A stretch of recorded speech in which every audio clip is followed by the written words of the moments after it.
Order!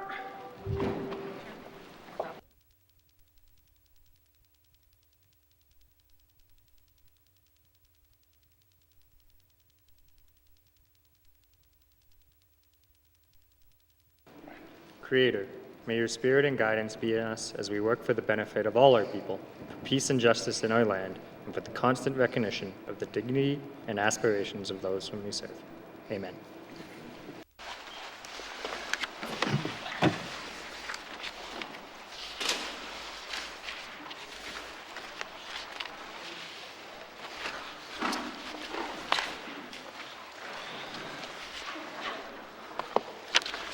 Minister statements, minister statements, minister responsible for lands. Thank you, Mr. Speaker. Mr. Speaker, in May 2022, our government announced the merger of the Department of Lands and Environment and Natural Resources. Post-devolution, the merger is an important step to evolve the resource management, regulatory, and security responsibilities are linked, but certainly split between the two departments. Mr. Speaker, we have been hard at work since May of 22. Leadership in both departments have worked with staff to develop the merger organization structure for the new department. In mid-November 2022, the high-level organization design was approved, and on March 9th, the establishment policy for the new department was approved. Leaders continue to work with staff through workshops, information sharing sessions, and regular engagements to make sure we collectively make the merger a success. Managing change is critical in maintaining a strong public service. To this end, we have contracted experts to help guide us through the first year of change. This process will create a resilient and focused organization ready to tackle the current and future priorities of our territories. Mr. Speaker, I'm pleased to announce that Dr. Aaron Kelly will be the Deputy Minister of the Department of Environment and Climate Change. Dr. Kelly is highly qualified for the role with 21 years of experience in the environmental science and management sector, including 9 years of progressive leadership within the Environment and Natural Resources Directorate. Her extensive knowledge and dedication to public service makes her an ideal fit for the position. Mr. Speaker, we want to ensure we get this right. That is why the merger will be moving forward in 2 phases. April 1st will conclude the first phase of the work to align complementary programs within both departments. During phase 2, the new department will continue to enhance organization structures to make the best use of human and financial resources so that we provide the most efficient program and services to the residents and organizations of the N.W.T. This work is intended to align with the government's Renewable initiative. Mr. Speaker, with change comes uncertainty, but it also provides opportunity. As we build the Department of Environment and Climate Change, we will take every opportunity to create an organization which will connect this territory's land, water, air, wildlife, and forest resources and continue to strengthen our leadership on climate change. Thank you, Mr. Speaker.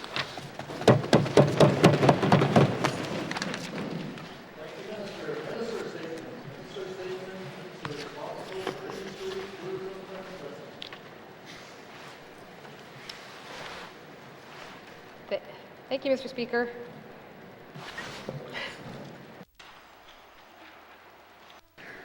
There we go. Thank you, Mr. Speaker. The Northwest Territories Business Development and Investment Corporation, or BDIC, is excited about business development and digital transformation opportunities in the territory. As we shift to a digital economy where consumers are purchasing more goods and more services online, looking for e-commerce convenience and expecting vendors to personalize offerings, there is a greater need to support businesses to establish or increase their online presence. I am pleased to announce the introduction of the Accelerate Digital Adoption Projects for Tomorrow Fund, or ADAPT, at the BDIC. The fund is a revamp of the BDIC's contribution program to assist businesses with digital adoption. This fund can be used in combination with the Canadian Digital Adoption Program for a total of $5,000 to get online, increase online presence, boost e-commerce, or digitalize operations. The Federal Canadian Digital Adoption Program provides qualifying N.W.T small businesses with up to $24,000 in a grant and e-commerce advice to help businesses build their digital capacity. The Accelerate Digital Adoption Projects for Tomorrow Fund is designed to complement the federal funding program with up to an additional $2,600 available in grant funding for a total of $5,000. To deliver its mandate to help create and develop business enterprises in all industries and promote economic development in the Northwest Territories, the Business Development Investment Corporation is committed to finding ways to create value for entrepreneurs that are entering the digital market or expanding their digital presence. Thank you, Mr. Speaker.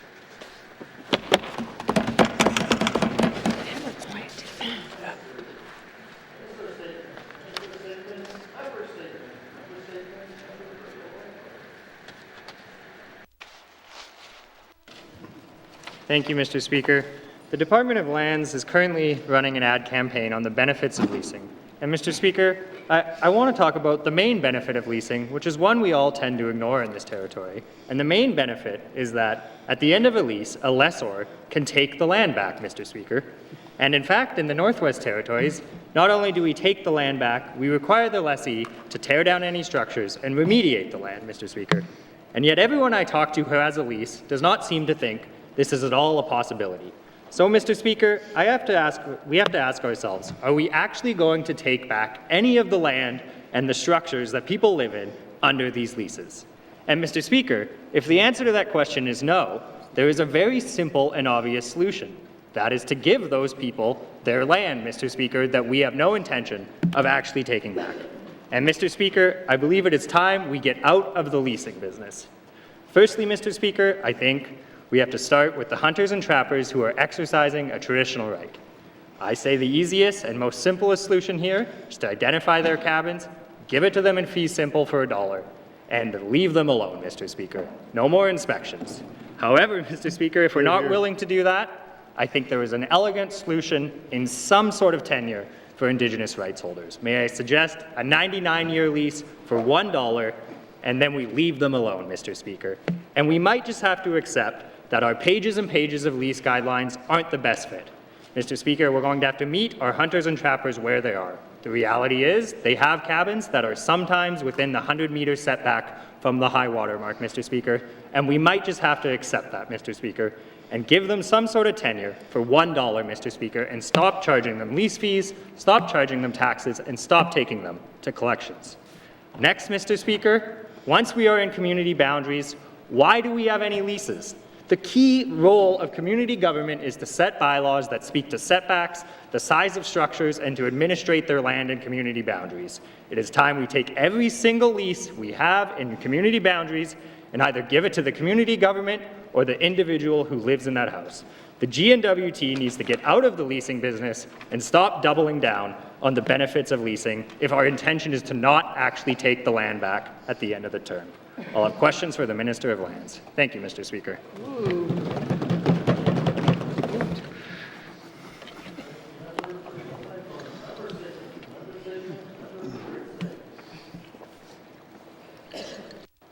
Good afternoon, Mr. Speaker. It's good to be back in the House after the spring break, and I rise today to praise the efforts of young leaders in our territory.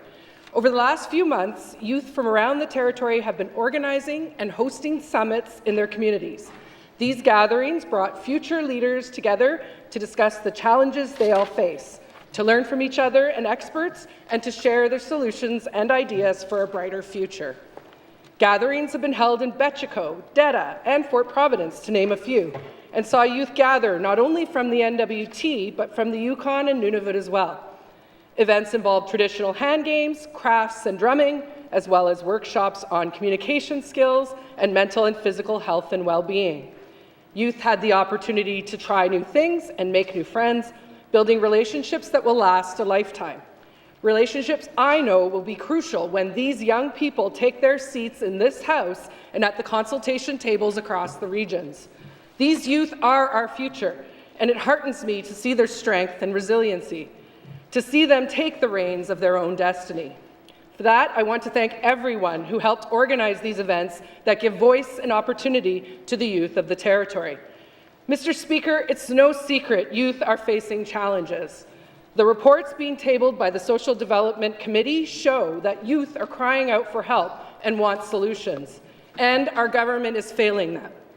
Whether it is youth aging out of care, children trapped in the endless cycle of care, which is akin to the trauma of the residential school system, boredom due to the lack of resources in communities, no youth psychiatric facility, and no youth treatment centre. Why do we have a minister responsible for youth when it appears there's little to no advocacy from them in this area? Mr. Speaker, we need to invest in our youth. This means actually taking care of them and providing the resources they need. When ministers tell me that a 16-year-old must find themselves a new home or go to the overcrowded youth shelter that is barely funded by this government, it shows me that they don't care. And more devastatingly, Mr. Speaker, it tells the youth that they don't care. And that breaks my heart. We are role models. The youth are watching and learning what works, what doesn't, and whose needs are actually being met. Thank you, Mr. Speaker. Thank you, member for Great Slave. Member statements. Member statements. Member for Decho. Merci, Mr. Speaker. Mr. Speaker, it should be clear that the current bilateral water management agreement with Alberta is not an effective mechanism to protect our waterways. We have heard from the minister that there have been 2 separate incidents at this oil sands mine between the 5.3 million litres of industrial wastewater spillover in February and then a separate incident where oil sands tailings ponds with contaminants over the regulated guidelines have seeped into the groundwater and surface water since May 2022. According to the news reports, the Premier of Alberta has gone on record to state that the Alberta government, through the 2005 bilateral water agreement, have no obligation to notify the government of the Northwest Territories. Our ability to create stronger environmental protection mechanisms with other jurisdictions is very limited, as noted with the current bilateral agreement. Mr. Speaker, the impact to our watershed and aquatic life is at risk. Our way of life is at risk due to another jurisdiction's inactions to protect the waterways at all costs. The Alberta government do not believe that water is life and is sacred to the well-being of Indigenous nations that live on the waterways. The Indigenous nations have never been consulted nor had any meaningful consultations prior to the development of the tar sands for oil extraction. I will have questions for the Minister of Environment and Natural Resources at the appropriate time. Merci.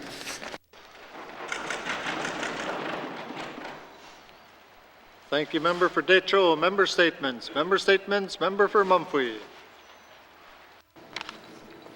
Thank you, Mr. Speaker. Mr. Speaker, housing N.W.T has accumulated $16.5 million in arrears.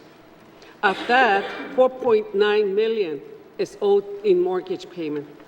The role of housing N.W.T is to provide safe and affordable housing to residents.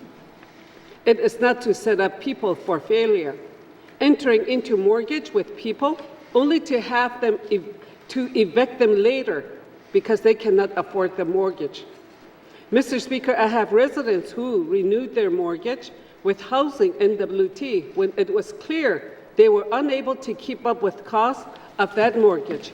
I agree that we need to promote home ownership, but housing N.W.T must consider a person's fiscal reality and enter into realistic contract when doing this. Mr. Speaker, housing N.W.T has a collection policy that it does not appear to use.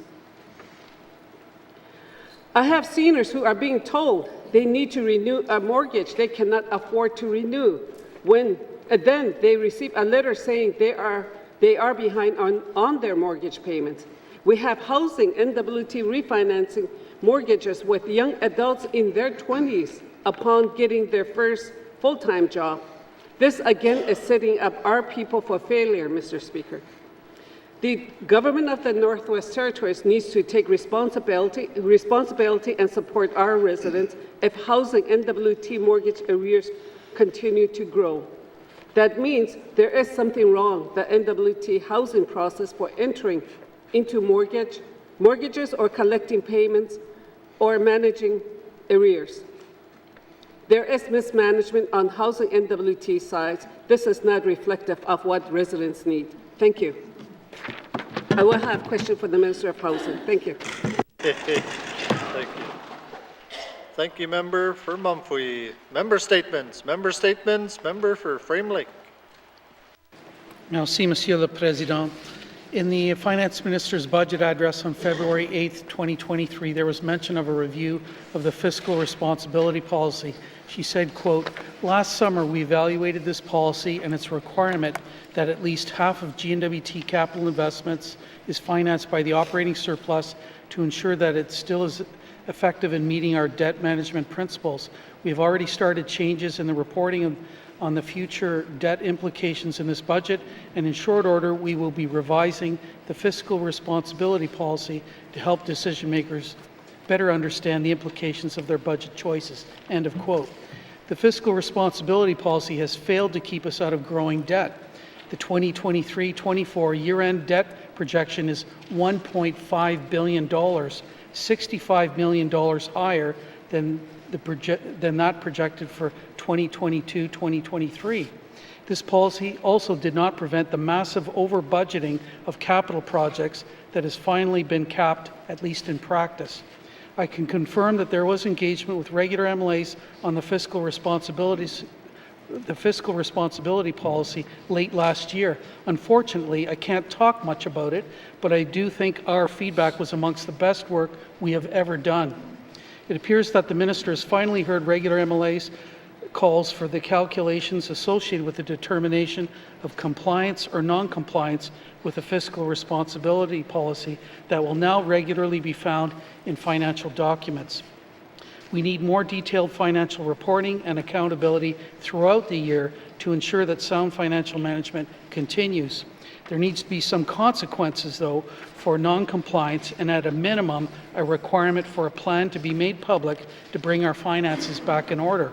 I'm particularly concerned with this government's increasing reliance on public-private partnerships, or P3s, as a way to finance larger capital projects.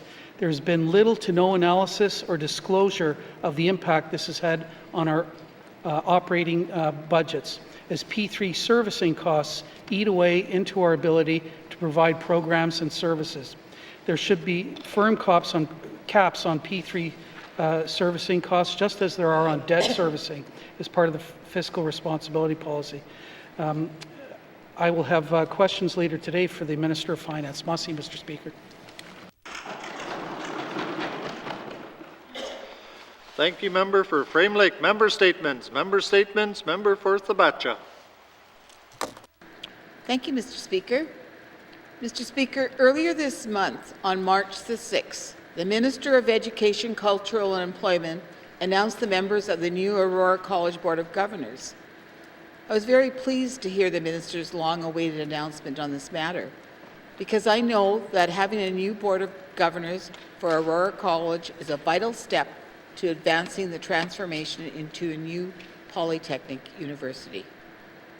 Mr. Speaker, among the 13 appointees of this board, there are 5 people from the South Slave region, 2 Hay River residents, 2 Fort Smith residents, plus 1 student resident representative from the Fort Smith campus. I am very happy to see that the South Slave is well represented on this newly appointed board. On behalf of the constituents of Thabacha, I want to welcome all 13 new members into their new roles as the Board of Governors for Aurora College. I know that this new board will provide valuable input into the transformation and overall direction of the future Polytechnic University. Mr. Speaker, I am confident that with this new board, Aurora College will have a stronger northern influence, will work to decentralize, and will be in good hands as this process goes ahead. Lastly, I would like to thank Denny Rogers for his service as the administrator of Aurora College for the last 6 years. I will have questions for the Minister of Education. Thank you, Mr. Speaker.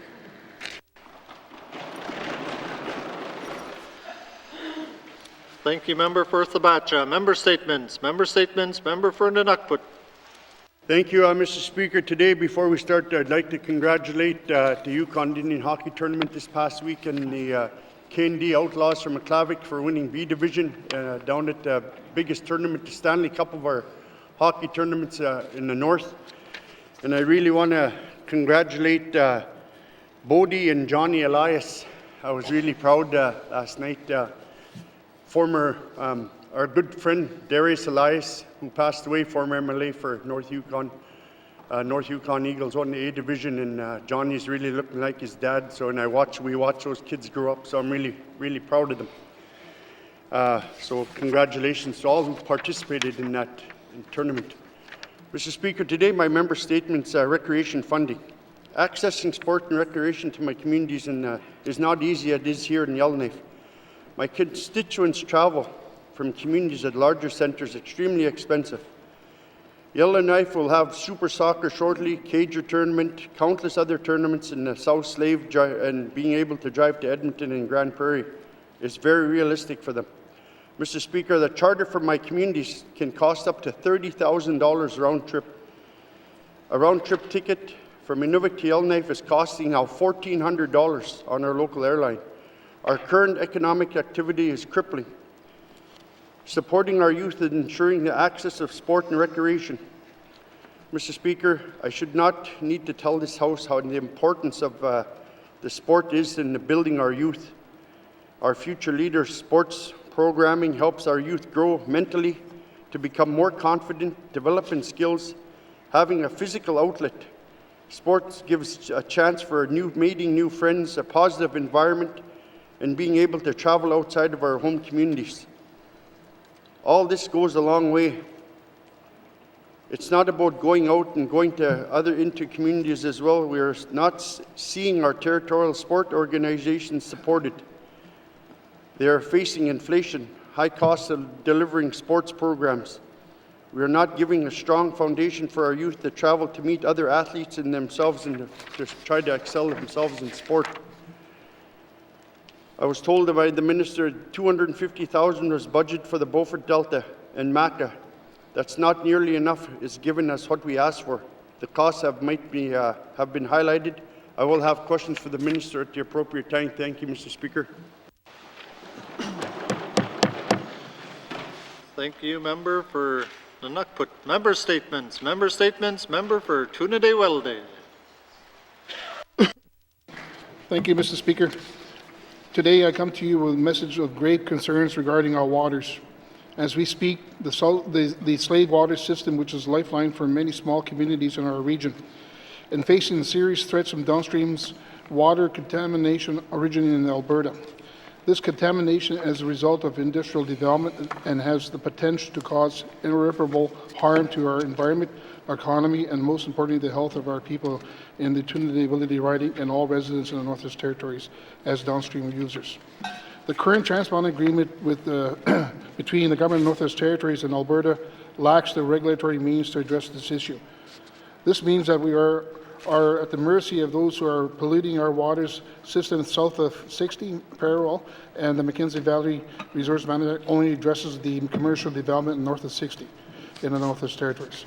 We cannot allow this to continue. We need to take action, and we need to take action now. The government of Northwest Territories must lead a campaign with the federal government and provincial governments to create a national water strategy that ensures Canada's water system is protected for a future generation against any potential harm effects as a result of industry development. We need to come together and demand that all government takes this issue seriously. Our water is not just a resource, it's a fundamental right for all Canadians. It goes without saying that for Indigenous people, water is life. Without communities cannot thrive, and our way of life will be lost. We cannot allow harmful effects caused by industrial polluters south of the 60th parallel to threaten our health and well-being of my riding of Tunaday and Welday riding, and all residents in the Northwest Territories. I urge you to all join me in the fight. Let us make our voices heard and demand that our government take the necessary steps today to protect the water system with the Government of Canada. Let us work together to ensure that our children and our children's children can enjoy the same clean and healthy water that we have today. I would have questions for the Minister of ENR at the appropriate time. Mr. Speaker. Here, here.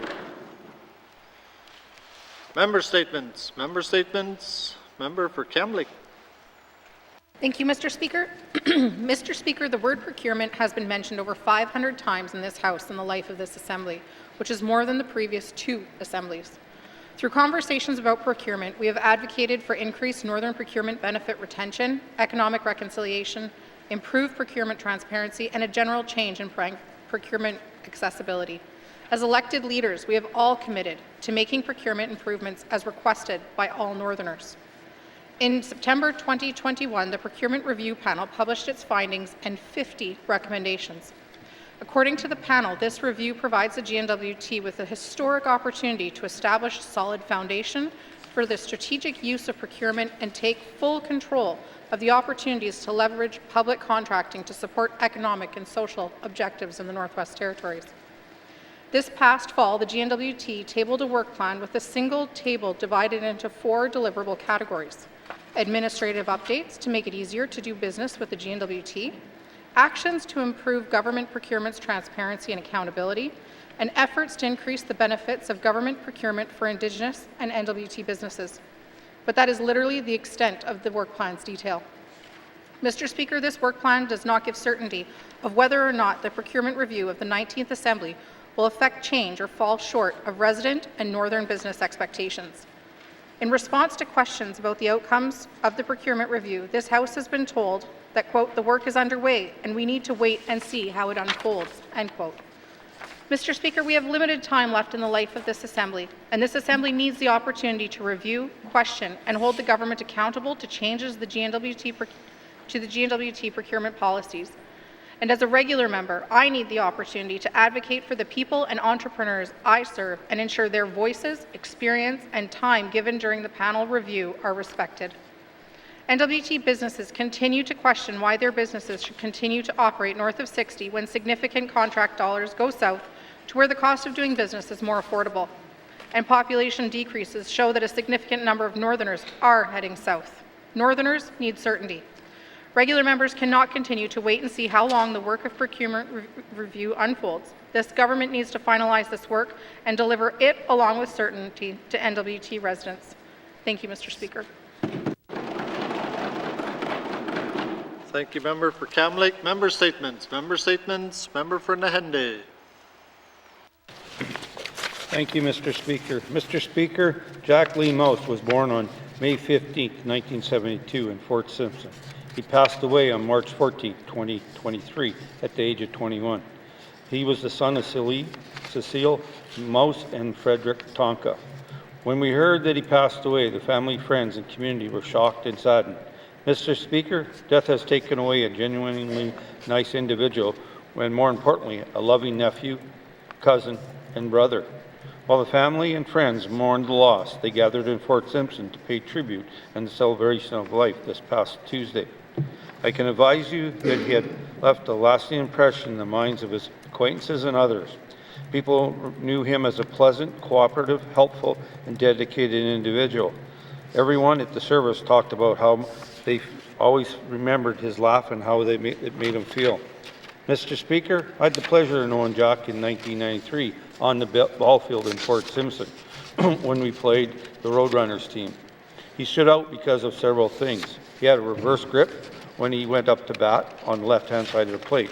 He could spray and hit the ball into whatever location he wanted, and he was very fast, played right field, and enjoyed the game. On top of those attributes, he always had fun and was an excellent sportsman on and off the field. His team gave him the nickname Tamarack Jack. Mr. Speaker, as time passed and the more I got to know him, I had the pleasure of chatting with him off and on throughout the years, especially when we walked past my home when I was outside. I can tell he was a very proud person who loved where he was brought up and his family.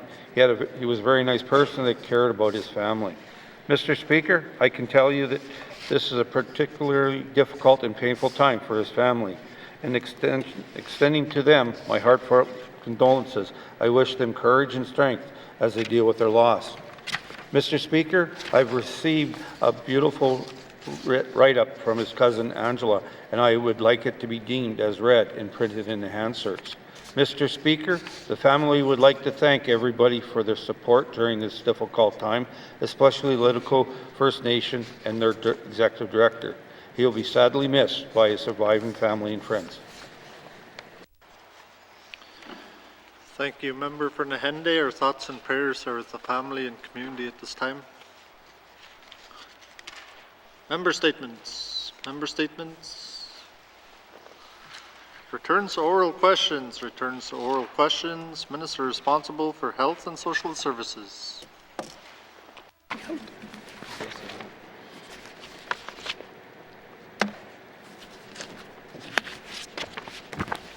Thank you, Mr. Speaker. Mr. Speaker, I have a return to oral question asked by the member for Cam Lake on February 28, 2023 regarding childcare funding supports for teen parents. The department will take the member's suggestions into consideration, particularly as we advance the Child and Family Services Action Plan and explore ways in which we can work with other departments to provide integrated services. As the department continues to enhance the delivery of services, we recognize there is a need for options. Currently, Child and Family Services has two types of voluntary support agreement options available to teen parents that include funding for childcare, the Support Services Agreement or the Voluntary Services Agreement. The difference between the two agreements is that one directly supports the youth while the other supports the family who is supporting the youth. To access these options, the individual youth would need to meet with a community social services worker to determine the services that best meet their needs. The community social services worker guides the youth through program options. All agreements incorporate a philosophy of maintaining family, culture, and community connections and can include support from relevant Indigenous organizations. Mr. Speaker, Child and Family Services acknowledges that colonization has created systemic barriers for residents.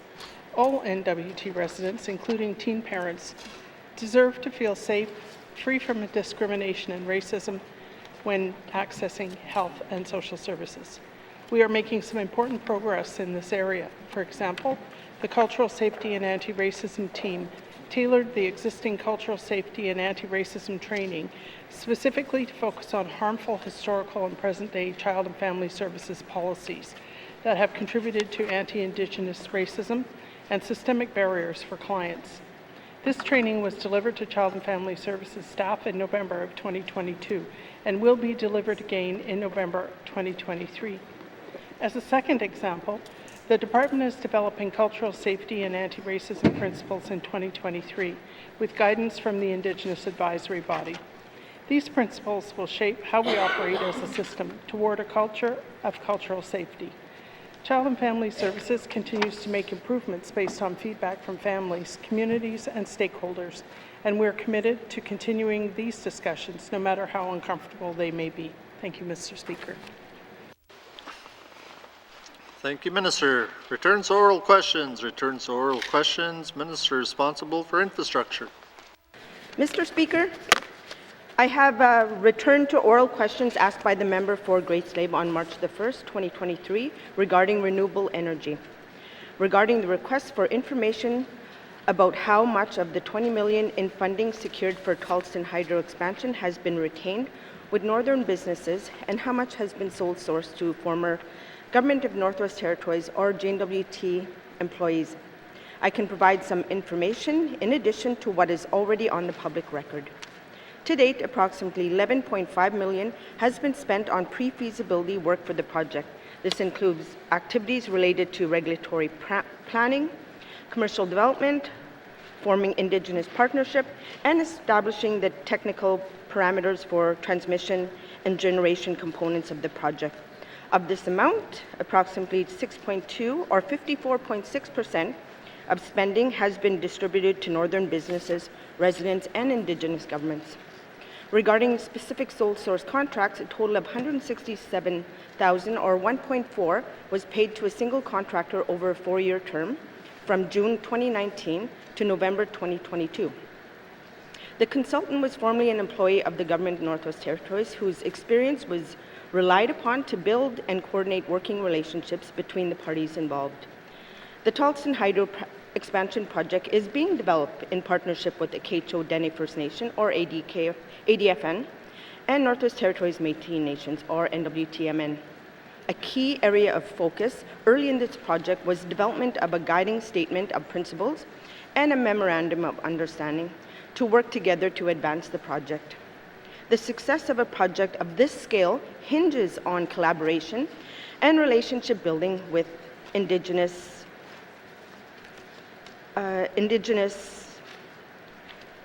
sorry, I lost my spot here.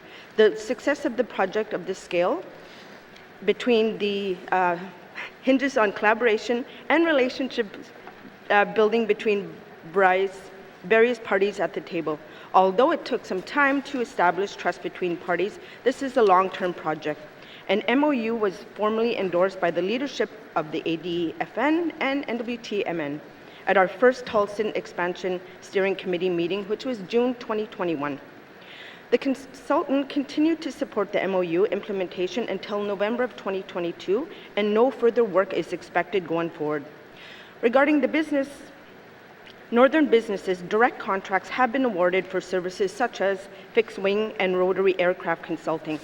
Thus, this far, contract work has been awarded within N.W.T. procurement guidelines, which includes guidance of the business incentive policy and adjustments for Northern and local content on bids. The reality of this project is that pre-feasibility work requires specialized and technical skills across a broad range of disciplines. Accordingly, many technical aspects of this work are awarded to specialized southern contractors. We are seeing significant efforts by proponents to pull together teams that do include northern businesses wherever possible, and expect northern spending to grow over time as we progress to a regulatory application and construction decision. This is good indication that the project is creating new opportunities for northern businesses, and the project will continue to prioritize the inclusion of northern businesses in the future. Thank you, Mr. Speaker. Thank you, Minister. Returns to oral questions. Recognition of visitors in the gallery. Recognition of visitors in the gallery. Acknowledgements. Oral questions. Member for N.W.T. Thank you, Mr. Speaker. The cost of living continues to rise across the north. Flying in and out of our communities are expensive. It cannot prevent our youth from accessing sport opportunities in Nunavut or further south.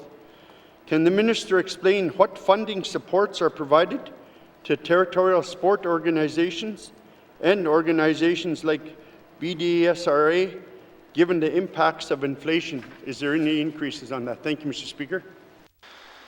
Thank you, Member for N.W.T. Minister responsible for MACA. Thank you, Mr. Speaker. Mr. Speaker, we give about $1.561 million to TSOs to provide that opportunity for youth in that. For the BDSRA, I believe it was 250 we talked about in the last sitting there, but I'll have to get back to the member for the confirmation of that number. Thank you. Thank you, Minister. Oral questions. Member for N.W.T. Mr. Speaker. Mr. Speaker, getting our kids out of the communities for sports tournaments and training camps are huge. We need it for our youth. Can the Minister give us some background on current funding available for teams looking to travel from their communities to larger centres and sporting events? Is there any funding available that they could access right through MACA? Thank you, Mr. Speaker. Thank you, Member for N.W.T. Minister responsible for MACA. Thank you, Mr. Speaker. Mr. Speaker, we do give funding to the BDSRA, and then the BDSRA gives that funding to the communities. So there is an application-based money allocated from the BDSRA for the communities to do that. Again, it doesn't give it all the money that they need, but it's similar to the Mackenzie Rec Association that does the same thing in the southern part of the N.W.T. Thank you, Mr. Speaker. Thank you, Minister. Oral questions. Member for N.W.T. Thank you, Mr. Speaker. The department is doing to ensure the education authorities have access, like I brought up in the House before, that we want a big regional tournament in Nunavut with 9 Beaufort Delta communities all participating, such in sports as like, hockey, curling, Arctic sports, Dene games, and they have a swimming pool in Nunavut. Some of those kids never get to see that swimming pool from my communities I represent. Is there any possibility that the minister and the department can ensure that if we don't give that money to the Beaufort Education Council and keeping it in MACA, I'm wondering if the minister and this government would step up to the plate and put our youth first and give monies to do something like this sporting event, which was done in other years in this legislature. Thank you, Mr. Speaker. Thank you, Member for N.W.T. Minister responsible for MACA. Mr. Speaker, we do have the after-school active physical activity program that the member talks about. That there goes to the schools and communities depending on who organizes the after-school programs. What the member is talking about is regional events, and that was done and organized by the Beaufort Delta Sawtooth Recreation Association. Unfortunately, that organization defaulted. It's now talking to some of the leaders in the communities, especially the rec coordinators, that are trying to reactivate that, and that there does help develop the swim meets, the regional ball tournaments, hockey tournaments. But I can tell you right now that they have been working on one in Fort McPherson, that they're actually working on a regional hockey tournament. Just happened recently. They were working on that, and they're starting to work on those same types of opportunities, and they're getting the money through the BDSRA, and we as MACA have given that money to them. Thank you, Mr. Speaker. Thank you, Minister. Final supplementary, Member for N.W.T. Thank you, Mr. Speaker. Mr. Speaker, I still feel our communities that we represent are penalized because of where we live in this government. Our youth don't have, we have after-school sports in the community. No opportunities for those students to go to regional sporting events until they're older. Why can't this government step up to the plate and this minister just give the funding that we asked for and put it in the budget? I mean, they always say youth are our future. They're so good at that, but nothing to back it up. They say, and they put it all on the communities for the community mayors and everybody to stress out to provide these sporting events for youth, when we should be doing it ourselves out of this place in supporting our youth, all youth across the territory. Thank you, Mr. Speaker. Thank you, Member for N.W.T. Minister responsible for MACA. Thank you, Mr. Speaker. Totally agree with the member. Youth are our future. That's our commitment, though. If you look at recreation funding, which is $825,000, we give that out there. We also give $450,000 youth and child resiliency. We also give $400,000 for those regional sporting events. We also give youth contributions of $225,000. We also do $500,000 for Youth Corp. So we do put money into that. We also then have the Mackenzie Recreation Association and the BDSRA, and we put money to them, and they provided the programs there. I'm more than willing to work with the member. I'm willing to work with the organizations, whether it's N.W.T, AC, however we can work together to get this. As for the budgeting process, we are going through negotiations. We have a budget that we submit, and we are in the process of negotiating that right now, Mr. Speaker. Thank you. Thank you, Minister. Oral questions. Member for Thabacha. Thank you, Mr. Speaker. Mr. Speaker, with the appointment of the new Board of Governors for Aurora College, can the Education Minister explain how this will change executive decision-making at Aurora College and with the transformation into a polytechnic university? Thank you, Mr. Speaker. Thank you, Member for Thabacha. Minister responsible for Education, Culture and Employment. Thank you, Mr. Speaker. So before the board was put back into place, the functions of the board were carried out by the administrator, at the time Mr. Denny Rogers, and so that is still the process. The board will make the types of decisions that the administrator was making. So those are decisions related to policies, developing policies of the college respecting the administration, operations, programs, and priorities of the college. But in terms of the day-to-day operations, the management, that is still an operational aspect that is handled by the administration. Thank you. Thank you, Minister. Oral questions. Member for Thabacha. Mr. Speaker, if the new Board of Governors wanted to make a change of direction with where the college is going and say it was different from the college president and senior management wanted, how would that be resolved? Thank you, Mr. Speaker. Thank you, Member for Thabacha. Minister responsible for EC&E. Thank you, Mr. Speaker. The President works for the board, so the board can set the direction of the college, and I hope they do set the direction of the college. I hope they are engaged enough to set that direction, and based on the conversations I've had, I'm sure they will. Thank you. Thank you, Minister. Oral questions. Member for Thabacha. Mr. Speaker, does the Board of Governors have the ability to veto or overturn a decision by the college president and senior management? Thank you, Mr. Speaker. Thank you, Member for Thabacha. Minister responsible for EC&E. Thank you, Mr. Speaker. The Aurora College Act lays out the responsibilities of the board and the responsibilities and authorities of the president, and it's quite clear. I can't get into specific instances as there may be the variables, but their roles are quite well defined. Thank you.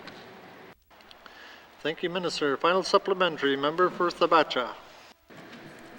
Mr. Speaker, there are 4 positions within Aurora College that are currently being borrowed from Fort Smith, but they do belong to Fort Smith, and they must be returned as soon as possible. Will the minister commit to work with the newly appointed Board of Governors and return the 4 loaned college positions back to Fort Smith? Thank you, Mr. Speaker. Thank you, Member for Thabacha. Minister responsible for EC&E. Thank you, Mr. Speaker. The Aurora College Act states that the minister is not supposed to get involved in the operations of the college, and I will say that those are positions of the college, not necessarily positions of a municipality or a region. So I'm sure the board will do whatever is best for the college. Thank you. Thank you, Minister. Oral questions. Oral questions. Member for Decho. Mr. Speaker. Mr. Speaker, my questions are related to my member's statement regarding the Curl Mine tailings pond spills. Can the minister provide an update on the impacts of the Curl Mine tailings ponds spills for this House alongside the ongoing work of our government to protect our waterways? Merci. Thank you, Member for Decho. Minister responsible for Environment and Natural Resources. Mr. Speaker, several meetings have been taking place with the Government of Alberta and senior representatives at Imperial Oil to receive the most updated information about the monitoring. I have also met with Minister Savage, the Alberta Minister of Environment and Protected Areas, on this issue. We have been informed that the water quality results have been stable and show no impact to downstream waterways or drinking water. Environment and Climate Change Canada's Fisheries Act direction was issued to prevent potential impact to fish, not because impacts were detected. Again, the monitoring to date showed no impact. ENR, in conjunction with the town of Fort Smith, Smith's Landings First Nation, and Fort Smith Métis Council have also initiated a precautional weekly quality sampling campaign in response to the incidents. Based on the monitoring and information provided, we do not expect any effects in the N.W.T. presently. Thank you, Mr. Speaker. Thank you, Minister. Oral questions. Member for Decho. Mr. Speaker. And merci to the minister. I think he's already answered my second question. I provided all the questions to him ahead of time, so he's just about answered all the questions. Mr. Speaker, we need certainty and confidence in our partners. Alberta needs to understand how their work in mining and the oil sands impacts our way of life. Can the minister apprise as to how we will ensure the future management of discharge regulations can be developed in a meaningful way? I mean meeting with all the Indigenous partners in Northern Alberta and the Northwest Territories. Merci. Member for Decho, Minister responsible for ENR. Thank you, Mr. Speaker. Yes, you did give the questions, and I can tell you I just answered your question one at a time, so I still have other answers for the information that you asked. So the Government of Alberta is currently conducting assessments and scientific studies to fill knowledge gaps provided to decide on whether to develop regulations that would allow the release of treated tailing water. Alberta has agreed to give us significant time to critically review the reports and discuss our concerns with them before they make a decision to develop regulatory guidance. The N.W.T has received 5 technical reports that address these gaps. 4 have been reviewed with the help of external experts, and 1 is presently under review. The federal government is planning to engage with Indigenous governments and Indigenous organizations and N.W.T this year through a bilateral process. The N.W.T has and will continue to advocate that Alberta consult with N.W.T Indigenous governments and Indigenous organizations near the N.W.T Alberta border, as well as the public. Thank you, Mr. Speaker. Thank you, Minister. Oral questions. Member for Detroit. Merci, Mr. Speaker, and merci to the Minister for that. The Minister mentions consultations, but it's a bilateral process he's mentioning. I'm wondering if he could elaborate on that. Merci. Thank you, Member for Detroit. Minister responsible for ENR. So thank you, Mr. Speaker. So, Mr. Speaker, we're in the process of the Alberta government and the Canada government is working to develop an arrangement where the bilateral, they'll have the engagement. We've reached out to both the federal government and the Alberta government and said, we need to be engaged. We need to be part of this process. I've sent a letter to Minister Savage and Minister Guilbeault, and I just recently sent another one there. Again, stressing the importance of us to be part of anything that's moving forward. Thank you, Mr. Speaker. Thank you, Minister. Final supplementary. Member for Detroit. Merci, Mr. Speaker, and merci to the Minister for that.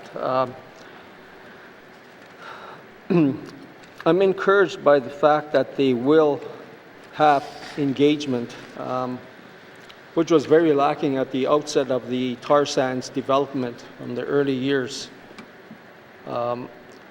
As we would have heard, many statements of concern, something similar to the Berger inquiry. Everybody remembers that one, when the pipeline was going to be coming up and down in Kenzie Valley, and there were a lot of concerns. Nothing was ever heard from the Indigenous peoples. I noticed the people from Fort Chipewyan have been voicing their concerns for quite a number of years. There's lots of cancer agents within the tailings ponds effluent, and that is not going to stop, because these lakes, as I mentioned before in the previous statement, that these tailings ponds can be seen from space. So they're very large. And those are just waiting, to spill over and into our waterways, thus ending our way of life with the water. And this is very concerning, because right now we've got waterfowl that we count on for spring hunts that are landing in the tailings ponds. There's many of them that have been killed through that process, and it's going to continue. This is very, very concerning. I'm just wondering what message the minister is bringing to the bilateral water agreement table without first having heard from the First Nations up the Northwest Territories. Merci. Thank you, Member for Detroit. Minister responsible for Environment and Natural Resources. Thank you, Mr. Speaker. Mr. Speaker, I can tell you firsthand that the Indigenous governments reach out to me on a constant basis, especially about the tar sands and this issue. And it's been an issue previously. So I've had a number of conversations with them. I've been down to Fort Smith and met with the Indigenous leaderships there. I've had conversations with other leaders in the Northwest Territories about that.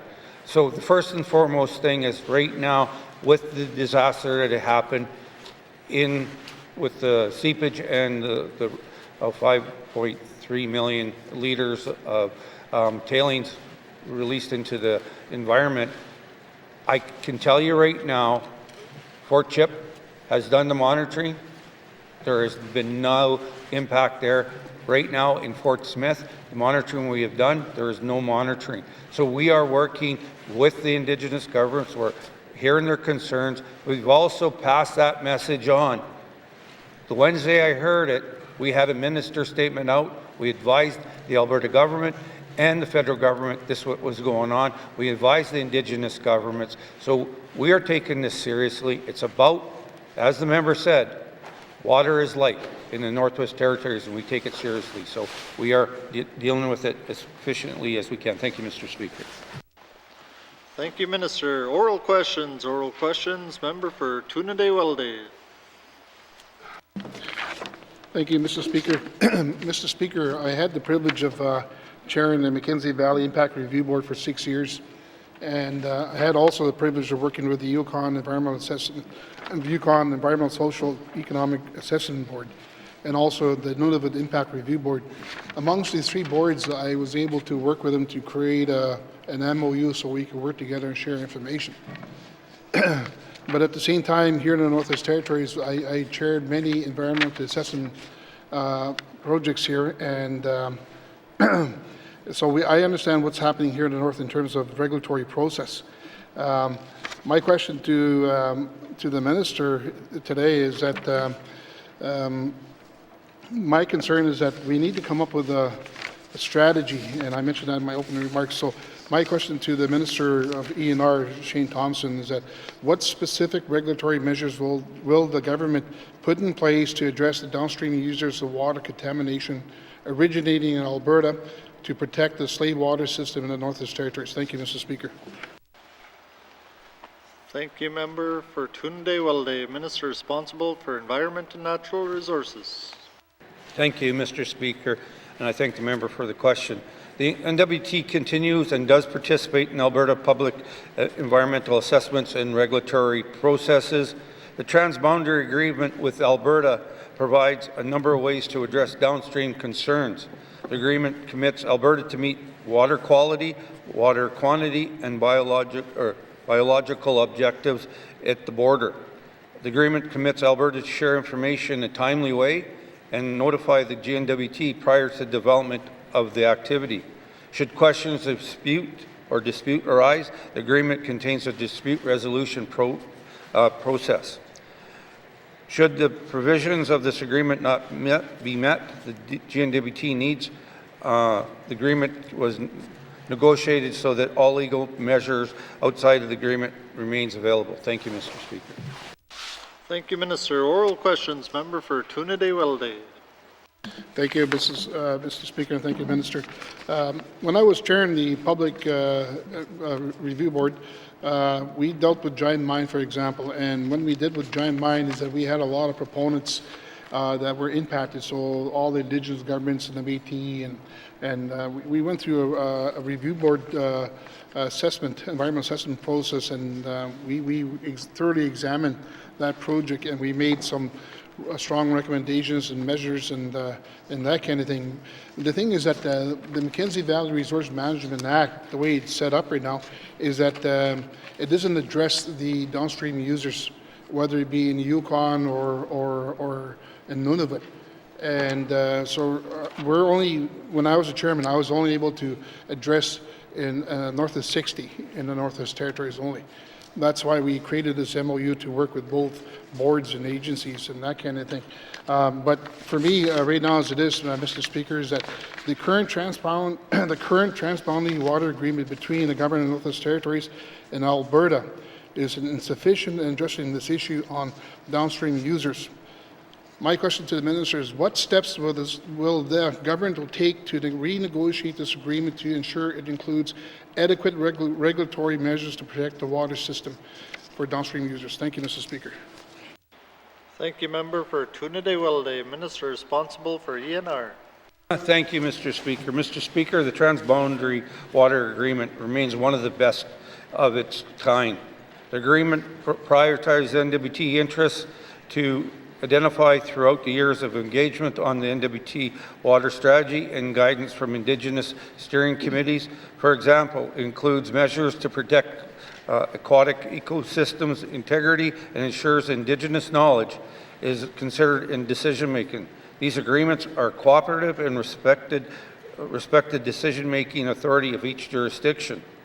There is no reason to renegotiate the agreement. In fact, the agreement gives us the tools to address situations like the coral spill through our dispute resolution provisions, which is happening right now.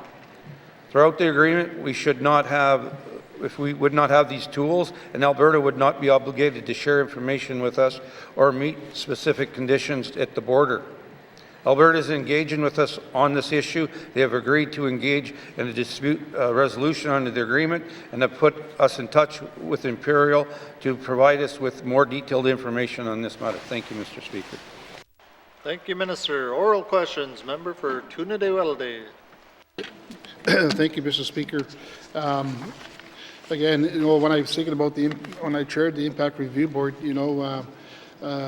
we couldn't really address any issues on the downstream users from Nunavut and Yukon. But here in Alberta, it's the same thing. This agreement that the minister talks about doesn't give us the tools needed to participate in their regulatory process in terms of approving a mega project. We're just kilometers down the road in Fort Smith and in my riding of Tuna-de-Welde and Fort Resolution that are impacted, and all the residents of the Northwest Territories. So there has to be a way that we have a voice at their table so that we are able to have a say in their regulatory approval process. Otherwise, we're going to be talking about this in the next 4 years and 4 years thereafter. Nothing's going to happen. So my question now is to the minister again. The need for the national water strategy to protect Canada's water system against harmful effects from industrial development is long overdue. What concrete steps will the government take to advocate for in concrete such strategy, and what time frame is being considered? That's my question to the minister. Thank you, Mr. Speaker. Thank you, Member for Tuna-de-Welde. Minister responsible for ENR. Thank you, Mr. Speaker. Mr. Speaker, first, N.W.T. can and does participate in the Alberta environmental assessment and regulatory process. I need to stress that. We do engage. We were part of that process. In regards to the question the member is talking about, the Government of Canada continues works towards a Canada Water Agency.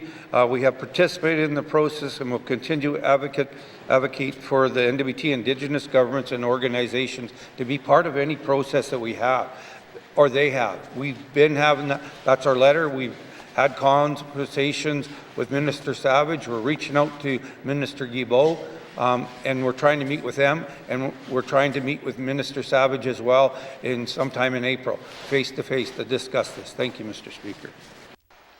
Thank you, Minister. Final supplementary, Member for Tuna-de-Welde. Thank you, Mr. Speaker. From what I'm hearing, the minister had said that the Northwest Territories is involved in the regulatory process for approval for development in Alberta. I'm not sure about that. Can the minister provide a commitment that the government will prioritize the protection of the water system in the Northwest Territories over the interests of industry, and will take proactive measures to prevent contamination from industrial activities from entering the slave water system? Thank you, Mr. Speaker. Thank you, Member for Tuna-de-Welde. Minister responsible for Environment and Natural Resources. Mr. Speaker, and maybe I misspoke. What I said was we're part of the process. We engage. We provide feedback to it. We're not involved in the final decision making. No other jurisdiction. Nunavut doesn't have that with us when we deal with our diamond mines and that there. So we do engage and we work with them there.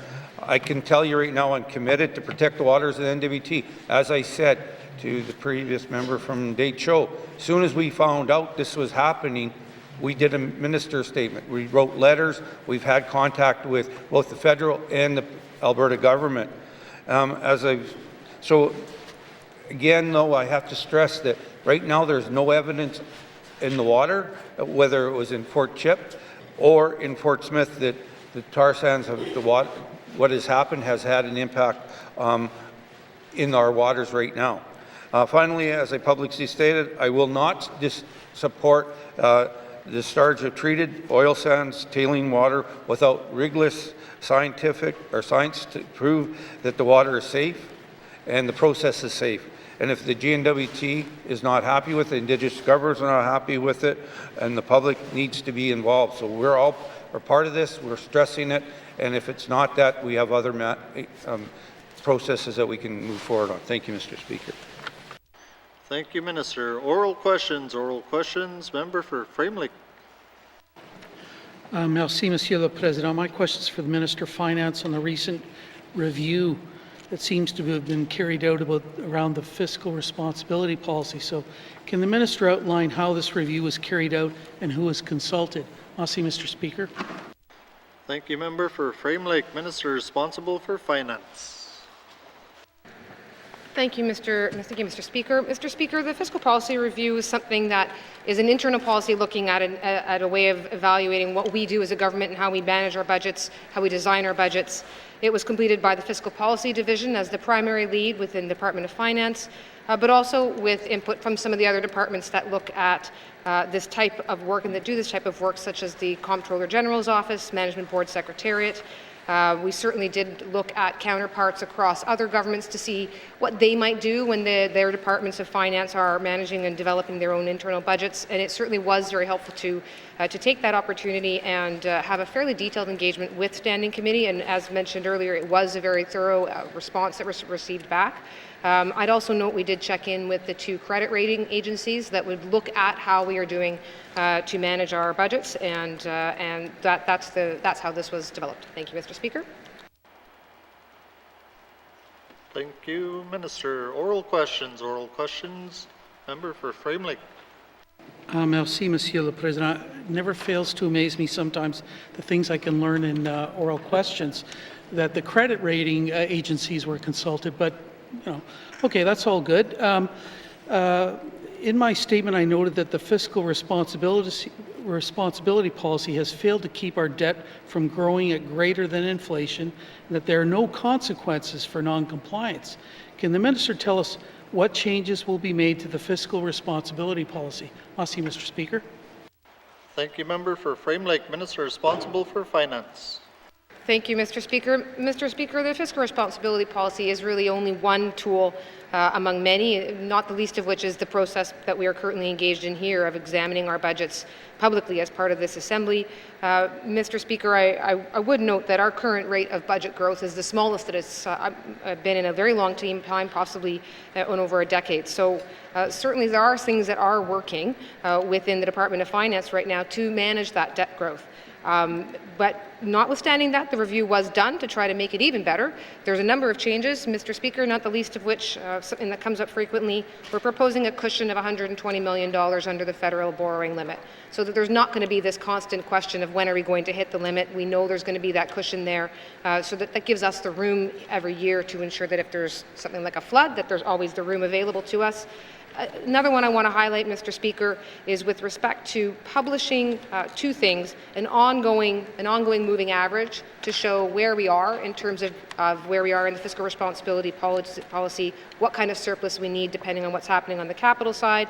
And with that, Mr. Speaker, in the fall, when we do the capital plans, that's when we'll actually be putting out an anticipated amount that's required for the fiscal responsibility policy and for the operating surplus to meet the capital plan. Thank you, Mr. Speaker.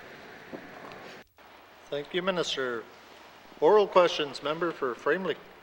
Merci, Monsieur le Président. I want to thank the Minister for that. Of course, as a regular MLA, I was asking for that kind of information in the last Assembly, but glad that we're going to finally get this. So another area of concern, though, that I've outlined is the growth in P3 debt servicing that eats into our ability to pay for programs and services.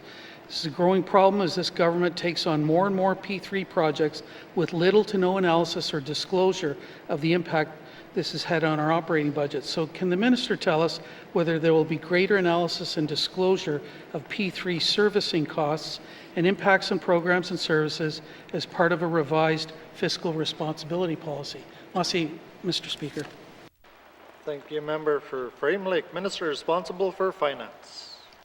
Thank you, Mr. Speaker. Mr. Speaker, the P3 policy is separate. It wasn't part of the review that was done inward looking at the fiscal responsibility policy, so that it simply wasn't part of it. It's a different policy altogether. Mr. Speaker, at this point in time, there's not any active work happening with respect to a P3, so this is not something that is, there's not an active concern around growing numbers of P3 projects. What we do have are the some projects that are ongoing where there are operational expenses now, because rather than investing huge amounts of sums at the capital side to build a project through a traditional process, instead that the budgeting for these projects such as Stanton, such as the McKenzie fiber line, they were extended over the life of the asset. They were made into operation costs over the course of existing projects. At the end of the day, though, Mr. Speaker, all that money is N.W.T money, whether it's on the capital budget, whether it's on the operations budget. So those P3 projects that are still on the books are there on a different side than what they would have been otherwise. Thank you, Mr. Speaker. Thank you, Minister. Final supplementary, member for Frame Lake. Merci, Monsieur le Président. I want to thank the Minister for that. Of course, I'm not talking about the P3 policy. I'm talking about the fiscal responsibility policy, where debt servicing should come into play, whether it's P3 debt as well, and it should include that. And although the Minister doesn't think there's active concern, I've been raising this in the House for 7 years. So I'm very concerned that the Minister and the Department appear to be ready to make changes to this policy without bothering to engage the public. And the Minister herself spoke about how they engaged the credit rating agencies, but are we actually going to talk to the public? So we hold all kinds of public engagements for such mundane things as renaming the Stanton Legacy Building or a survey on liquor and cannabis products. But can the Minister tell us whether there will be any public engagement on the review of the fiscal responsibility policy, and if not, why? Merci, Mr. Speaker. Thank you, member for Frame Lake. Minister responsible for finance. Thank you, Mr. Speaker. Mr. Speaker, I've had the pleasure of overseeing a number of different policies that have been reviewed and revised in the life of this Assembly, and I've actually had the opportunity to go back and say, when do we go out, engage public, and when do we take different types of approaches? And Mr. Speaker, it depends upon the impact of the policy on members of the public. The greater the impact, the greater the anticipated interest, such as in the naming of a building, which may well involve wanting to name it after an individual or after a particular location. Those occasions certainly do see a wider and more concerted effort to do engagement. Affirmative action policy would be one that I am currently involved in right now, where there is extensive public in-person engagements taking place. The fiscal responsibility policy, on the other hand, Mr. Speaker, it really is something that looks at government trying to ensure its own processes and its own budgeting is done in a responsible fashion. As far as input onto budgets, Mr. Speaker, there are the budget dialogues that I've done every year. There is the process of the Committee of the Whole. There is the process of business plans. All of those are opportunities where members of the public advocacy organizations, municipal governments send in their comments on the budget, what we should spend on, how we should spend it. The budgeting dialogues process, again, how we should budget, where we should manage, where the balances should be. So all of those processes continue to exist. But the fiscal responsibility policy in terms of how to structure the fiscal strategy, that's an internal looking process, and that's why we've kept it to being a more narrow focus. Thank you, Mr. Speaker. Thank you, Minister. Order. Oral questions. Member for Mumfree. Thank you, Mr. Speaker. Mr. Speaker, indeed, we do need to do a better job at administering our housing programs and supporting our residents. And with that in mind, Mr. Speaker, if we give people a home and they continue to build arrears and are unable to pay their mortgage, that means our program is not working. Can the minister tell this House how they are working with residents who are currently have a mortgage with Housing N.W.T to ensure they are able to pay that mortgage while having resources for other things, such as food? Thank you. Thank you, member for Mumfree. Minister responsible for Housing N.W.T. Thank you, Mr. Speaker. Thank you to the member for raising this question as well, too, because right now Housing N.W.T is reviewing. We have 268 mortgages throughout the Northwest Territories. This was a program that was available to the Northwest Territories through CMHC about over 20 years ago. At that time, we did come out with the subsidized mortgages throughout the Northwest Territories. We have run into some issues where we have not had clients pay consistently throughout the territories, but we do enter into payment plans and we do work with each of the clients considering their financial changes and trying to make them become and help support them to become successful homeowners. Thank you, Mr. Speaker. Thank you, Minister. Oral questions. Member for Mumfree. Mr. Speaker, we have mortgage that we know people cannot pay. We have a collection policy that shows our ability to forgive residents who are in this situation. Can the minister explain how Housing N.W.T administer its collection policy and how often people are assessed and forgiven from their debts based on their ability to pay those debts? Thank you. Thank you, Member for Mumfwee. Minister responsible for Housing N.W.T. Thank you, Mr. Speaker. In the lifetime of this government, the Housing N.W.T has forgiven $8 million in housing mortgage arrears throughout the Northwest Territories, and they consist of several different financial situations that the client may be entering into. And we try to do our best to try to work with the client prior to them receiving the eviction notices. That is the absolute last resort. And if that we do have public housing that is available to the tenants as well if they're not able to afford their home ownership program. We also do work with our collections within Housing N.W.T, but we also do have to submit to FMB as well too with a financial analysis as to why we are going to be submitting a forgiveness and a write-off of those debts. Thank you, Mr. Speaker. Thank you, Minister. Oral questions. Member for Mumfwee. Mr. Speaker. Excuse me. At the moment, Housing N.W.T is owed almost $5 million in mortgage payment. The current process of refinancing and owning a house through Housing N.W.T is proving not sustainable. Can the minister commit to forgiving the current outstanding mortgage payments owed to N.W.T Housing, particularly for those that have recently refinanced, so we can help our residents get out of poverty by having a stable home they know is theirs? Thank you. Thank you, Member for Mumfwee. Minister responsible for Housing N.W.T. Thank you, Mr. Speaker, and thank you to the member as well too. And it's not just as simple as just writing off all of these debts throughout the Northwest Territories for housing. A lot of our programming does recycle, and it does go back into programming for home ownership repair and programs available to support homes throughout the Northwest Territories. I will have to take a look at what we have so far and looking at the current debt status that we do have. And I have to work with the member as well too for her riding, but this is an issue throughout the Northwest Territories, and Housing is really trying to work with each and every one of these clients so they can be successful homeowners. Thank you, Mr. Speaker. Thank you, Minister. Oral questions. Member for Mumfwee. Thank you, Mr. Speaker. Mr. Speaker, we have some elders. We have some elders in the community who they enter into refinance agreement, and some of these elders are in their 70s. I mean, that should have been forgiven a long time ago. I mean, that is not acceptable. That is unacceptable, Mr. Speaker. And we have some refinancing that was done with 20 years old, and that the agreement is not in their name. It is in the parents' name. The family moved into the house before the child was born. And this is where they are doing refinancing agreement with a child who got their first job. There's quite a few of that in my community, in my region. So I just, it's more of a statement, it's more of a comment, so I don't have any questions. Thank you.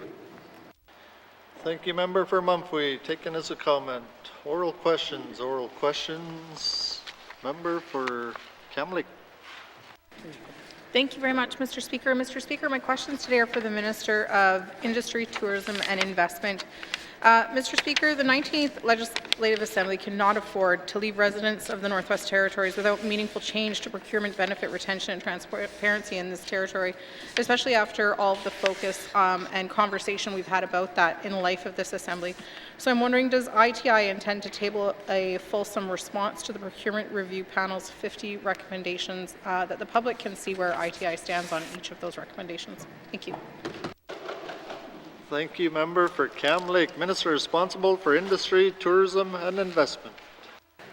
Thank you, Mr. Speaker. So, Mr. Speaker, as the members already pointed out, there was a summary version of what's ongoing already published several months ago with respect to the work that's happening.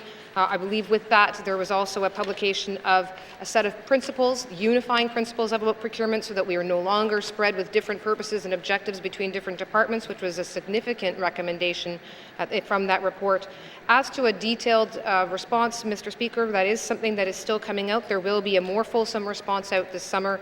Mr. Speaker, I do want to point out the delay isn't for lack of work that's been happening. One of the major things that's happened in the last year was an engagement directly led with the EIA with Indigenous governments and towards an Indigenous procurement policy or approach. And it was out of respect for that process that a more fulsome response has been somewhat delayed. But I do, as I've said, expect something more by the summer. Thank you. Thank you, Minister. Oral questions. Member for Kamloops. Mr. Speaker, and thank you to the Minister for that response. And I can also say that in conversation with the Minister during our other work time, that the Minister has been very helpful at kind of providing a fulsome response of what all the department is working on. The problem that I have is that I don't have concrete answers to be able to give the people that I serve about what those specific changes are going to look like. In the month of August and in the summer, there's about 8 sitting days that we'll get to sit through roughly before we're done and we're literally escorted out the building. And that doesn't give me the time or my colleagues the time to really hold the government accountable to what those changes look like. And so the Minister said that there's an intent to table responses in the summer, but I'm really concerned with that timeline.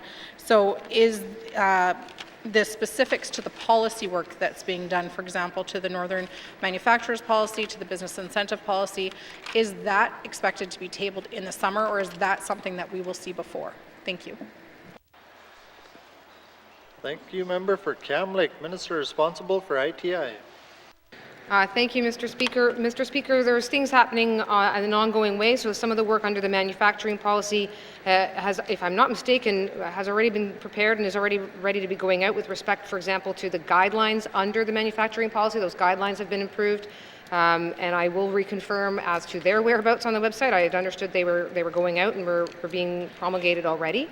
With respect to the business incentive policy, one of the biggest issues is around defining northern business. I know this question has been asked many times. Mr. Speaker, there are recommendations in the report that we are actively looking at. Again, the issue around ensuring that we are being respectful of what's happening with an Indigenous procurement and with those definitions has put a bit of a pause on that, but it will ultimately produce a better outcome that everyone is on board with.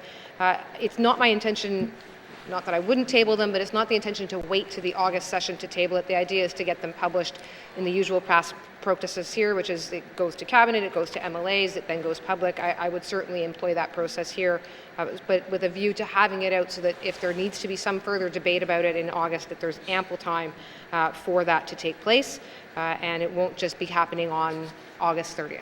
Thank you, Mr. Speaker. Thank you, Minister. Oral questions. Member for Kamloops. Very much, Mr. Speaker. Mr. Speaker, I appreciate that commitment from the Minister because I think that this is really important, and I think that there's been too much focus on procurement in this Assembly for this to simply be something that's tabled on the last day and then we don't get the opportunity to discuss it in this House, because I think that's really important. And I appreciate the Minister referring to the fact that, you know, this information will be coming to committee for comment, but I think it's really important that we have a very transparent view on this work so that also the constituents who are using this information and will be using these policies going forward have the opportunity to reach out to their MLA and say, hey, this doesn't work because of this applied reason. Because, you know, when I'm going about doing this work, it doesn't work for that reason. So I'll ask that, or I guess I'll start by asking, will the Minister commit to making these changes public sooner than later so that as we're reviewing it, we have the opportunity to also discuss these changes with our constituents? Thank you. Thank you, Member for Kamloops. Minister responsible for ITI. Thank you, Mr. Speaker. Mr. Speaker, so already there is, just to confirm, the manufacturing policy guidelines newly minted are on ITI's website. Current BIP guidelines and renewed guidelines are on the ITI's website. There is now a dashboard with respect to procurement that is live over on Finance's website. Those are all things that have come out of the procurement review, and I certainly would encourage people to go to them, take a look at them. Further as well, the the principles that I'd mentioned, the objectives and principles around procurement, that is not a small thing. That was one of the major parts that I had read in that review, was that it was too spread out. The purposes and principles of procurement, public procurement, was too spread out. There are now set principles. That's an important part of the work that took place here, and it's now guiding what's happening across departments. So again, encouraging people to locate that on our websites so that they can consider if that meets their needs. The definition, yes, Mr. Speaker, I hear the definition will need some opportunity to go to members to have some consideration done. It is part of policy. I think part of the messaging here is that when there's small things within policies that need changes and adjustments, it can be done. It doesn't have to wait for a full legislative review. We now have done that. We have done the work of the review. We have the background available to us, and I do encourage people to see all of the work that's been done to date. There's quite a lot that's out there. Vendor performance management is the last one before I get into the land of a minister statement, Mr. Speaker, and I'd encourage people to look at what we're doing with vendor performance management. It's actually enforcing the rules. It's a lot that's happened in that space in the last year, and again, I'd like to know that that's working for those who are already under that system, so that we can consider making adjustments in the life of this Assembly if we need to. Thank you, Mr. Speaker. Thank you, Minister. Oral questions. Member for Kamloops. Thank you very much, Mr. Speaker. And Mr. Speaker, I appreciate all of the references that the Minister gave to different areas of the ITI website, of the finance website, where this information can be found. I think this speaks to, and with all due respect, I think this speaks to the need for a consolidated response from the government. Even when I was going through and kind of creating my questions for today and figuring out how do I go about continuing this conversation in this House, I'm looking at and reading through press releases from the N.W.T in regards to procurement review. I'm looking through, yes, the guidelines and the dashboard and the contracting website. I'm looking through the work plan. I'm looking back at the information that came out with the procurement review, and that information is scattered. So anybody that actually wants to look at the panel's recommendations and then see what the government has done in response, or what they have chosen not to do for whatever reason, actually has to go and do a fair amount of legwork across the N.W.T's website. There's not one place where we can see this is the plan moving forward, this is how the government is responding, and this is what businesses can expect. And so that's why I'm asking if the government will table a fulsome response for what their response is to the procurement review panel's 50 recommendations. Thank you. Thank you, Member for Kamloops. Minister responsible for ITI. Mr. Speaker, simple answer is yes, there will be a response. It's going to be a full response to the review. And I couldn't agree more because of all the things I've been detailing in my responses now that have happened and that are underway. I've more than once brought the full team from multiple departments together, and at the last occasion, that was exactly the topic of conversation, was saying we can't let, in this case, it's all the good work go unknown. And those who are using one part may not know about the things that have happened in another. So it's coming, Mr. Speaker. It needs to come in time. I appreciate the comments. It needs to come in time that it can be considered, and so that if there's questions in the House that they can be prepared for. So I'm not giving a date today, but it's coming, and I'm conscious of the fact that it needs to come in a manner that provides time for MLAs to be able to ask questions in the House. Thank you, Mr. Speaker. Thank you, Minister. Oral questions. Member for Yellowknife North. Thank you, Mr. Speaker. Across the Northwest Territories, there's essentially 3 types of tenure. There's community government leasing. I got no problem with those. Community governments can sort out how they want to lease their land. Then there's fee simple title. Never hear any complaints about anyone who owns their house, Mr. Speaker. And then there's the N.W.T lease, which to me the main benefit seems to be a miraculous ability to be brought up in every single meeting and immediately derail it. No matter the meeting we're having, someone inevitably starts complaining about a 600% fee increase or their cabin, Mr. Speaker. It seems to be a golden rule of the N.W.T. And so my question for the Minister of Lands is, can we get out of the leasing business and give people who live in their houses in a N.W.T lease fee simple title? Thank you, Mr. Speaker. Thank you, Member for Yellowknife North. Minister responsible for lands. Thank you, Mr. Speaker. Mr. Speaker, the Department of Lands is able to offer fee simple title to leaseholders in areas where land lease only policy isn't implemented or doesn't apply. In other words, where land claims have been concluded. The land lease only policy applies where land claims are not settled. The policy restricts the sale of public land in order to ensure the land claims and treaty negotiations are not jeopardized. As the member is aware, we are wrapping up a review of the land lease only policy. This review is intended to address the efficiency or effectiveness of this policy, and it was developed over 30 years ago and has seen very little change over time. I'm hoping to update the members here this week on the status of that. Thank you, Mr. Speaker. Thank you, Minister. Oral questions. Member for Yellowknife North. Yeah, thank you, Mr. Speaker. I look forward to those updates to the land lease only policy, but there seems to be a disconnect because it's only supposed to apply in unsettled areas. But we know in the IRC, even though it was settled 40 years ago, we are still having this fight about N.W.T leases. And it seems to me at the heart of this issue is we need to separate out those who are rights holders. Even if they are on public land, if they are in their traditional territory, we need to create a different form of tenure and bring them into a different conversation. Is the minister willing to look to create some form of new tenure where rights holders are not paying the same lease fees and the same taxes as everyone else? Thank you, Mr. Speaker. Thank you, Member for Yellowknife North. Minister responsible for lands. Mr. Speaker, so rights-based cabins, we're working on that. We're trying to put that to the side. We're trying to be able to identify some of the things. Some of the work that's being done is exactly what the member is asking for. So we're working on this, trying to get this resolved. We're working with Indigenous governments to come up with a definition of what's a rights-based cabin, not the N.W.T, but the Indigenous governments. Thank you, Mr. Speaker. Thank you, Minister. Oral questions. Member for Yellowknife North.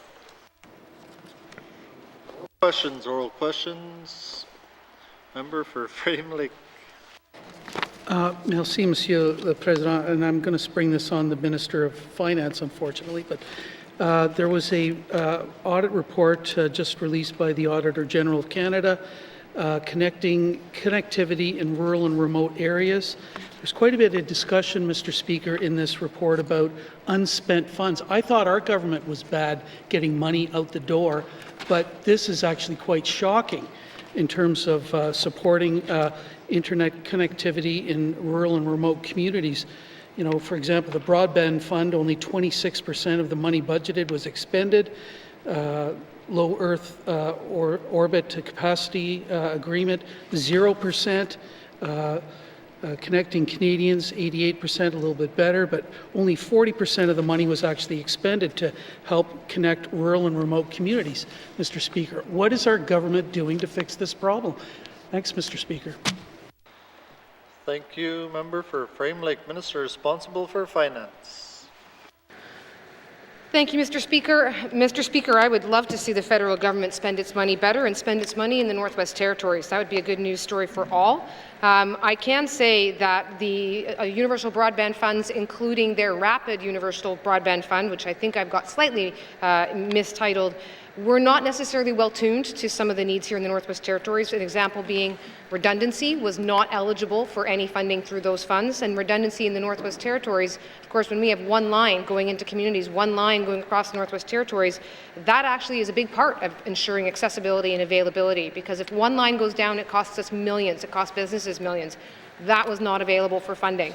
We did get funding through the fund, and the Indigenous governments, Clicquot government got it funding through the fund, and the funding up to the Inuvik Highway was funded through that fund. So while I had received only some initial data back on this fairly new report, I'd be interested to see how we've done perhaps in comparison and to see if there were areas that we could have looked for more, that we could go back now and look for more. And one last, Mr. Speaker, I think they have actually gone out now and asked for recommendations and responses with respect to how to improve those funds. And Mr. Speaker, I can tell you that I have already checked with our department. We are planning to put our submission in on that regard. Thank you. Thank you, Minister. Oral questions. Member for Frame Lake. Merci, Monsieur le Président. And of course, I didn't give the minister heads up, so I'm springing this on her, probably playing a little bit of this just off the cuff. But you know, some of the recommendations in this report are aimed, of course, at one of my favorite agencies, the Canadian Radio, Television, Telecommunications Commission. And you know, recommendation 2.31, the CRTC should routinely collect and verify data from telecommunications service providers about connectivity quality. Like, I would have thought that that's something you would just normally do.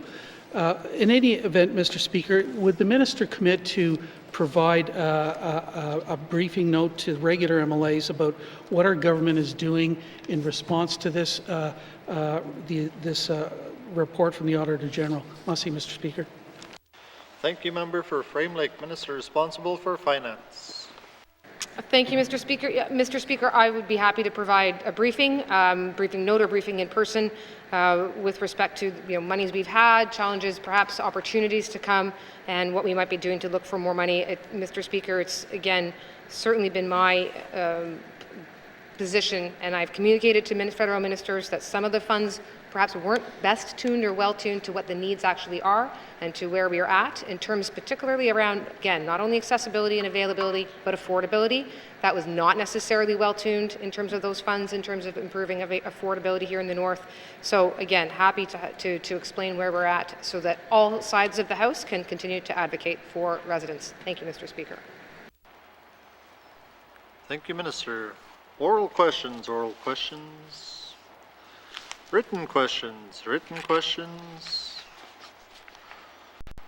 returns to written questions, Minister responsible, Mr. Clerk. Thank you, Mr. Speaker. Mr. Speaker, I have a return to written question number 60-19-2, asked by the member for Hay River South on March 2nd, 2023, regarding physician recruitment and retention. Mr. Speaker, I have a return to written question number 61-19-2, asked by the member for Cam Lake on March 6, 2023, regarding the Government of the Northwest Territories sole source contracting under procurement criteria 1.8.2a. Mr. Speaker, I have a return to written question number 62-19-2, asked by the member for Cam Lake on March 6, 2023, regarding sole source contracting for the Northwest Territories Health and Social Services Authority under procurement criteria 1.8.2a. And Mr. Speaker, I have a return to written question number 63-19-2, asked by the member for Cam Lake on March 6, 2023, regarding use of Indigenous languages on official documents. Thank you, Mr. Speaker. Thank you, Mr. Clerk. Returns to written questions, replies to Commissioner's address, petitions, reports of committees on the review of bills,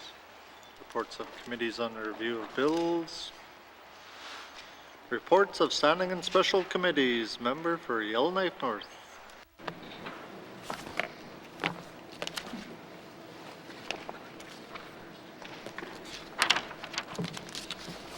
Thank you, Mr. Speaker. The Standing Committee on Government Operations is pleased to provide its report on the 2021-2022 review of the Official Languages Act and commends it to the House.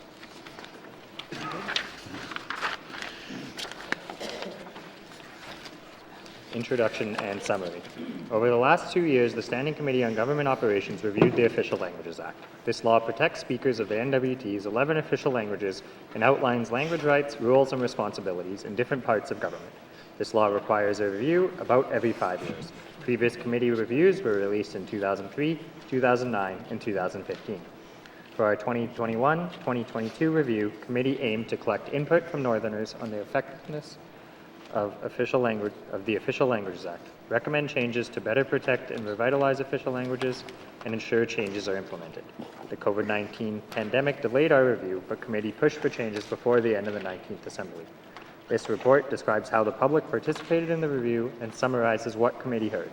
Participants shared many examples of how the languages approach of the Government of the Northwest Territories falls short of Northerners' needs and rights, and many suggestions for improvements. Statistics back up what residents are saying. Indigenous language communities continue to lose speakers, but many more people want to learn their language. The report also outlines committee's call to overhaul the government's approach to official languages, starting with 4 transformative changes. 1. Implementing the right to receive services in your official language of choice. 2. Implementing the right to K-12 immersion education in your local language. 3. doubling resources to support and revitalize Indigenous languages, and 4, support of official language speakers in the public service. Committee urges the government to begin making these changes now and complete them in the 20th Assembly. Despite pandemic delays, committee pushed for changes. In early 2021, committee set out travel across the N.W.T. Unfortunately, our plans were repeatedly postponed due to COVID-19 pandemic. In December 2021, committee realized that we could not finish our review of the Official Languages Act in time to make changes to the law before the end of the 19th Assembly. However, almost 20 years had passed since the law had last been updated, and in that time, many important and straightforward amendments had been suggested. Therefore, committee urged the minister responsible for official languages to work with us to develop legislation before our review was complete. The minister agreed and invited our input. In response, committee reviewed all past suggestions for changes to the Official Languages Act since 2003, the last time the law was changed. Committee identified about 50 past suggestions and prioritized 12 of them for the new bill. The Department of Education, Culture and Employment accepted some of our priorities and put them into Bill 63, an act to amend the Official Languages Act.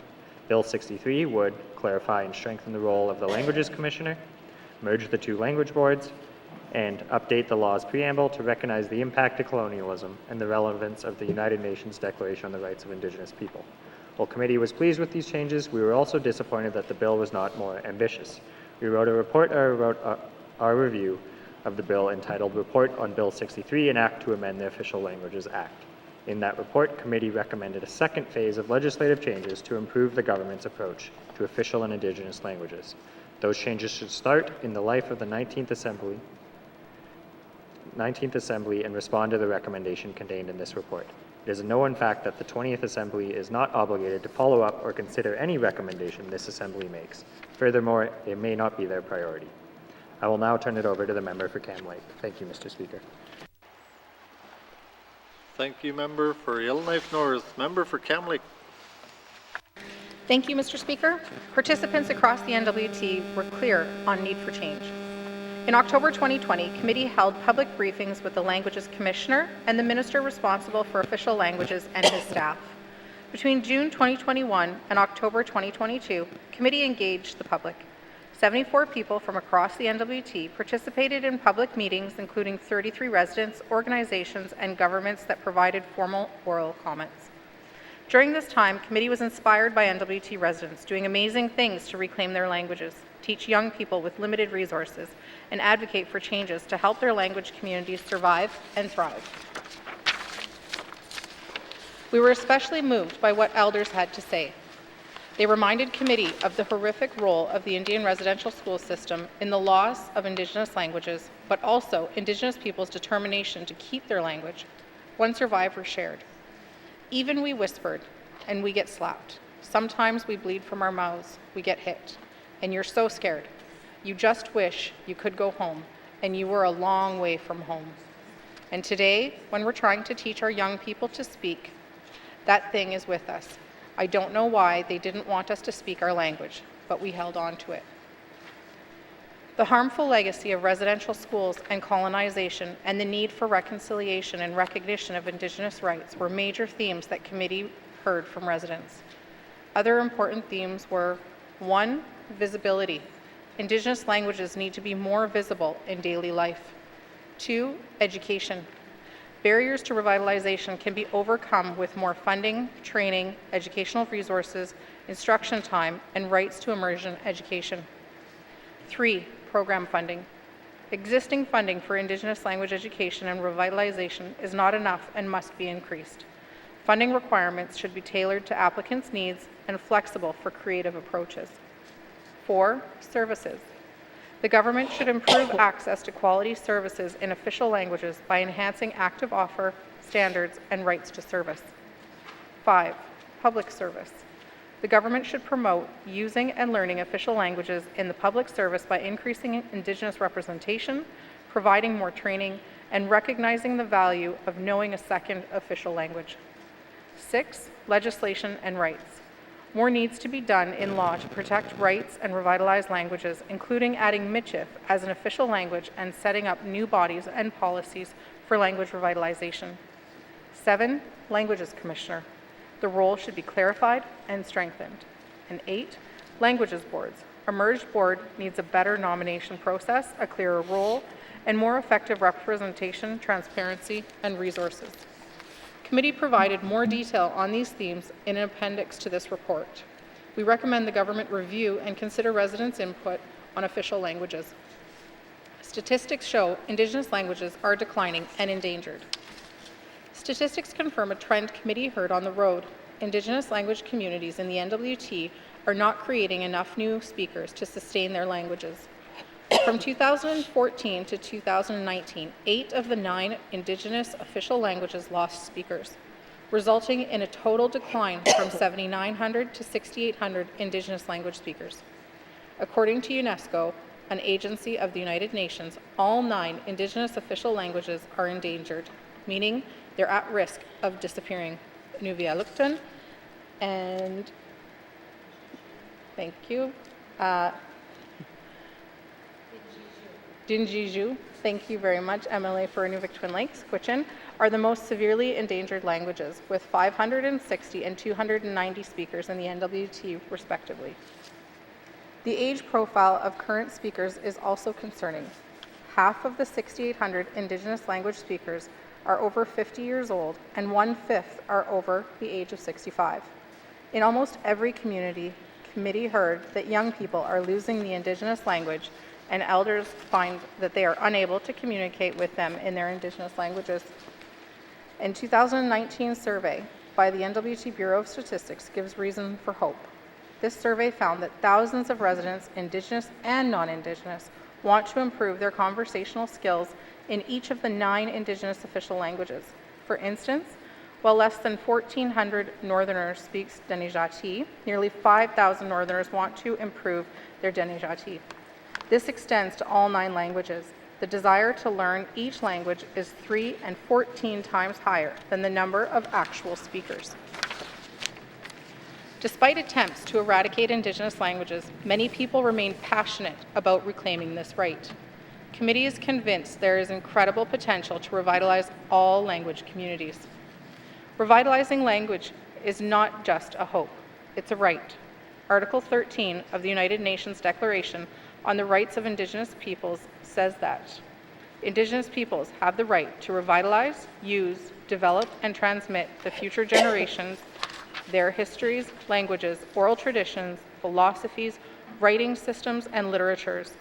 States shall take effective measures to ensure that this right is protected. Article 13 matters because it confirms the government's unique duty to protect Indigenous peoples' language rights and prevent the loss of valuable knowledge and traditions. While the GNWT has made improvements, anecdotal evidence and statistics suggest that the government is not fulfilling its language responsibilities under the Declaration. Mr. Speaker, I would like to pass the reading of this report to my colleague from Tune-a-Day-Welladay. Thank you. Thank you, Member for Cam Lake. Member for Tune-a-Day-Welladay. Thank you, Mr. Speaker. 4 changes to overhaul the GWT language approach. 1. Implement the rights to receive services in your official languages of choice. Since 1984, the Official Language Act has set out the public's right to government services in official languages. That right exists where there is significant demand on where is reasonable given the nature of the office. However, the concept of significant demand and nature of the office have been criticized for years because they are unclear and do not work for the N.W.T. These concepts make it hard for residents to understand their rights to demand services from the government in any official languages. Committee believes that each resident is language rights holders regardless of where they are and which office they interact with. These rights extend to the descendants of the language speakers, especially if they lost their language. Language rights should ensure substantive quality, and that this means using targeted measures to address underlying barriers and achieve true equality. Language rights should also be remedial in nature, meaning that they address inequalities and past injustice. Practically speaking, the government has too far to go to implement this expensive version expansive version for language rights, but even the minister has expressed hope that the N.W.T one day realize the version of service delivery similar to what we see for French language services for all of our official languages. Committee therefore recommends recommendation number one. The government of Northwest Territory recognizes the right of each resident to receive services in the official languages of their choice. This right should be beyond the concept of significant demand and nature of the office and follow the principles of substantive equality, as such as the N.W.T should consider quantitative and qualitative characteristics when determining services levels to each official languages community. This should also be remedial in nature, designed to counter the gradual decline in Indigenous official language speakers. Residents express a desire to see more Indigenous languages signage on a day-to-day basis. The government has a guideline manual requiring new and replacement signs to display local Indigenous official language. The rule only applies to the territorial institutions. The department is currently under updating the guidelines. The committee welcomes that work, but recommends that the government accelerates the transition towards more Indigenous language signage in the built environment. We therefore recommendation number two, the government of the Northwest Territories set up a policy and a plan to display more Indigenous language signs before the 19th Assembly ends. The policy should require all new signs at the territorial public bodies and community governments to promote feature the local Indigenous official languages. The plan should set out targets on offer funding for new Indigenous language signs. In the N.W.T, the Métis are the only Indigenous group whose traditional language is not recognized as the official languages. Committee heard interest in adding Mischief as the official language in the Hay River. This idea is not new. In the 2002 special committee developed a discussion paper about the Mischief in N.W.T and recommends further research to figure out how the language should be recognized. The language commissioner also recommended reconsidering whether the Mischief should be official language in the 2016. Also, as there is no recent publicly available research on the Mischief, and the N.W.T committee believes more study is necessary and recommends recommendation number three. The Department of Education, Culture and Employment commissioned a study on the state of Mischief and the N.W.T and option to recognize Mischief in the Official Languages Act. The study should be tabled in the House within the first 18 months of the 20th Assembly. Number two, implement the rights to K-12 immersion education in your local language. Committee heard a strong and clear desire for more Indigenous languages in education, including more intergenerational learning opportunities for more instruction time and K-12 immersion options in each community. However, there are more formidable barriers such as lack of fluent young people to replace retiring teachers and too few languages instructor training opportunities at Aurora College. Committee believes that the long-term goal needs to be a right for full K-12 immersion in your local official languages. Anything less will fall apart short of Article 14, which says in brackets, state shall, in conjunction with Indigenous people, take effective measures in order for Indigenous individuals, particularly children, including those living outside their communities, to have access with possible to an education in their culture and provide their own language.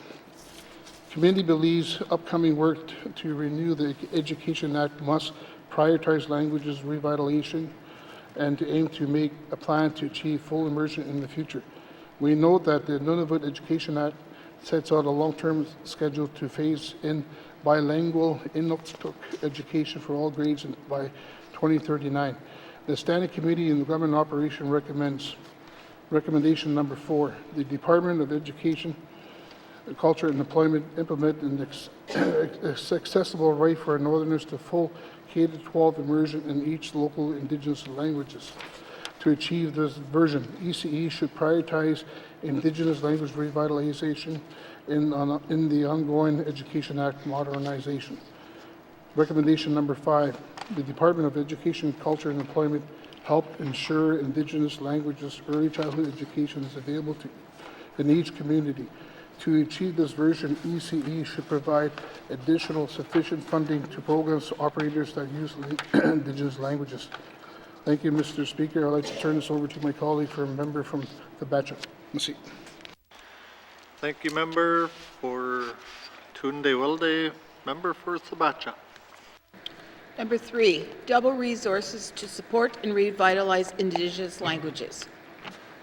Committee heard clearly that funding for Indigenous language education and revitalization is not enough to ensure language communities survive. This unanimous sense of underfunding exists despite recent increases in language funding. The government of the Northwest Territories now spends around $21 million each year on Indigenous language programming, up from $14 million 10 years ago. To gauge the potential funding gap, committee compared the government of the Northwest Territories' Indigenous language funding with its French language funding. Committee acknowledged this comparison is far from perfect. These language communities have different histories, circumstances, and needs, and the government's responsibilities to these communities are different based on constitutional and international law. Committee compared French language funding per French speaker with Indigenous language funding per Indigenous residents. Looking at Indigenous residents rather than current Indigenous language speakers is appropriate because Indigenous language rights extend to all Indigenous people, including those who have lost the language. Committee found that the government of the Northwest Territories French language funding is around $2,200 per French speaker, compared to Indigenous language funding of around $1,100 per Indigenous person. This puts the funding gap at $1,100 per Indigenous person. To close this gap, the government of the Northwest Territories would have to double per person Indigenous language funding. The total cost would add up to an additional $22 million per year. More details on this calculation are included in Appendix C of this report. Committee believes that increasing funding by at least this amount is necessary to reverse the decline in Indigenous language speakers and revitalize language communities. Committee therefore recommends, recommendation number 6, that the government of the Northwest Territories double funding for Indigenous language education services and revitalization. Recommendation number 7, that the government of the Northwest Territories reimburse use of the Indigenous official language as an eligible expense for all programs, grants, and contributions. These funding agreements should be multi-year to reduce administrative burden and improve sustainability. Educators and language experts brought up the problem of fragmentation among language communities in developing resource materials. Committee heard one example of a southern publisher charging $20,000 to allow an education resource in one Indigenous language to be translated into another. Participants thought the department could do more to minimize the reinvention of the wheel, so the educational resources can be translated easily and affordably. One promising suggestion was that for a Creative Commons, additional space for people to share and collaborate on educational resources. Existing resource hubs like the Our Language N.W.T platform do not particularly promote decentralized content creation and digital collaboration. Committee therefore recommends, recommendation number 8, that the Department of Education, Culture and Employment set up a Creative Commons for Indigenous language resource materials. The Creative Commons should build on our Language N.W.T platform and offer an accessible digital space. It should allow creators and users to share and collaborate on educational materials, language learning apps, circular, grant applications, and other resources. Mr. Speaker, I'd like to now turn this over to the Inuvik Twin Lakes member. Thank you. Thank you, Member for Thabach. Member for Inuvik Twin Lakes. Thank you, Mr. Speaker. Number 4, support of official language speakers in the public service. The Government of Canada has committed to preserving, promoting, and revitalizing Indigenous languages in Canada. Indigenous Languages Act 2019. Supporting the efforts of Indigenous people to reclaim, revitalize, maintain, and strengthen Indigenous languages also responds to calls to action 13, 14, and 15 of the Truth and Reconciliation Commission of Canada. Keeping Indigenous languages alive contributes to implementing the United Nations Declaration on the Rights of Indigenous People. Specifically, Article 13 recognizes the right of Indigenous peoples to revitalize, use, develop, and transmit their languages and traditions to future generations, and indicates that states should take adequate measures to ensure these rights are protected. The government's duty to protect language rights extends to its role as an employer of the over 6,300 public servants. However, current efforts appear modest. In 2021-2022, only 340 employees, or 5% of the workforce, received a bilingual bonus. The bonuses were worth only $560,000, or 0.1% of total human resource costs. The government also gives an allowance to teachers using an Indigenous official languages, but it has decreased from 105 teachers getting the allowance in 2010 to fewer than 40 teachers receiving it now. In the spirit of reconciliation, it is imperative that the government of the Northwest Territories steps up and does much more as an employer. After all, the loss of Indigenous languages in this country directly relates to residential schools. The public service must support Indigenous language speakers proactively. The employer should be responsible for identifying and supporting employees who want to learn the language of their heritage and culture rather than demanding Indigenous person achieve and prove bilingual proficiency in an independent path. Departments and agencies should prepare an annual action plan to support and grow the official Indigenous languages. The plan should include funding, targets, and regular reporting. Committee recommendation number 9, that each department and agency be required to have an annual official languages action plan to improve and revitalize the language skills of its Indigenous employees. The plan should identify objectives, actions, performance measures, and multi-year targets. The plan should be supported by an updated bilingual designation policy, creating a new category of bonuses for Indigenous employees learning to speak an official Indigenous language. Each department and agency should be responsible for identifying Indigenous employees wanting to learn the Indigenous language of their heritage and culture, helping identify access to learning opportunities, providing financial support, and assisting access to language proficiency assessments where available. Recommendation number 10, that each department and agency be required to create an individual language training account for each person. The account should guarantee each Indigenous employee a minimum number of hours of language training in any Indigenous official language as a first or second language. Recommendation number 11, that the Department of Finance set up an Indigenous Languages Revitalization Fund to support Indigenous employees in the effort to reclaim, revitalize, maintain, and strengthen their languages. I'd like to now turn it over to the member for Yellowknife North. Thank you, Mr. Speaker. Thank you, Member for Inuvik Twin Lakes. Member for Yellowknife North. Thank you, Mr. Speaker. Restore Indigenous language terms and spellings. The committee was disappointed that Bill 63 did not update colonial terms used in the law, like North Slavey and South Slavey. The minister said that language communities did not agree on new terms, so terms stayed the same. The committee shares the minister's hopes that the terms can be changed during the next review. The committee therefore recommends, Recommendation 12, that the government of the Northwest Territories restore Indigenous language terms and spellings to refer to languages and communities. The N.W.T should update all legislation, regulations, policies, guidelines, standards, and communications within the life of the 20th Assembly. The N.W.T should also consult Indigenous communities on the changes. Conclusion. This concludes the Standing Committee on Government Operations report on the 2021-2022 review of the Official Languages Act. The committee looks forward to the government's response to these recommendations. Recommendation 13.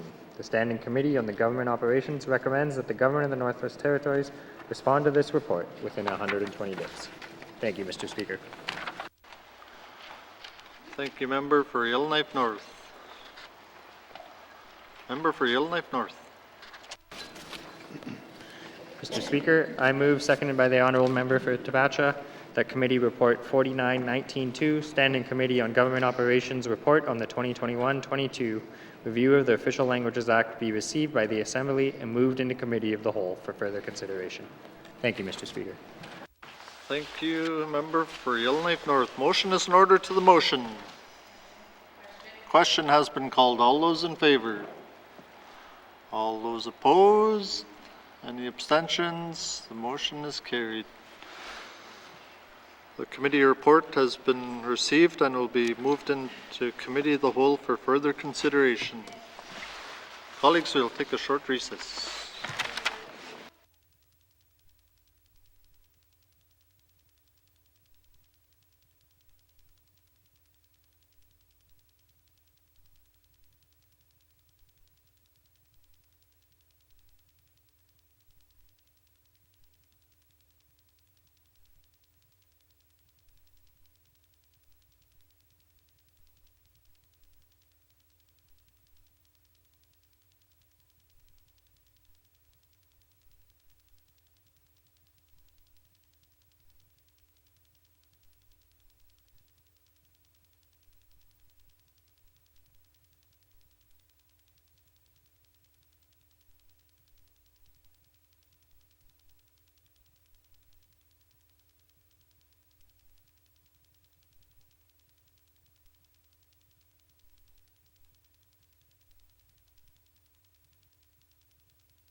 Reports of standing and special committees. Reports of standing and special committees. Member for Cam Lake.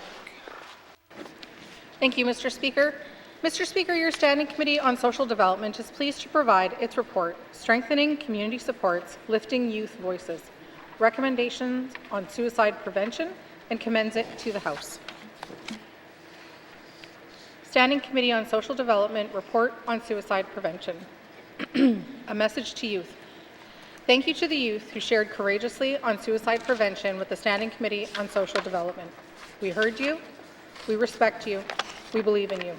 From you, we learn and take your lead. We hope you see your thoughts, ideas, and perspectives, and the resources and supports you asked for, reflected in the following report and its recommendations. Introduction. Youth know what they want. All youth are sacred. Northwest Territories youth are talented, brilliant, and powerful. Youth have so much to contribute to the North and to the world, yet many youth in the N.W.T are facing a mental health crisis due to complex challenges that diminish the overall quality of their lives. Far too many youth do not have access to sports and recreation, Indigenous languages, Indigenous culture, on-the-land programming, mentors, addiction support, places of healing, safe schools, and other safe spaces. Some youth struggle with having basic human necessities like stable and safe housing. Indigenous youth face additional challenges due to Indian residential schools' legacy, the child welfare system, and loss of culture and land as a result of colonization. Youth touched by the loss of life to suicide face added layers of loss and grief. These risk factors increase the likelihood of suicidal ideation and loss of life to suicide. Youth need leaders and champions throughout the N.W.T who believe in them and will advocate for the resources and supports they need to live quality lives. Youth need action taken now. The committee invited youth-led and youth-serving organizations to share their thoughts, ideas, and perspectives on suicide prevention and the kinds of strategies needed to empower youth and prevent loss of life to suicide. 5 youth-led organizations, 1 youth-serving organization, and 1 Dene counselor who facilitates on-the-land healing with youth and communities stepped forward and provided responses to the committee's 3 questions. 1. If it were up to you, what supports would you give to youth in your community to prevent loss of life to suicide? 2. What do youth need in your community to build resilience and inspire hope? And 3. How can the government empower youth to lead mental health and well-being solutions? Youth were clear in their responses. Youth know what they want. Youth want a territorial, youth-led conference that focuses on mental health and wellness. Youth want consistent aftercare supports from health professionals and community members following suicidal ideation or attempts. Youth want access to individual and family-oriented addictions and healing supports. Youth want an increase to accessible programs, including programming sports, recreation, culture, language, and on-land programming. Youth want to be cared about. Youth want safe schools and safe spaces that are free of alcohol, drugs, and violence. And youth want safe and stable housing. Youth said these were suicide prevention strategies.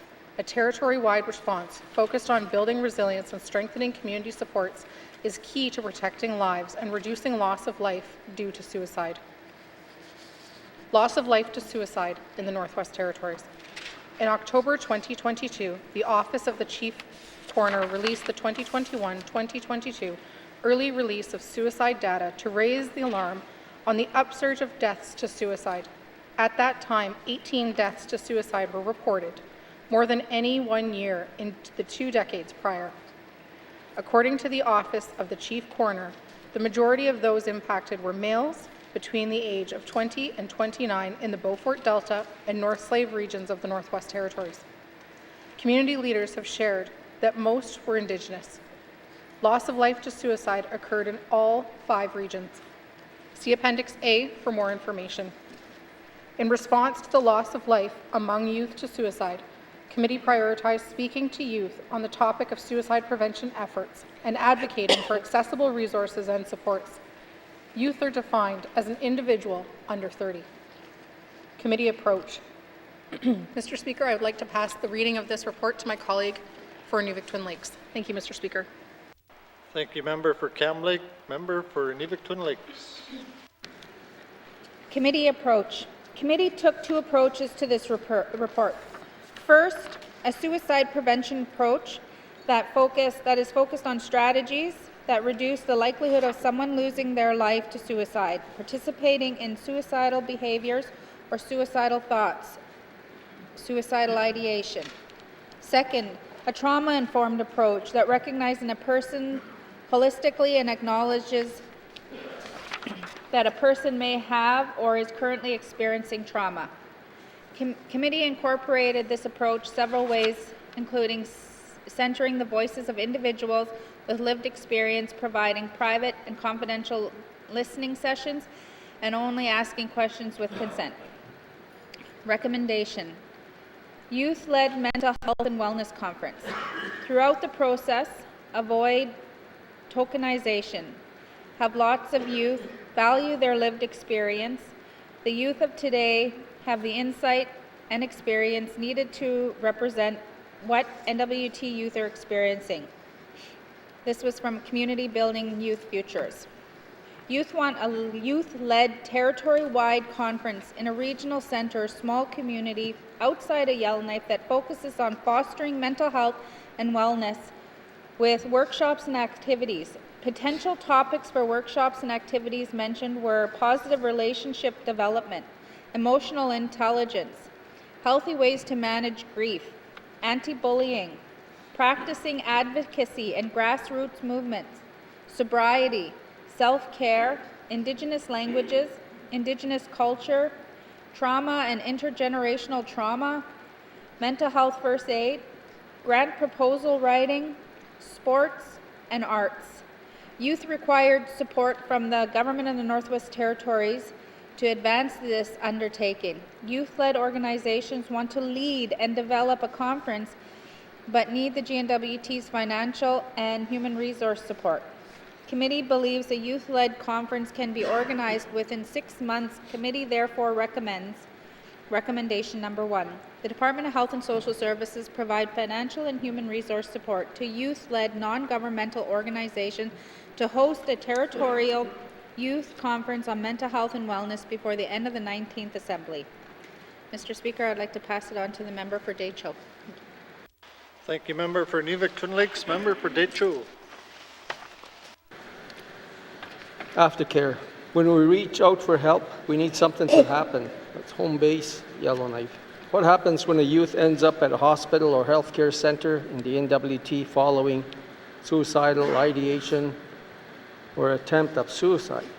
According to many youth, nothing happens. Committee heard story after story of youth who attempted suicide or had suicidal ideation or were not triaged, provided only physical health support if needed and no mental health support, and did not receive an aftercare plan or any kind of meaningful aftercare.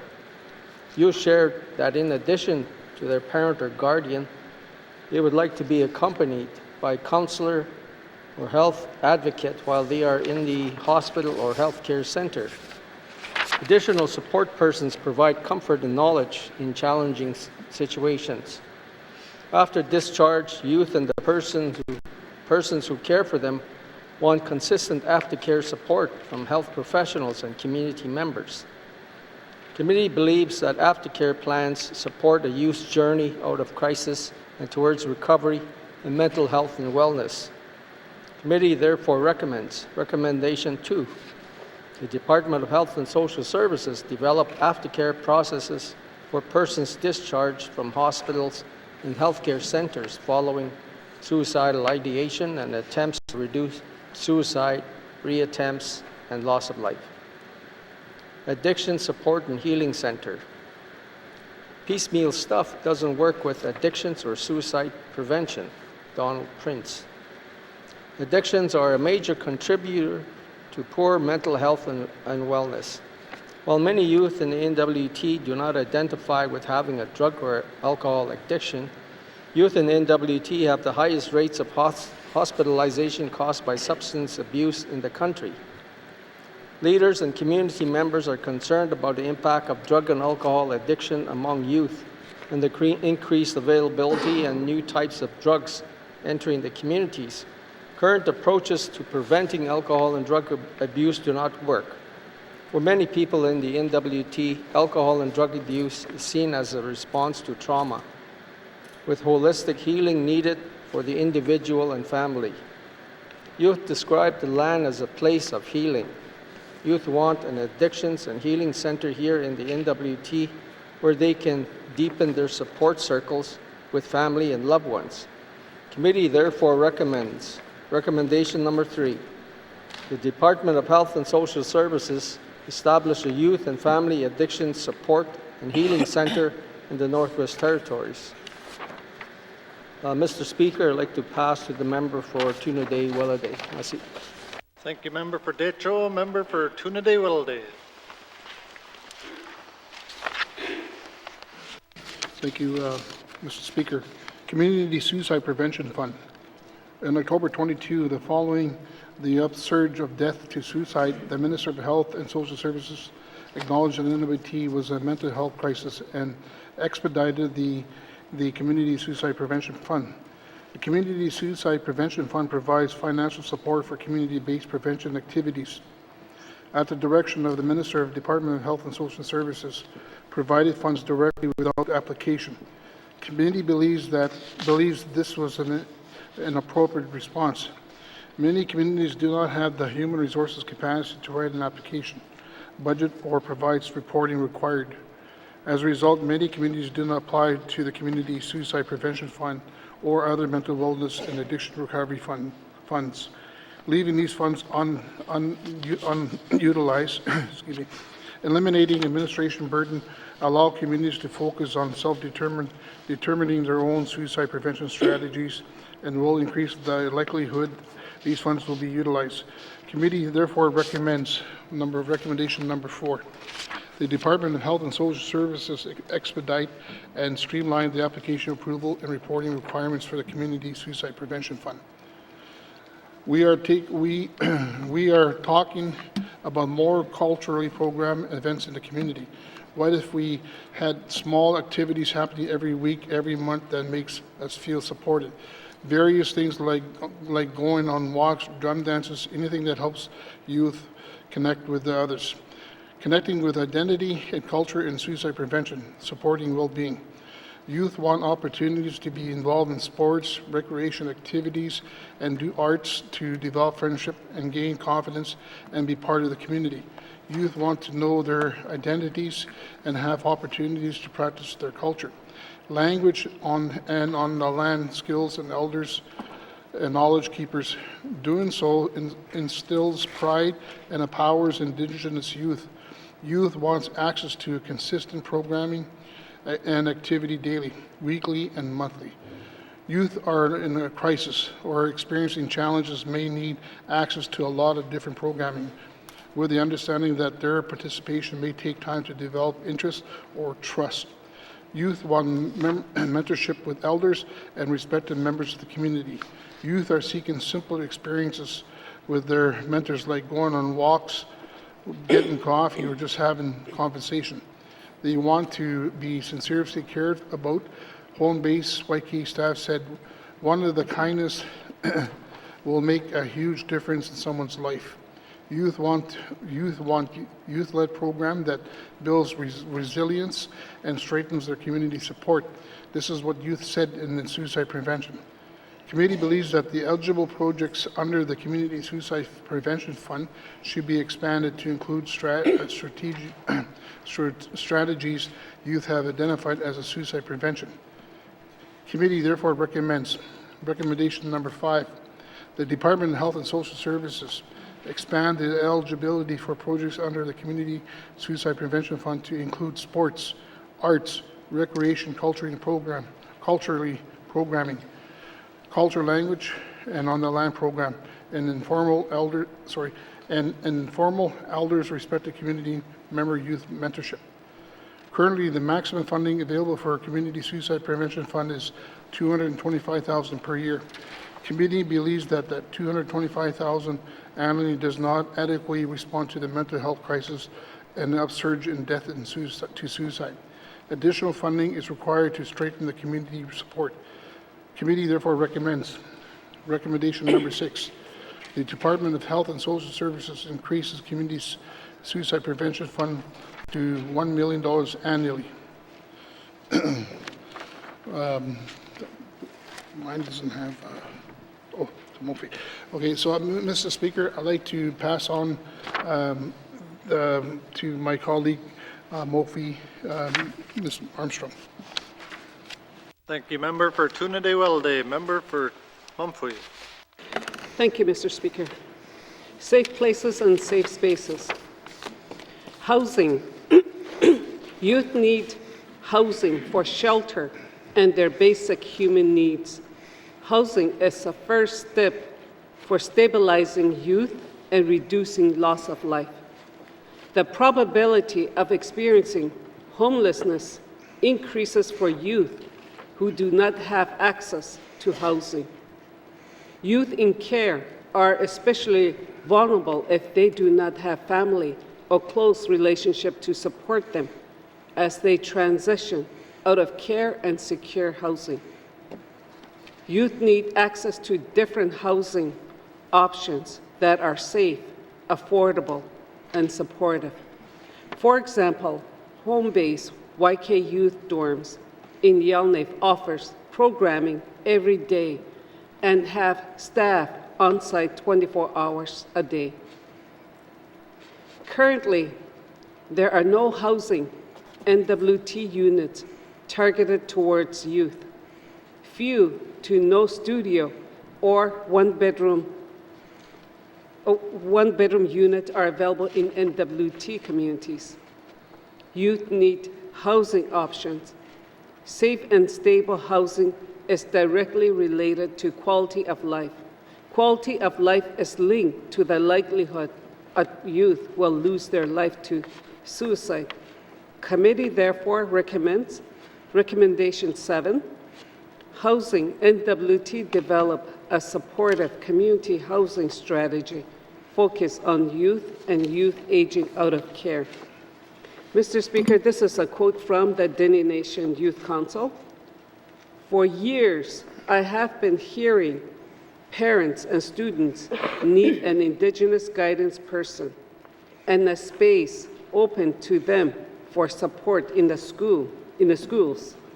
The better life we can give them, the better quality of life they will have, end quote, from the Dene Nation Youth Council. Indigenous students and their families want additional supports in schools that will, 1, improve academic success and university readiness, including tutoring, course planning, and completing post-secondary applications. Second, 2, increase the presence of Indigenous language, culture, and community. 3, provide emotional support and advocacy when needed. This aligns with the United Nations Declaration of the Rights of Indigenous People, Articles 14, 15, and 21, relating to rights, including the right to self-determination, self-determined education system, and accessing education without discrimination. The right to cultures, traditions, histories, and aspirations reflected in education, and the right to improve Indigenous peoples' economic and social conditions in the areas of education. Indigenous students and their families want schools that support their academic journeys and set them up for success. Committee therefore recommends recommendation 8, education, culture, and employment review and amend the career and education advisor job description to recruit Indigenous persons in these positions. Mr. Speaker, I pass this on to member for Great Slave. Thank you. Thank you, member for Mumfui. Member for Great Slave. Thank you, Mr. Speaker. Educators need to be committed to maintaining safe spaces. If not, kids then don't trust their schools to keep them safe. Northern Mosaic Network. Youth who identify as 2S LGBTQIPA+ may experience discrimination, harassment, and violence from other students, educators, community members, and leaders. Many youth do not feel safe expressing their sexual orientation and gender identity in the N.W.T. Indigenous youth who identify as 2S LGBTQIPA+ may face additional layers of harm due to the intersection of racism and homophobia. One youth said that many Indigenous 2S LGBTQIPA+ youth are on the fringes of their communities. Research has shown that 2S LGBTQIPA+ students suffer from greater rates of mental health issues and suicide. Their sexual orientation and gender identity does not inherently put 2S LGBTQIPA+ youth at a higher risk for suicide, but rather the lack of acceptance, mistreatment, and hatred for the 2S LGBTQIPA+ community increases the likelihood of suicidal ideation and loss of life to suicide. It is not enough to tolerate 2S LGBTQIPA+.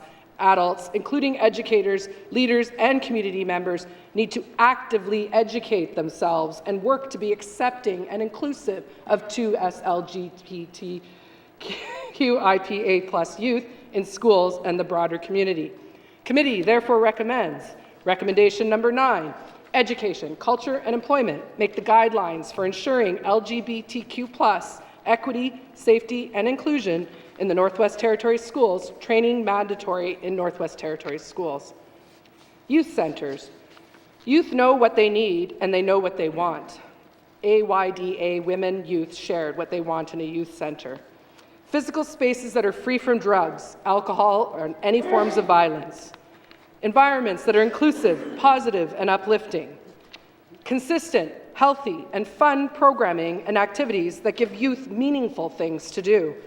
Indigenous youth want cultural and language programming and activities with elders and knowledge keepers. Some examples include elders' stories, cutting dry meat, making a teepee, igloo, or sod house, learning how to trap, singing Indigenous songs, etc. Leadership opportunities, including youth-led programming. Celebrating success and success stories with people who have similar life experiences, and dedicated staff who truly care. Youth centers are important places in the community. They are safe spaces where youth can gather with friends and have healthy outlets for their emotions. Diverse programming and activities give youth opportunities for learning and skill development and building confidence and resilience. Indigenous youth's identities are nurtured and empowered with culture, language, and on-the-land programming. Connections in the community are strengthened. Youth share that these spaces, combined with the factors of success described above and what they want, are directly linked to suicide prevention. Committee therefore recommends, recommendation number 10, Municipal and Community Affairs increase funding for the Youth Centers Initiative to a maximum of $100,000 for each recipient to ensure that youth have a positive and safe spaces to be free of alcohol, drugs, and violence. I'd now like to pass this over to the member for Cam Lake. Thank you, Mr. Speaker. Thank you, member for Great Slave. Member for Cam Lake. Thank you, Mr. Speaker. Mr. Speaker, this concludes the Standing Committee on Social Development's Building Resilience, Strengthening Community Supports, Youth-Led Recommendations on Suicide Prevention report. Committee looks forward to the government's response to these recommendations. Recommendation 11. The Standing Committee on Social Development recommends the Government of the Northwest Territories provide a response to this report in 120 days. Mr. Speaker, I'd like to take this opportunity to give thanks and once again acknowledge and say thank you to everyone who shared their thoughts, ideas, perspectives, experiences, knowledge, expertise, and stories with committee to inform the report and its recommendations, including Ada Women, Dene Nation Youth Council, Community Building Youth Futures, Donald Prince, Home Base Yellowknife, Northern Mosaic Network, and Supporting Wellbeing. Thank you, Mr. Speaker. Thank you, Member for Cam Lake. Reports of standing and special committees. Member for Cam Lake.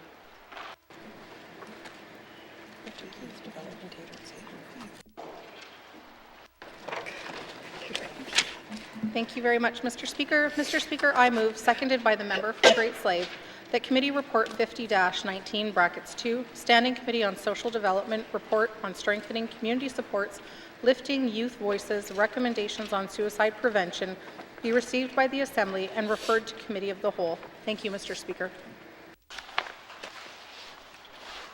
Thank you, Member for Cam Lake. Motion is in order to the motion. Question has been called. All those in favour?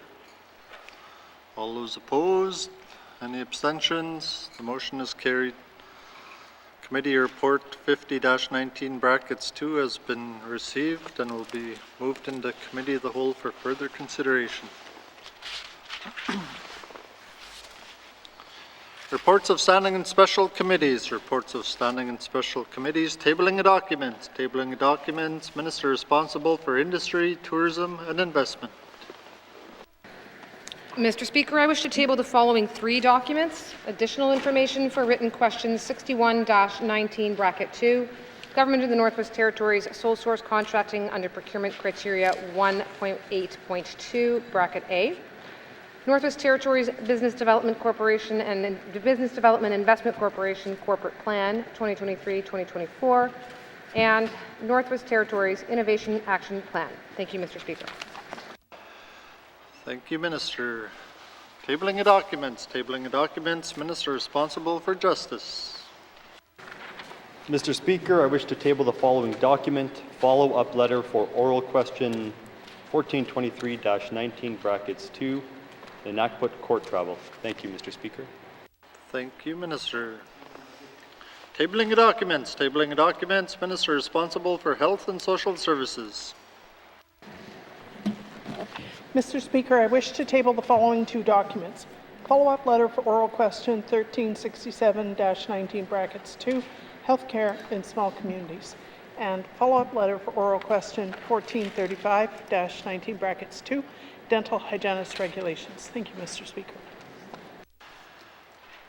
Thank you, Minister. Sorry. Tabling of documents. Tabling of documents.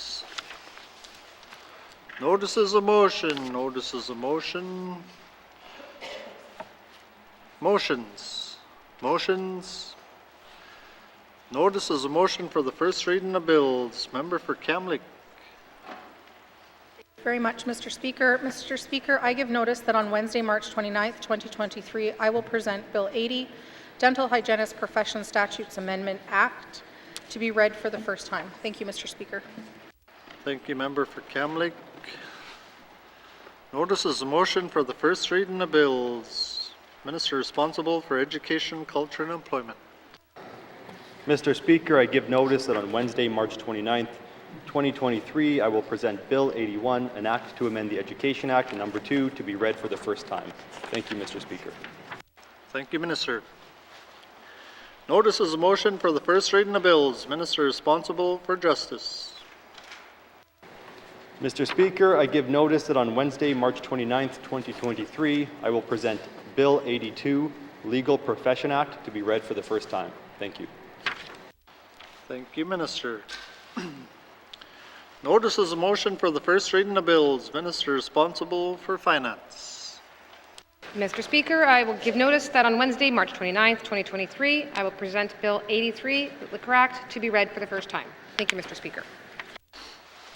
Thank you, Minister. Notices of motion for the first reading of bills. Minister responsible for industry, tourism and investment. Mr. Speaker, I give notice that on Wednesday, March 29th, 2023, I will present Bill 84, an act to amend the Northwest Territories Business Development and Investment Corporation Act, to be read for the first time. Thank you, Mr. Speaker. Thank you, Minister. Notices of motion for the first reading of bills. Madame Premier.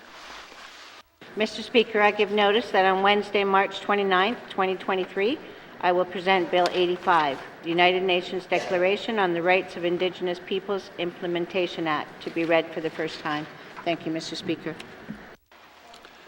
Thank you, Madam Premier. Notices of motion for the first reading of bills. Notices of motion for the first reading of bills. First reading of bills. First reading of bills. Second reading of bills. Second reading of bills. Member for Thabacha.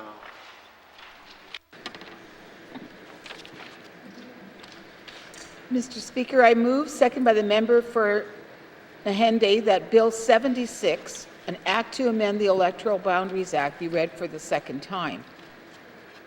Mr. Speaker, Bill 76 amends the Electoral Boundaries Commissions Act to establish a commission within 2 years of the 2023 general election, expand the size of the commission, broaden the eligibility to serve as chairperson of the commission, add geographic and place names to the relevant considerations of the commission, and modernize language, including by using gender-neutral language. Thank you, Mr. Speaker. Thank you. Colleagues will take a short timeout.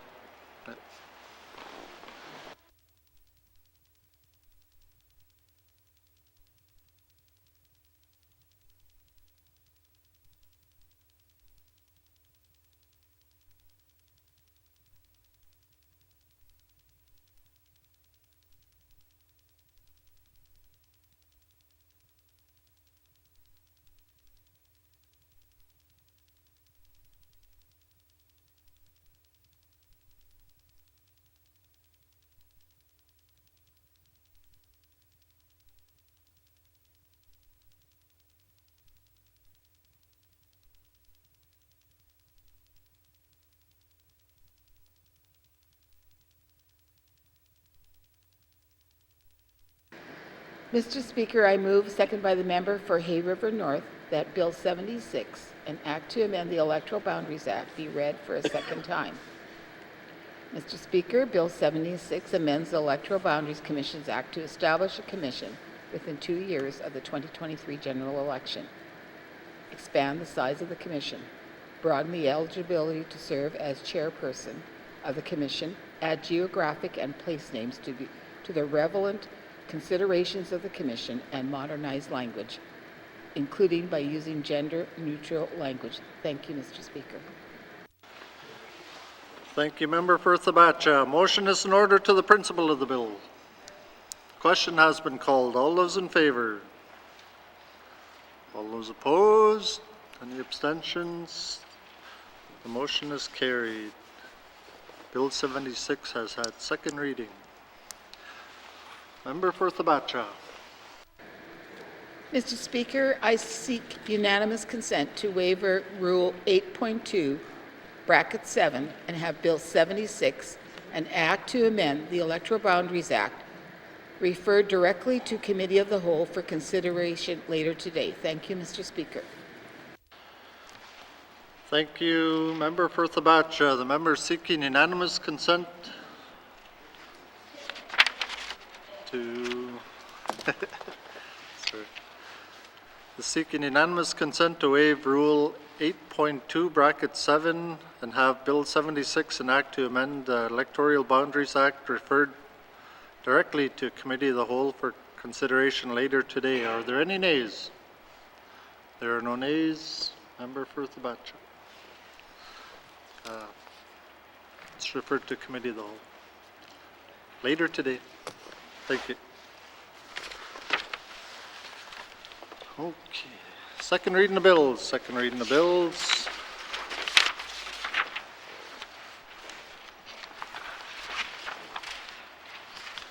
Consideration in Committee of the Whole of bills and other matters. Bill 23, 29, 60, 61, 63, 66, 67, 68, 73, and Bill 76. Committee Report 40-19 brackets 2, Committee Report 42-19 brackets 2, Committee Report 43-19 brackets 2, Committee Report 44-19 brackets 2, Committee Report 47-19 brackets 2, Minister Statement 264-19 brackets 2, Table document 681-19 brackets 2, table document 694-19 brackets 2, table document 813, 881, 882, 8 and 883-19 brackets 2. By the authority given to me as Speaker under Rule 2.2 brackets 4, I hereby authorize the House to sit beyond the daily hours of adjournment to consider the business before the House with member for N.W.T Lakes in the chair.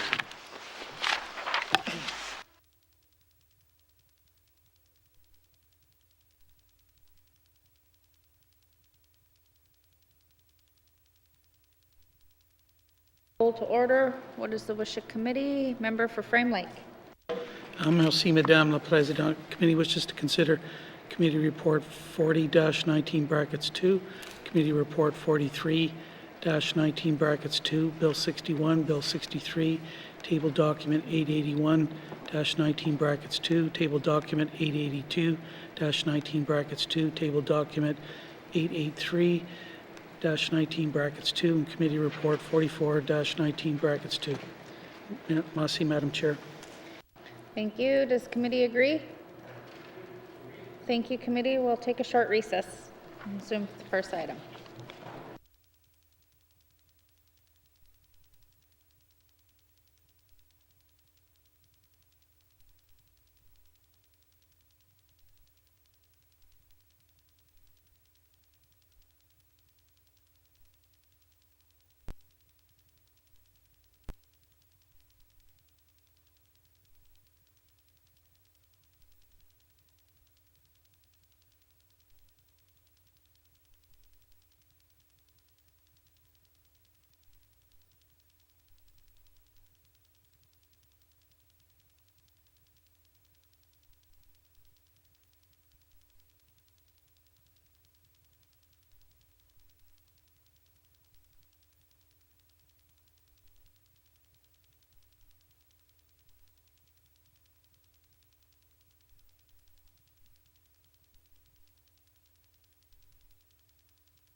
I'll now call Committee of the Whole back to order.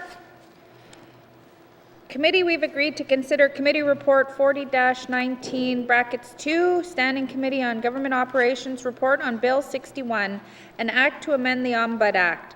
I will go to the Deputy Chair of the Standing Committee on the Government Operations for any opening comments. Member for Tabacha. Thank you, Madam Chair. Madam Chair, Bill 61, an act to amend the Ombudsman Act, received second reading in the Legislative Assembly on November the 2nd, 2022, and was referred to the Standing Committee on Government Operations for review. Bill 61 is a private member's bill sponsored by the member for Yellowknife North.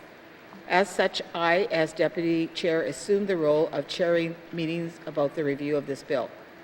The committee sought feedback on Bill 61 and received 8 written submissions. The committee held a public review of the bill on December the 9th, 2022. The input helped committee to understand the benefits of the proposed changes and put forward amendments to make the bill even stronger. The committee amended 2 clauses, one to clarify the Ombudsman's mandate and one to maintain the exclusions on all 6 statutory officers covered in the existing Act, and to exclude the Human Rights Commission and the adjudication panel from the Ombudsman's jurisdiction. As a result of the review of Bill 61, committee presented a report with 2 recommendations to the Legislative Assembly on February the 14th, 2023. I would like to thank the committee for its work on the review of Bill 61. Individual members may have additional comments. Thank you. I will now open the floor to general comments on Committee Report 40-19-2. Do members have any general comments?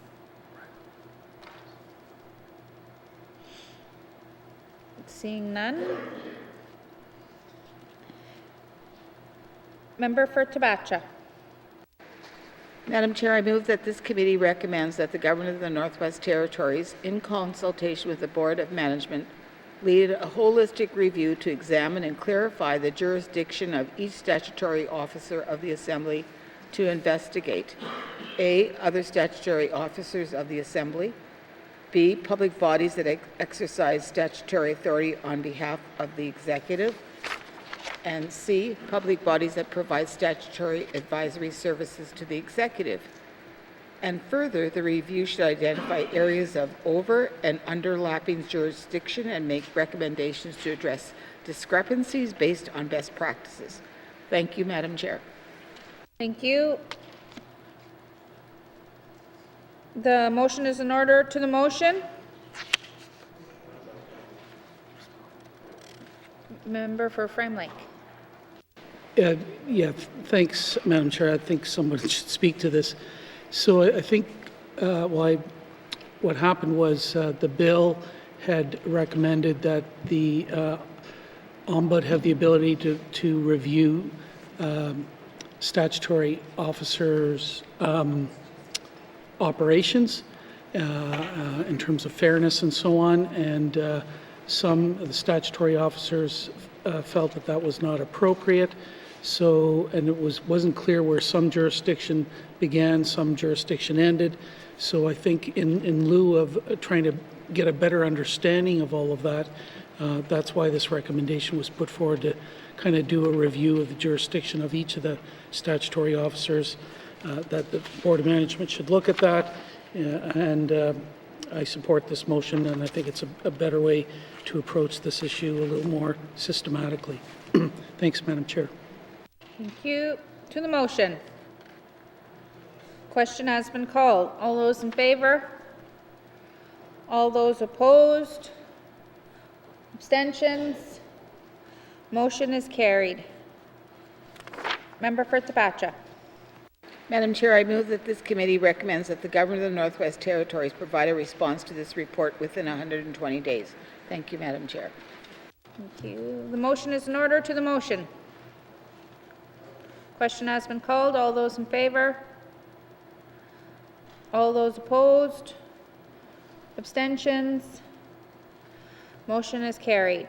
Thank you, committee. Do you agree that we've concluded consideration of Committee Report 40-19 brackets 2?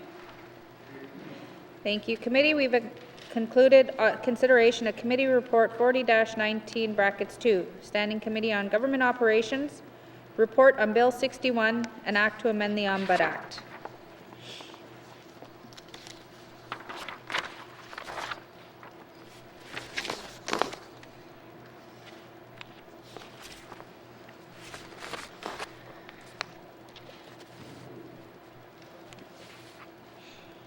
Committee, we've agreed to consider Committee Report 43-19 brackets 2.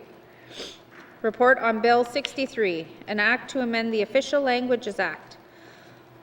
I will go to the Chair of the Standing Committee on Government Operations for any opening comments. Member for Yellowknife North. Thank you, Madam Chair. The Standing Committee on Government Operations has been reviewing the Official Languages Act for approximately 3 years, having undertaken both the statutory review of the Official Languages Act in early 2020 and now the review of Bill 63, an act to amend the Official Languages Act for the last 3 months.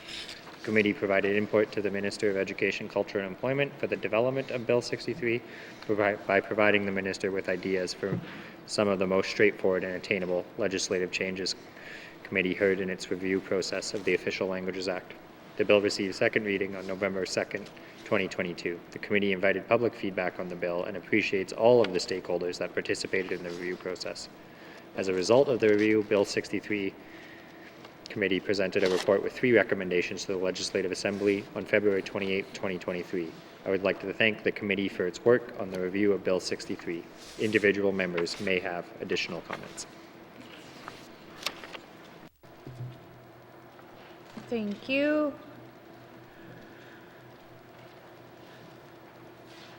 Do any members have any general comments?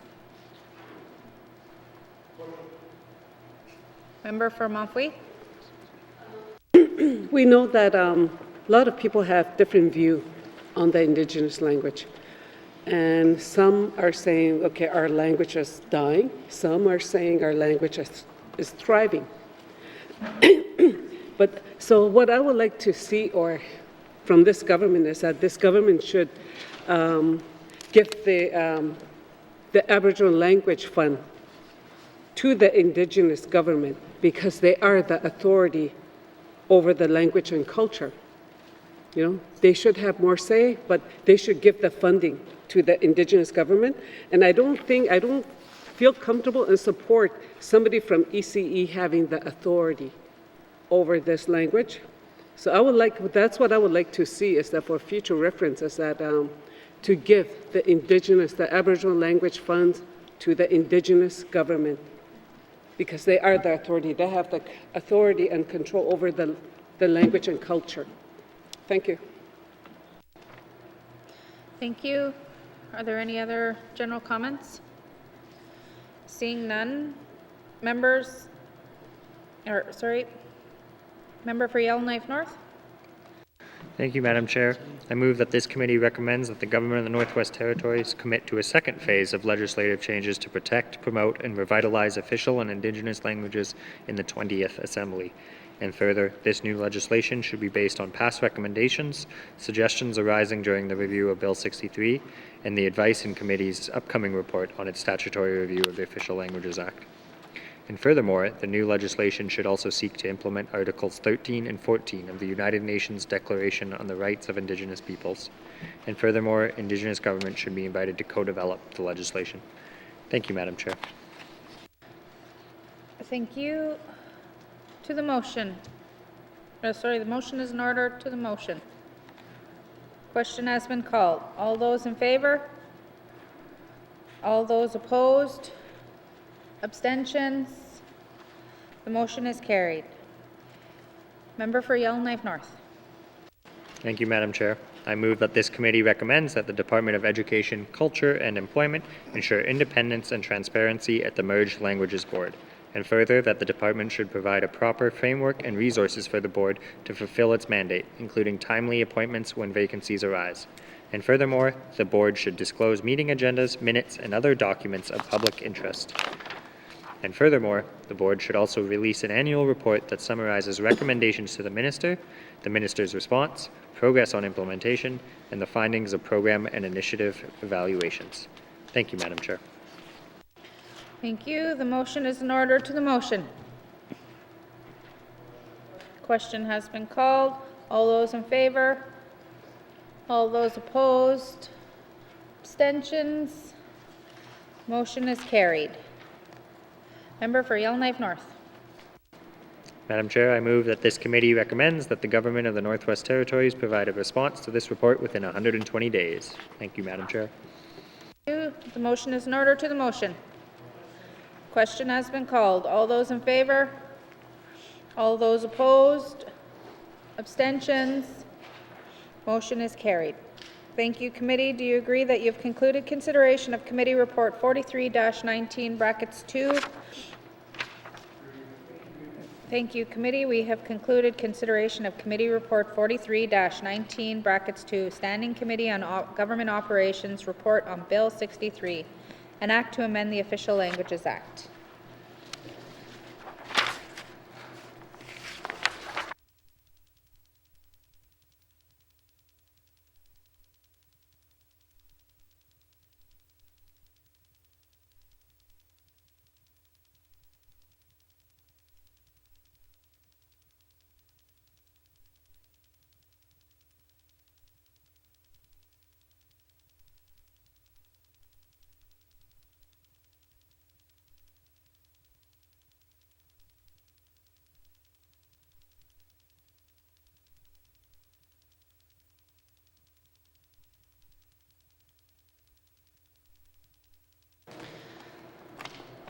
Committee, we've agreed to consider Bill 61, an act to amend the Ombudsman Act.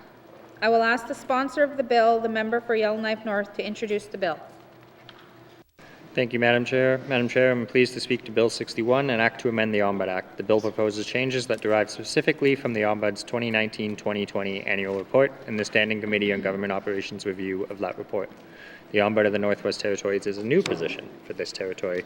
It was only in April of 2019 when our first Ombudsman was appointed. I made the decision to bring forward Bill 61 as a private member's bill because it is important to listen to the people who are living the realities of the legislation created for this office. And these are changes that the government was not prepared to consider putting forward in the life of the 19th Assembly. The Ombudsman made her recommendations to ensure her office is fully enabled to fulfill the purpose and vision with which the Legislative Assembly created it. The changes in this bill would mean residents can make complaints about a wider range of public bodies. The changes would allow the Ombudsman to investigate complaints into matters that have come up since April 1st, 1999, because right now the Ombudsman can only investigate complaints into matters that have come up since January 1st, 2016. The changes would also allow the Ombudsman to provide more notice of investigations. Finally, the changes would clarify the Ombudsman's role. I was pleased to concur with the amendments proposed by the Standing Committee on Government Operations that further clarify the Ombudsman's role and that ensure guardrails to make sure the Ombudsman cannot override decisions of the Human Rights Commission or adjudication panel. The changes in this bill will improve the ability of the Office of the Ombudsman to carry out the mandate of that office for the people of the Northwest Territories. That concludes my remarks on Bill 61. I'm pleased to hear comments or respond to questions. Thank you, Madam Chair. Thank you. Would you like to bring witnesses into the chamber? I don't actually know, Madam Chair. If anyone's in that little room, they can come join me, or perhaps a law clerk or someone. Sergeant at Arms, please escort the witness in.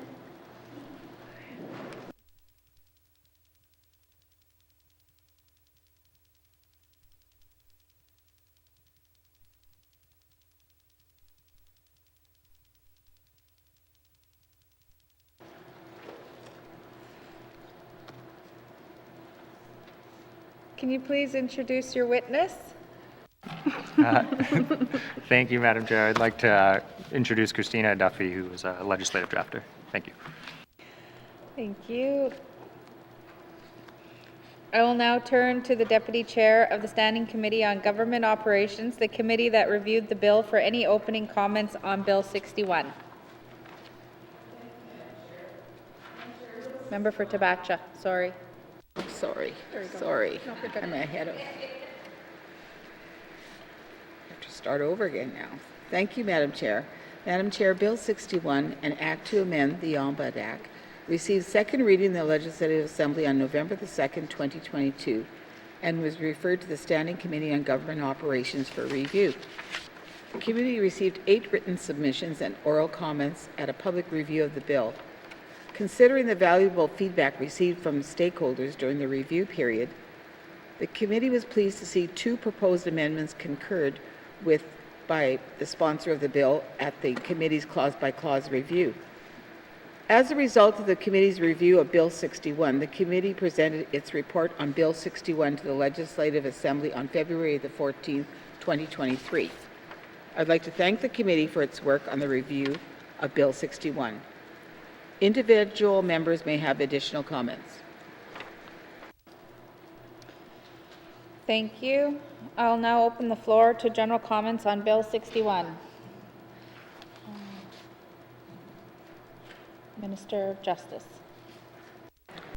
Thank you, Madam Chair. I want to thank the members of the Standing Committee on Government Operations for their review of Bill 61 and the MLA for Yellowknife North for bringing the bill forward and his efforts.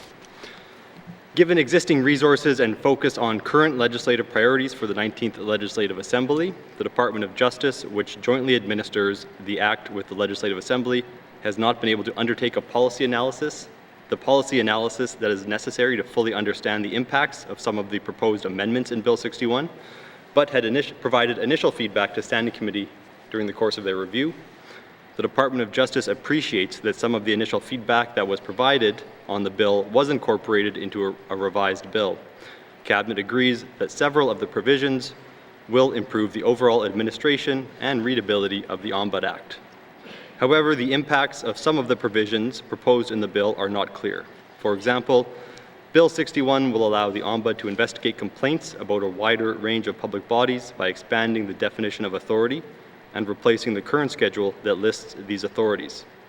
The bill will also expand the list of statutory officers that the Ombudsman shall not investigate without the officer's agreement to include a commission and an adjudication panel. The Department of Justice has not had the opportunity to undertake a detailed analysis of these amendments in order to completely understand the impacts they may have on the Ombudsman's investigation authority. The bill will also change the temporal jurisdiction of the Ombudsman from 2016 to 1999, allowing the Ombudsman to investigate complaints into matters that have arisen since April 1st of 1999. When Bill 20, Ombudsperson Act, was initially drafted, the temporal jurisdiction of the Ombudsman did not extend before the commencement of the Act, which was consistent with similar legislation in other jurisdictions at the time.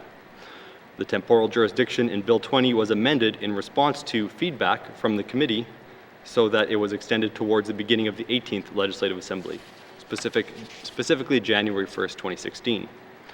Limitations on temporal jurisdiction are important for several reasons, and the significant expansion of this jurisdiction in Bill 61 raises concerns in regard to the potential impact on resources resulting from this amendment. The government of the Northwest Territories continues to take the position that amending the Act would have been most appropriate during the 20th Legislative Assembly, given that the Act is still relatively new. As the Ombudsman continues to implement the Act, it is expected that further insights will be gained as to what is working well and where improvements can be made.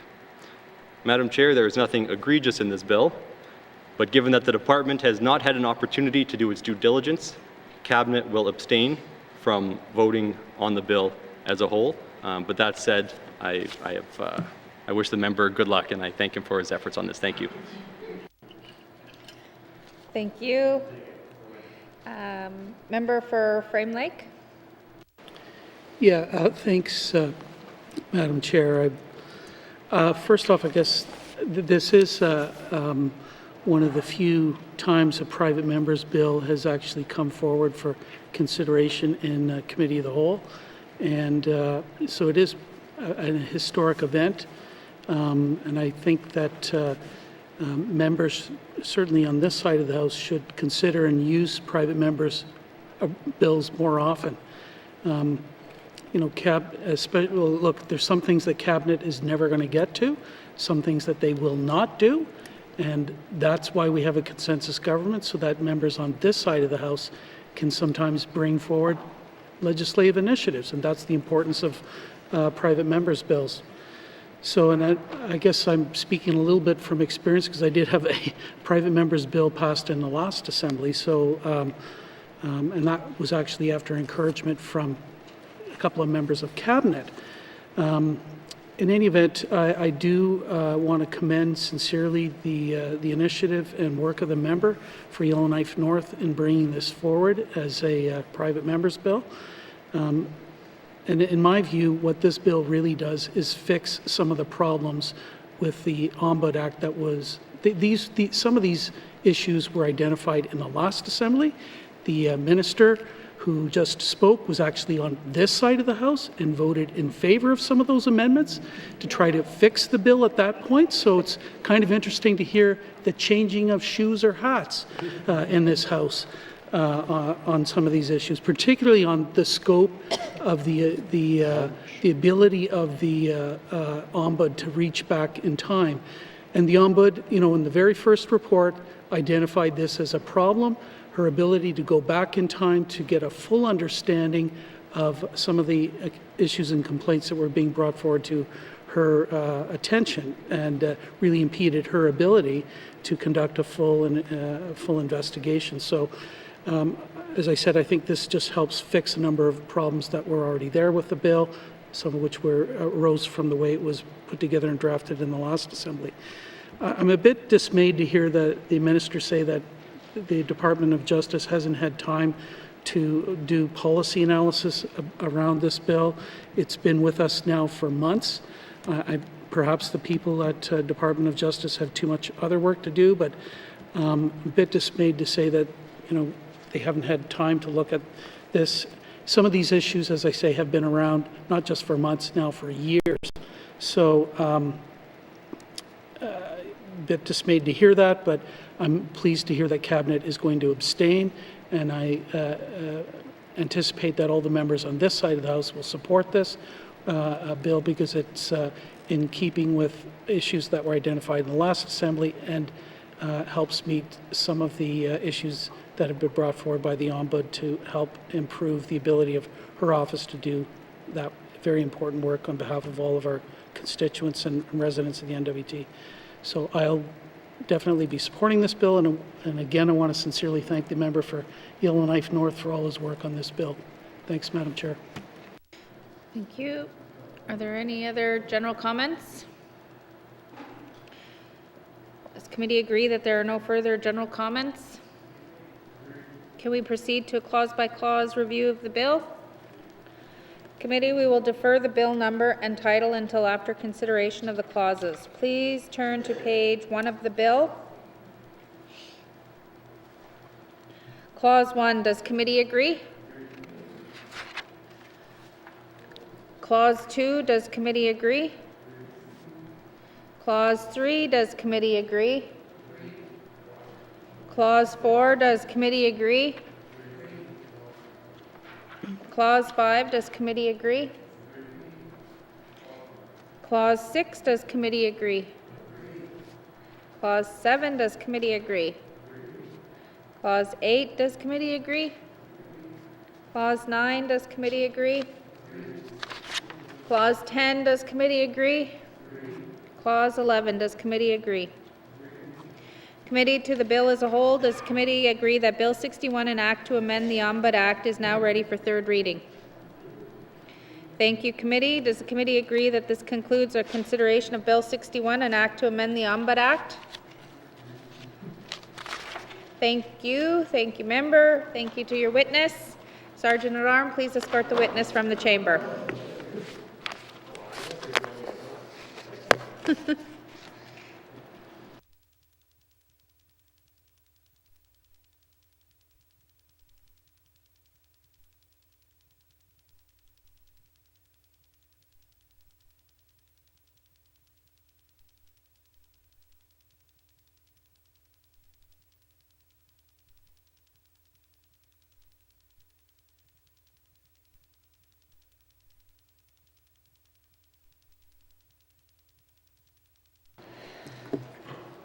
Committee, we've agreed to consider Bill 63, an act to amend the Official Languages Act. I will ask the Minister of Education, Culture and Employment to introduce the bill.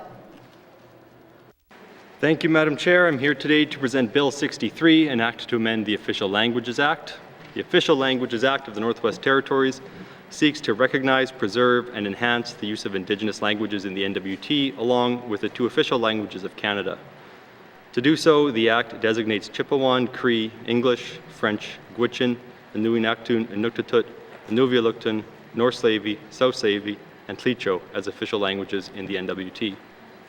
The Act requires a review of the provisions and operation of the Act to be conducted by the Legislative Assembly or Committee of the Legislative Assembly every 5 years. The most recent review report was presented to the House earlier today, 8 years after the previous report. Without a recent report to inform potential legislative changes, Bill 63 proposes limited changes and is less ambitious than it would be had the statutory review requirement been met. Despite this, the Department welcomed a set of initial recommendations from the Standing Committee for amendments to the Act.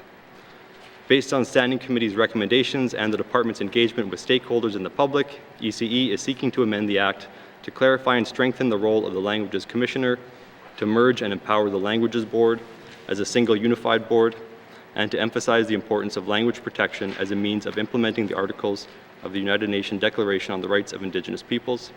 This concludes my opening remarks. Thank you. Thank you. Would the Minister like to bring witnesses into the chamber? Yes, I would. Sergeant at Arms, please escort the witnesses into the chamber.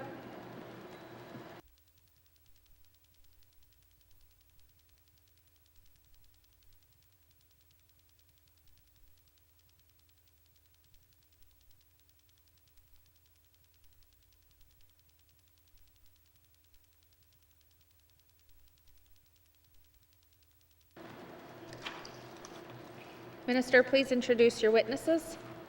Thank you. I have with me John McDonald, Deputy Minister of Education, Culture and Employment, and Laura Jeffrey, Legal Counsel with the Department of Justice. Thank you. I will now turn to the Chair of the Standing Committee on Government Operations, the committee that reviewed the bill, for any opening comments on Bill 63.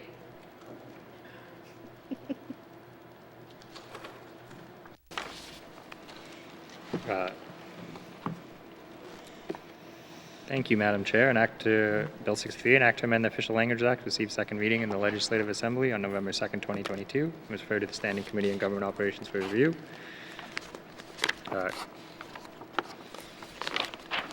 Committee engaged with stakeholders and the public in its review of this bill. The committee held a public review of the bill on January 18th, 2023, and received 5 submissions from stakeholders. On February 15th, 2023, the Standing Committee held a public hearing with the Minister of Education, Culture and Employment and completed its clause-by-clause review of the bill. Individual members may have comments or questions, and in addition, I would like to thank the Minister for his close work together on getting this bill forward. Thank you. I'll now open the floor to general comments on Bill 63.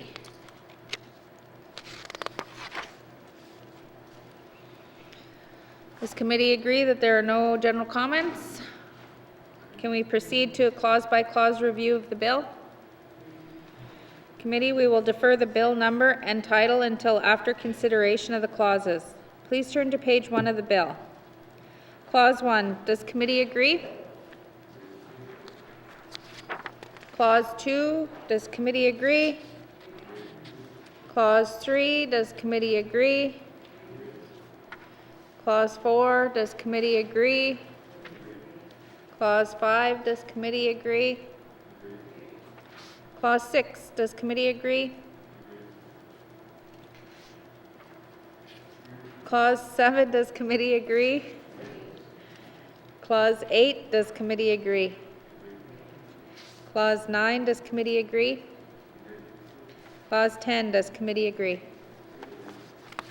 Clause 11, does committee agree? Clause 12, does committee agree? Clause 13, does committee agree?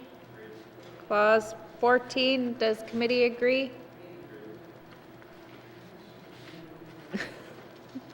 Clause 15, does committee agree? Committee, to the bill as a whole, does committee agree that Bill 63, an act to amend the Official Languages Act, is now ready for third reading? Thank you, committee.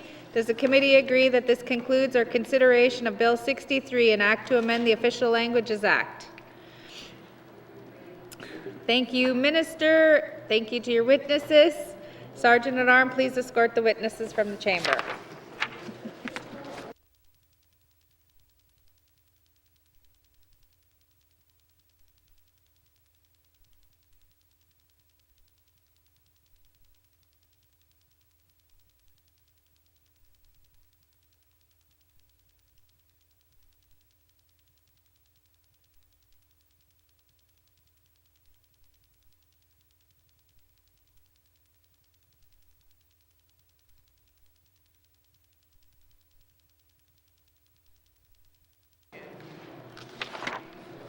Your witnesses are here. Carolyn. Your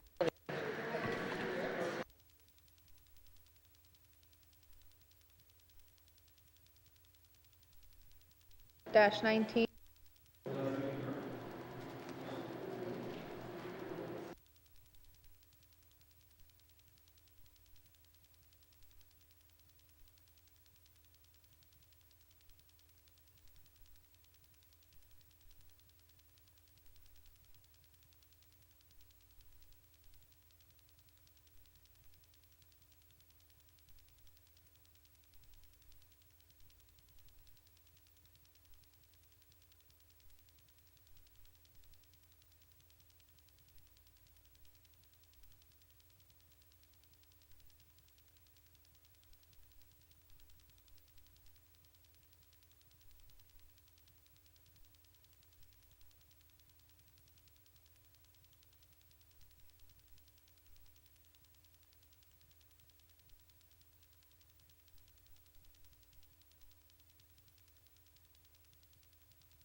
Call Committee of the Whole back to order. Come on, guys. Committee, we've agreed to consider table document 881-19 brackets 2 supplementary estimates infrastructure expenditures number 3 2022-2023. Does the Minister of Finance have any opening remarks? Thank you, Madam Chair. I'm here to present supplementary estimates infrastructure expenditures number 3 2022-2023. These supplementary estimates propose a total increase of $24.044 million, comprised of the following items. $27.75 million to provide funding for the Mackenzie Valley Fibre Link project. $205,000 to increase the total project budget for the land tenure optimization system. And a decrease of $4.886 million to adjust infrastructure project cash flows to realign the appropriations with the anticipated project schedules.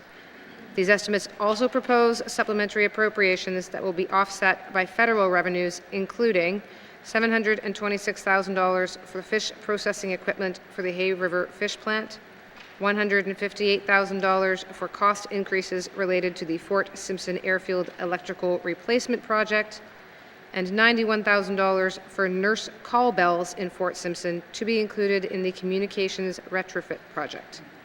That concludes opening remarks, and I'd be happy to answer questions that committee may have. Thank you, Minister. Do you wish to bring witnesses into the House? Please, Madam Chair. Thank you. Sergeant at Arms, please escort the witnesses into the chamber.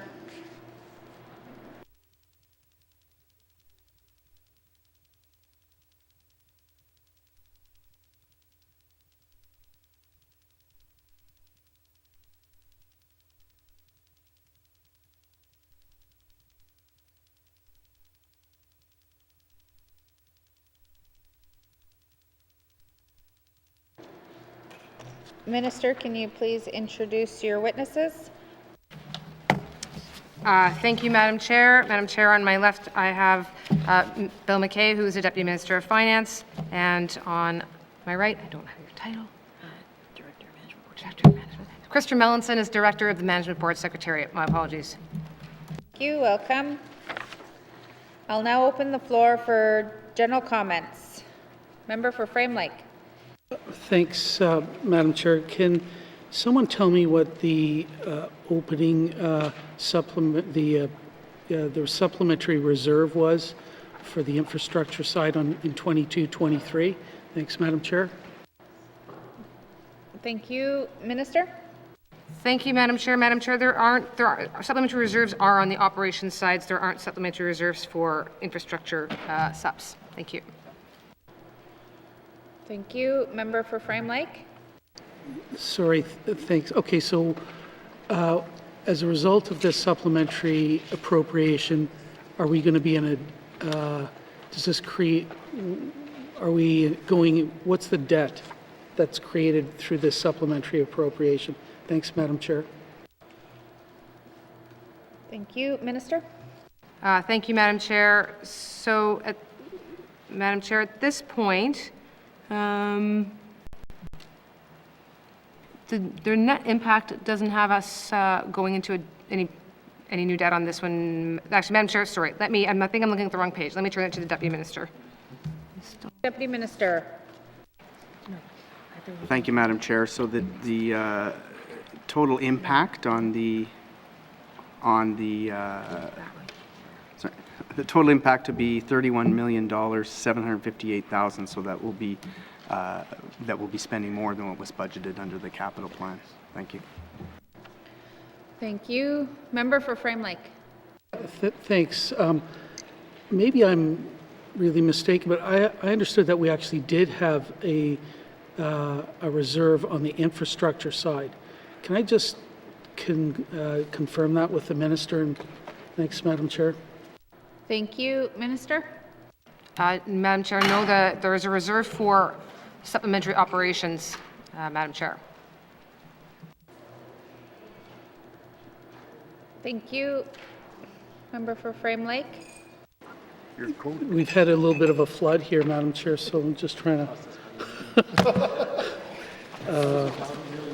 make sure that... No. Yeah, okay, I think I don't have any further questions on the overall stuff, but I have some on the detail. Oh. Just wait 1 second. I just paused it till you guys get...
Member for Frame Lake. Thanks, Madam Chair. Yeah, I don't have anything further on general stuff, but I have some questions on the detail. Thank you. Thank you. Are there any other general comments? Seeing no further general comments, we will review the supplementary estimates by department. Does committee agree to proceed to the detail contained in the table document? Committee will begin on page 5.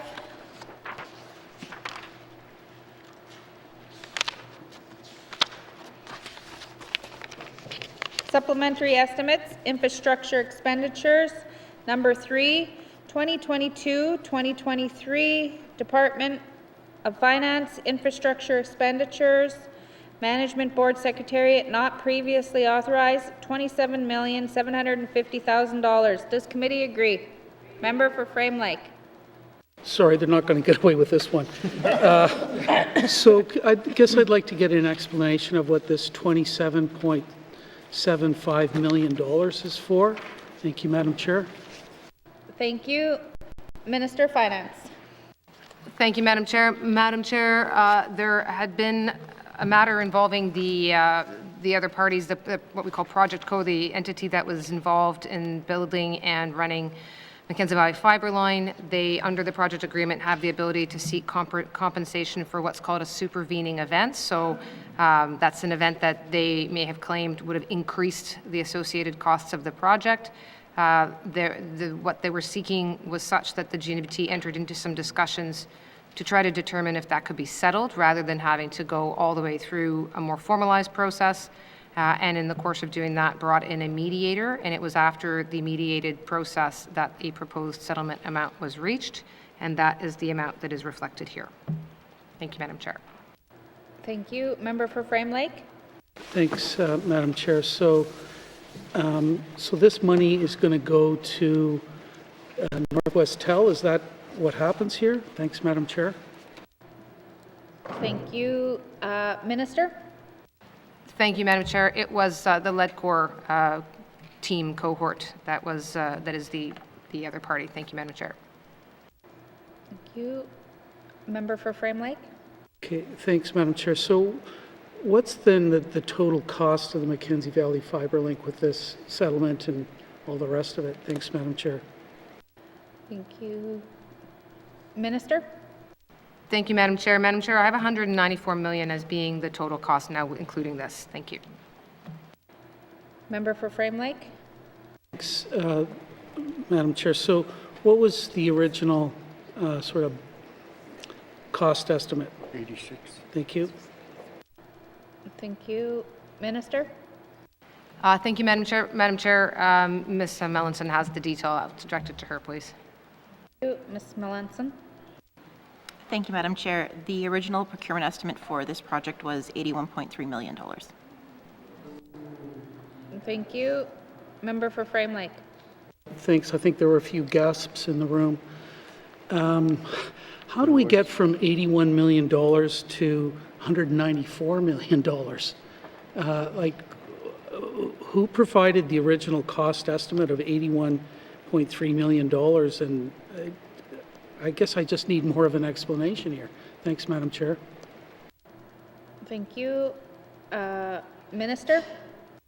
Madam Chair, this is dating back to, I think, approximately 2013, but I'd be happy to try to locate that information and provide it to the member. Thank you. Member for Frame Lake. Okay, thanks, Madam Chair. So I'm just,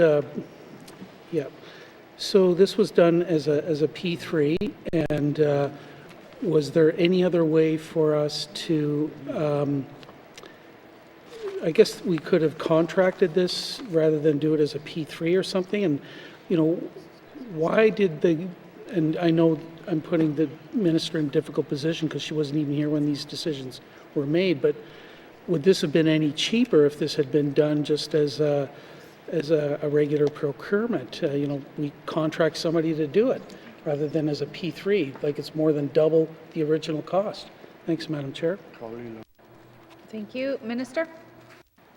Thank you, Madam Chair. Madam Chair, the N.W.T hasn't borne the entire cost. So part of the costs here are actually being paid by this project entity, which includes Ledcor. They are the ones that were responsible for financing, building and financing the line. So the costs that they've incurred are quite significant. The N.W.T actually is not fully responsible for all of those because of the P3 arrangements, they undertook some of the risk, including some of the risk of cost overruns.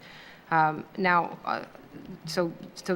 not so simple as to say that all of those cost overruns are entirely the N.W.T's responsibility. That is the benefit of having a P3, is that another entity takes on risk, and when matters go up in cost, they are sometimes responsible for it.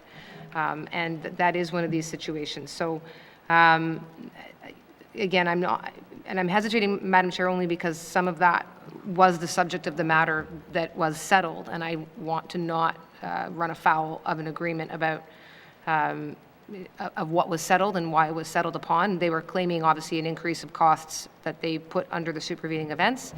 A discussion was had as to what amount we would agree were under the project agreement, and therefore the N.W.T would compensate for. But some of what they were claiming for as being cost overruns was not going to be compensated for under this process. So again, Madam Chair, and I don't have all the details, neither do any of us have all details going back to 2013 of what budgets were and what cost overruns were over that course of time. So perhaps I could again suggest that we'll begin by getting committee members a more detailed breakdown of the budgets and costs, and then hopefully that will help provide a bit more clarity and ensure that we are remaining on side with the settlement agreement that led to this very specific line item here. Thank you, Madam Chair. Thank you. Member for Frame Lake. Thanks, Madam Chair. So what other exposure do we have on this project? Are there other, subcontractors out there? Is there ongoing litigation related to any other aspects of this project that we could have some exposure or liability for? Thanks, Madam Chair. Minister. Thank you, Madam Chair. Madam Chair, this should be the sum total of it. At this point, there are no other outstanding claims or matters that are brought to our attention, and certainly at some point, as parties would be aware, there are limitation periods that attach, particularly to this type of matter. It's not I am not anticipating anything further of this nature. Thank you. Thank you. Member for Frame Lake. Yeah. Okay. How do we, even us as regular MLAs, is any of this sort of exposure or potential for risk ever disclosed to us? Like, this comes as a total surprise. I know that the public accounts has, this global figure, massive figure, like I think the last time was over $200 million or something of potential exposure or litigation or something, and it's grown exponentially over time. But how does this sort of exposure or potential liability ever get conveyed to even us as regular MLAs? Thanks, Madam Chair. Thank you. Minister. Thank you, Madam Chair. Madam Chair, members quite right. This is within what is termed the contingent liabilities that are found, that are budgeted for and that are reported upon. It's a larger sum initially. It's in the public accounts. It's a larger sum. It's reported as an aggregate precisely because there's often either the discussions towards resolution aren't advanced enough to know whether they should be within contingent liabilities, or they're at a stage where it would not be strategically wise for the N.W.T to put itself out and say, well, we think a matter should settle at X dollars. That would really impede the ability to settle claims and may well actually create an incentive to bring claims if those kinds of numbers were put out publicly. So that is a challenge. It makes it that we can't say last year, when this was already in process and we knew there was likely to be a settlement in the life of our government, to be able to go forward and say, well, we know there's going to be a settlement and we're hoping and we're aiming for a range, because that would really undermine the settlement negotiations and the mediation process that was underway in this particular example, but as in any other as well. But so that's the contingent liabilities, though, overall in public accounts is where you would find the amount that we're expecting or having to report on for matters of this nature. Thank you, Madam Chair. Thank you. Member for Frame Lake. Yeah, thanks for that. And that's why Standing Committee on Government Operations in its I think most recent review of the public accounts has asked for greater transparency of those contingent liability amounts, as is done in some other jurisdictions. But I just don't know why that kind of information can't be disclosed to us as regular MLAs. But I'm going to run out of time here, Madam Chair, but I'm going to be voting against the supplementary appropriation, particularly for this amount, because I think this is just extremely poor project management and not the kind of thing that we should be doing and just come to the House and get a bailout on it. I'm just not prepared to do that, Madam Chair. But I do have one other question, and that's whether there's any revenue coming in from this project and whether we could ever recover enough money on the revenue side to help offset some of these costs. And of course, in offsetting revenue, that means our citizens probably have to pay more for their internet and phone services, which is already outrageously expensive. So, but I'd be happy to hear what the Minister has to say about revenues on this project. Thanks, Madam Chair. Thank you. Minister? Thank you, Madam Chair. We were just looking to see if we had looked for a revenue number earlier. I just don't know if I had received it, and let me see if we can find it quickly, and if not, perhaps provide it. We'll have to provide. I don't know that we'll have it here today, Madam Chair. Sorry. All right. Well, we'll wait. Thank you for that commitment that you'll provide that. Are there any further questions, Member for Tabacha? Thank you, Madam Chair. I too are questioning some of the transactions. I know this is inherited. It's not with this cabinet because it goes back to 2013. There's no Indigenous partners in this. There's another company that's called Ledcor, and it's an international company with Northwest Tel in a P3, and we're giving them a settlement of 27 million.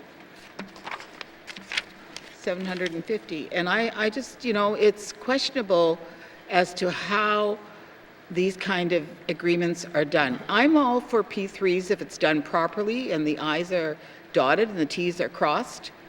And, onus goes back to the legal teams that put these kind of things together. And I want to see how could this happen, first of all, is my first question. Thank you, Madam Chair. Thank you. Minister? Thank you, Madam Chair. So, Madam Chair, again, the total project cost isn't the total necessarily that the N.W.T. has paid for it. I'm providing the total project cost as an estimate, but again, I'm somewhat constrained because it wasn't a total project cost by the N.W.T. It was paid for by this other entity. That's the nature of having a P3 partner design and build a project and deliver it. And they ran into some significant issues in the course of that project, which we didn't then have to have the risk for. So the claim that was made and the settlement that was reached, as in the case of many claims and settlements, started at a different point and had to go to a mediated process in order to reach a conclusion, which is what brings me here at 27 million on almost $200 million project is the resolution that is before committee right now. But again, it is not the total cost of the project, nor is it reflective necessarily of what the N.W.T's process or portion would have been. The ability to undertake a fairly technical delivery and a very technical procurement and project delivery on a fiber line running up the values is not one that I would suggest, frankly, and with respect, that the N.W.T. has the technical expertise to deliver upon. So it's a matter of paying up front to have a third party come and do it, or having them engage in some risk to deliver on it. Thank you, Madam Chair. Thank you. Member for Tabacha? Madam Chair, I would like very specific and precise answers and not waste my time for my questions. So I would appreciate that very much. The other question I want to ask is, we have Northwest Tel here as the main proponent in this settlement, and I've always been against monopolies, because when you have a monopoly, in business, you never try to give the best service. And that's usually what happens in business. And I think it's extremely important that we as a government start being more accountable and more transparent. And that's what we were trying to do. You know, there's another part of a whole situation that I'm in with Fort Smith with the fire center. There we have the fire center who we're going to put out now to a different process, and yet we pay out a company, an international company, and Northwest Tel, who's stationed in the Yukon, and we're paying all this extra money to make sure we agree on a settlement outside the premises of the agreement, and that to me is very alarming. And I'd like to know if that's okay for the Minister of Finance to say that's okay. And how did this settlement come about? Thank you, Madam Chair. Thank you. Minister? Thank you, Madam Chair. Madam Chair, I don't know that any parties to any contracts want to end up in any kind of dispute resolution mechanism. I mean, I'd go so far as to say they don't. That's not the preferred course of action for anyone who are parties to a contract, including the N.W.T. We can't certainly control when entities want to make claims against the N.W.T. There are times where that is going to happen, and this happened in this particular instance. Again, it's an almost $200 million project, and that was back starting in now a decade ago. So certainly worth no doubt much more than today. As far as the settlement process itself, again, there was discussions that were had between the parties involving council, which is a standard operating, and exactly as I would expect them to do, to have council engaged for something of a technical nature like this. It was done within the parameters of the agreement that was previously negotiated. And then when discussions got to a point that required a mediator, then a mediator was engaged in order to ensure, again, that the two parties could continue to have their counsel involved and to use the mediator's services to reach a point where, what was reasonable in the circumstances under the agreement could be achieved. So am I satisfied that the agreement was adhered to? Yes. Do I want to see agreements get to the point that they have to be in some form mediated or litigated? Of course not. But am I satisfied that that agreement was followed? In this case, I'd say yes. Member for Tabachuk. Madam Chair, we sit here and we're using public monies, and in private industry this would never happen. Okay, and it's being in small business for 50 years, and considering all the aspects that would happen if you had to go to litigation is really alarming that we could just go and do this with a brush of whatever. And, I have to really think seriously before I vote on this. And I just don't like the whole taste of it, because it's not okay for transparency and accountability issues when it comes to public monies. Because we're doing this on behalf of the people of the Northwest Territories, and I have a real problem with that. Thank you, Madam Chair. Thank you. Member for Trinidad-Willowdale. Thank you, Madam Chair. I'm also concerned that in regards to how we manage this project, and if we get a price at 81.3 million, then now we're looking at 194 million, and now we're asking for a total additional cost of 33,750,000 extra. It's concerning to me as the MLA for the Trinidad-Willowdale riding. I mean, I just got back from a funeral service in Futsuke, and I've been advocating for better internet services for my community, and we were told that it's going to be a big improvement in December. I'm still having trouble. So, I mean, I don't see any improvements in that community.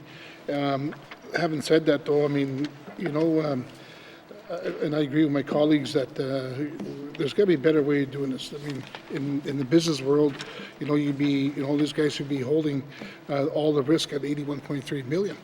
And now we're spending almost $227 million just to get through this. And I asked for ice road for my community, $2 million, housing, infrastructure dollars, home ownership repairs, etc. And I don't see it. But yet, guys like Northwest Tel where it seems like they're the only monopoly in game in town that are providing this type of services, and this government continues to work with them and acknowledge that they're only players in town. Well, when I got back from Tutsake, because there are people there are so tired of waiting for better services, they're starting to purchase Starlink satellites there. And they're improving their systems in the community because the Northwest Tel is non-existent. So I'm just going to make a comment on this because, I mean, at this point, I have a lot of, wants for my community. I mentioned it to the minister, I mentioned it to the premier, I mentioned it to the housing minister. Again, it's really tough for me to sit back and find out that we're spending all kinds of money here, and I don't see the benefits in my riding. So I can't support this increase. Thank you. Just a comment, Madam Chair. Thank you. Thank you. Member for Montfouet. Thank you, Madam Chair. Yes, I do have an issue with this too as well, because we've been asking for Highway number 3 to have a cell service because that is the busiest highway, and even you, our Minister of Finance, said it before that it is a safety risk that since there's no cell service. I have a serious concern about that because we've been asking it for self-service on Highway 3. We had a lot of incidents. We have life loss. And even last year when there was an incident on the highway, like I was talking about this young man at Boundary Creek, because there's no cell service, we're quite a ways, and instead he caught a ride to Becheco. And instead of going to Yellowknife, because everybody was going this way, and then they don't have nothing to call the ambulance with. So it is a safety risk. She even acknowledged that, so which is good, and we can't even provide cell service for Highway number 3. And my previous MLA have mentioned it too numerous times, and I've said it quite a few times here, and my other colleagues, they have mentioned it before too as well, because Highway 3 is the busiest highway, and everybody uses that. It's a lifeline to Yellowknife. And for internet service, when I did my constituents visit to N.W.T, the students over there have asked that, can you do something about, can you talk to the government to do something about improving the internet service at their school, especially at the school? They said it's really poor, we can't do much, And I did talk to the minister about that, and I thought, like here, 27 million they're asking additional from 81 to 194 million. I mean, I do have a serious concern about that. It would be nice if they're going to be spending that much money, do self-service, provide self-service for Highway number 3. Thank you, Madam Chair. Thank you. All right, supplementary estimates, infrastructure expenditures number 3, 2022-2023, Department of Finance infrastructure expenditures management board secretariat not previously authorized, $27,750,000. Does committee agree? Supplementary estimates, infrastructure expenditures number 3. Oh, you had a question? Sorry. Oh, I just didn't really. Member for N.W.T. Yeah, thank you, Madam Chair. No, I'm just going to make a quick comment. As regular MLAs, this is the most money. We haven't even secured this kind of monies as regular MLAs over the last few years in regards to adding into the budget. You know, for myself, I see this as this bad project management. All this money we could have put into youth sport, healthcare, the suicide prevention, just like that, they could come up with a SUP for something like this out of the blue, with nothing. They don't want to add in nothing for what's really needed in our territory. You know, no effort. Also, no effort made by cuts within the Department of Finance to cover these extra costs. Are they cutting anything? But that's more of a comment than this bad management. Thank you, Madam Chair. Thank you. Supplementary estimates, infrastructure expenditures, number 3, 2022-2023, Department of Finance, infrastructure expenditures, Management Board Secretariat not previously authorized, $27,750,000. Does committee agree?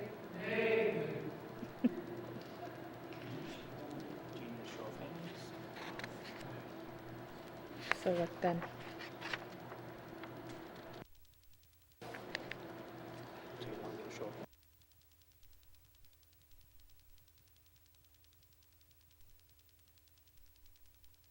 It's not.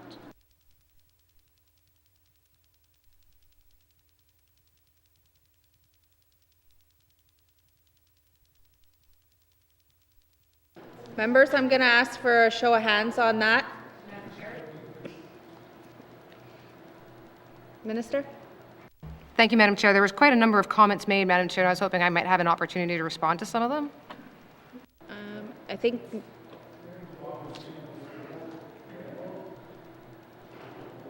we're gonna, let's entertain the minister and to comment, and then I'll call it, and then we'll have a show of hands on the vote. Minister? Thank you, Madam Chair. Madam Chair, this is a $200 million asset with some of the budgets dating back to 2013, so probably an asset that is worth far more than that today. It's an asset that was built through a P3, which gave us the ability to not pay that full cost value of that asset, and yet to be able to have a point of presence for the internet across and up the entire value. And today, Madam Chair, earlier there was raised with me the fact of the Auditor General putting out a report about telecommunications.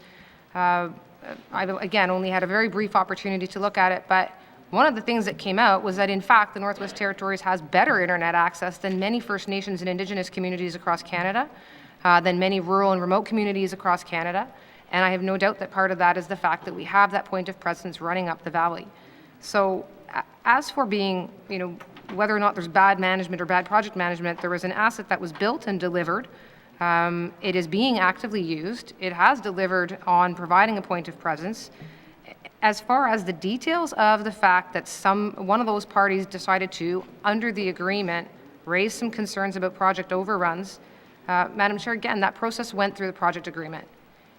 I appeared in front of committee in the opportunity to speak in an in-camera proceeding about those details. I can't speak to it publicly because there's an agreement, as there always is, including in all private business transactions when there's disputes between parties, which is what keeps an awful lot of lawyers employed because it happens all the time. I can't speak to it publicly because I am under a settlement agreement. I could have spoken to it when I was in confidentiality in camera proceedings. I can't do it here. But Madam Chair, again, it's a $200 million asset. I realize there's now been a settlement reached on a many years process. It avoided the litigation risk. Going through a mediation is not a litigation. It is not going to court. We avoided going to court. The parties were able to reach a settlement. The settlement is now before the committee so that the public is aware that there was a settlement reached.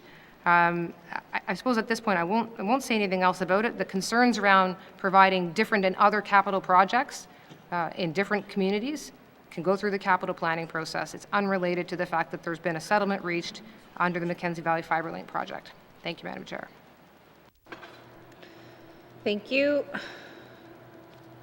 Supplementary estimates, infrastructure expenditures, number 3, 2022-2023, Department of Finance, infrastructure expenditures, Management Board Secretariat not previously authorized, $27,750,000. And I'm going to ask members, they in favor or agree to please raise your hand so I can.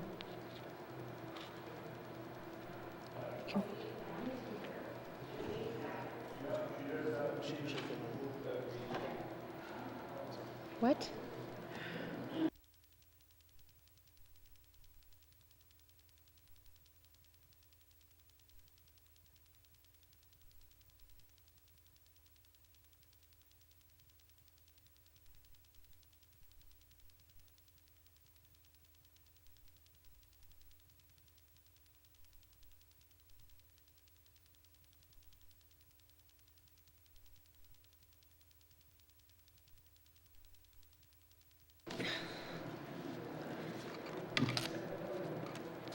So since I called the vote, can you, all those in favor, excluding the minister who wasn't in her seat when I called it, all in favor, please raise your hand. Or that's agreed with this 9. So that's 8. All those opposed? 3, 6, 7. Okay. This is carried. We will now take a break.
call Committee of the Whole back to order. We are continuing on with our supplementary estimate infrastructure expenditure number 3, 2022-2023, Department of Finance infrastructure expenditures, Office of the Chief Information Officer, not previously authorized, negative $2,964,000. Does committee agree? Supplementary estimates infrastructure expenditures number 3, 2022-2023, Department of Finance operation expenditures, total department not previously authorized, $24,786,000. Does committee agree? Committee, we will now turn to page 6.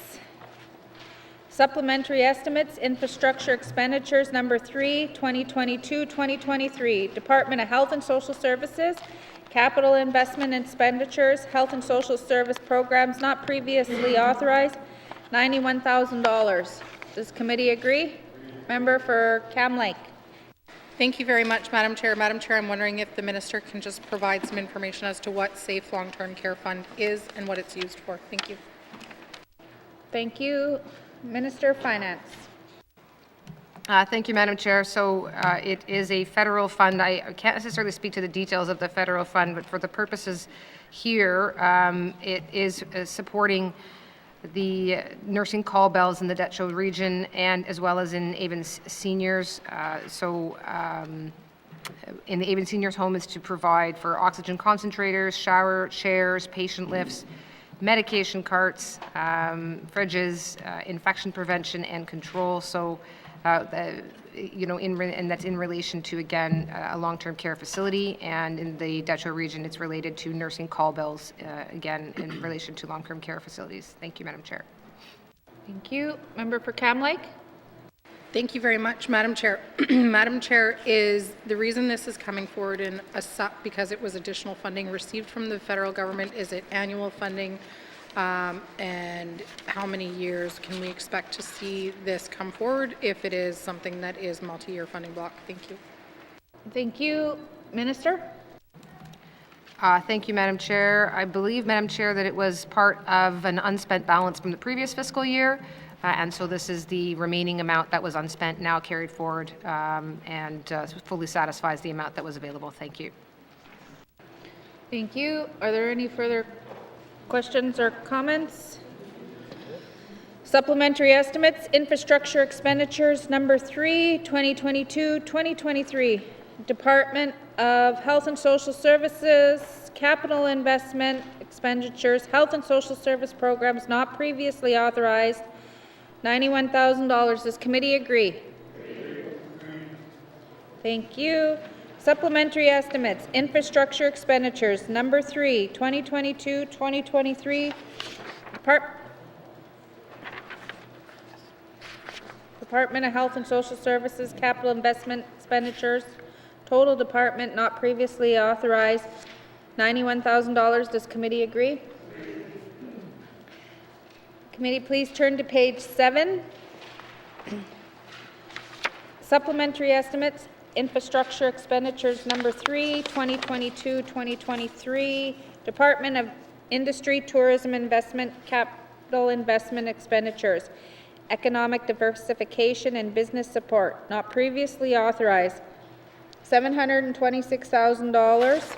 Does committee agree? Thank you. Supplementary estimates, infrastructure expenditures, number 3, 2022-2023, Department of Industry, Tourism Investment, capital investment expenditures, mineral and petroleum resources, not previously authorized, negative $1,717,000. Does committee agree? Member for Yellowknife North. Thank you, Madam Chair. I see we're moving $1.7 million over to, I assume, another year for the Mineral Administration and Registry System, also known as MARS. I believe this is the system that will one day hopefully allow us to have online map staking. Can I just get an update in the timing for this project and when we expect to have online map staking in the Northwest Territories? Thank you. Thank you. Minister? Thank you, Madam Chair. Madam Chair, the member is correct. This was moved over to the following fiscal year, which is expected to be when that amount will be fully spent. As for project timelines and activities, we are expecting to have this contract awarded this fall, which means it would then be being built and then implemented thereafter over the next, takes approximately 2 years, and with a go-live date to follow, so early in 2025. Thank you. Member for Yellowknife North. Yeah, I guess 2025 for online map staking. At one point, perhaps naively, I thought we were going to have that done. Well, very quickly in this assembly. I get perhaps that this is a bit of a custom piece of software. Is it not possible to perhaps get online map staking a little faster? At one point, I believe there were suggestions about using other registries that exist everywhere else in Canada. Is there any way we can speed this up? Thank you. Thank you. Minister? Thank you, Madam Chair. Madam Chair, I have asked the very same question, actually not so much of the folks of finance, but more from the folks at ITI. And I know that there is some effort underway to try and do a bit of parallel work, but the online map staking program development depends very much on the regulations that it is then going to be applying. So what I understand the effort is right now is to try to put some work in parallel so that we're not entirely waiting for the final version of every regulation to be fully concluded with the Mineral Resources Act project before beginning the work of some of the background for online map staking, development, procurement, etc. So I gather that some of that is now happening in tandem. I can go back and confirm whether or not that parallel process will accelerate the 2025 estimated date, or whether that 2025 date is actually a result of that. That I don't know, but I'll go back and confirm. Thank you. Thank you. Member for Frame Lake. Yeah, thanks, Madam Chair. My colleague from Yellowknife North asked some of my questions, although, and I am in favor of moving to map staking, but I've got a lot of issues and concerns if the fees aren't raised to appropriate levels and companies are allowed to go in and speculate and tie up a whole bunch of land without actually having to do anything. That's just not a good place to be. But I'd like to know from the minister, how much have we actually spent on this Mars thing so far, and what's the total budget for it? Thanks, Madam Chair. Thank you. Minister? Thank you, Madam Chair. I'm not sure, Madam Chair, if I have the totals here in front of me. Let me check with the Deputy Minister first, please. Thank you. Deputy Minister? Thank you, Madam Chair. I don't believe we do have those, the amount spent by the department on this in front of us here, but we can get back to the member on that. Thank you. Member for Frame Lake? Thanks, Madam Chair. So because we're in a public forum, I want some assurance from the minister that her responses to my public questions are going to be public information. Thanks, Madam Chair. Thank you. Minister? Yeah, thank you, Madam Chair. Madam Chair, anything that certainly has been spent to date would form part of either the public accounts, or would certainly, be able to be spoken to publicly here. I think the only challenge I'd run into is with respect to matters that are being procured in future years. And actually, and Madam Chair, as I sit here, it would appear that I may have that to date we have spent $24,000 is the number I'm getting. So again, but I think we can provide more information than that about this project generally by the project leads, which does does require the Department of ITI to be involved. So 24,000 to date is what I have, but I think there's a lot more that I can, or hopefully some more that I can provide, and I would make sure that what we're providing is something that can be public in relation to the work that's happening on the Mineral Resource Act regulations project. I think that, and that would include, Madam Chair, around the idea that there'd be speculation. That matter has been raised with ITI, and I know they do have a fulsome response to it, so I'd like them to be able to provide that to the member and to, I think, alleviate his fears. Thank you. Thank you. Member for Frame Lake? Thanks, Madam Chair. Yeah, I'm not fearful. I just want the information to be made public. I've seen the information the minister has provided. in confidence. I do not understand or accept that it has to be kept confidential. We've got a budgeted amount here for this work, so I guess in better understanding how much has been spent, I don't see any reason why that can't be made public. So I want the assurance of the minister that in her fuller response that she'll be able to say perhaps table that in the House. Thanks, Madam Chair. Thank you. Minister? Thank you, Madam Chair. So again, just subject to not going too far in the future in terms of procurement dollars, of the dollars that have not been yet put out for procurement. Other than that, the responses can be certainly tabled in the House. Thank you. Thank you. Member for Frame Lake?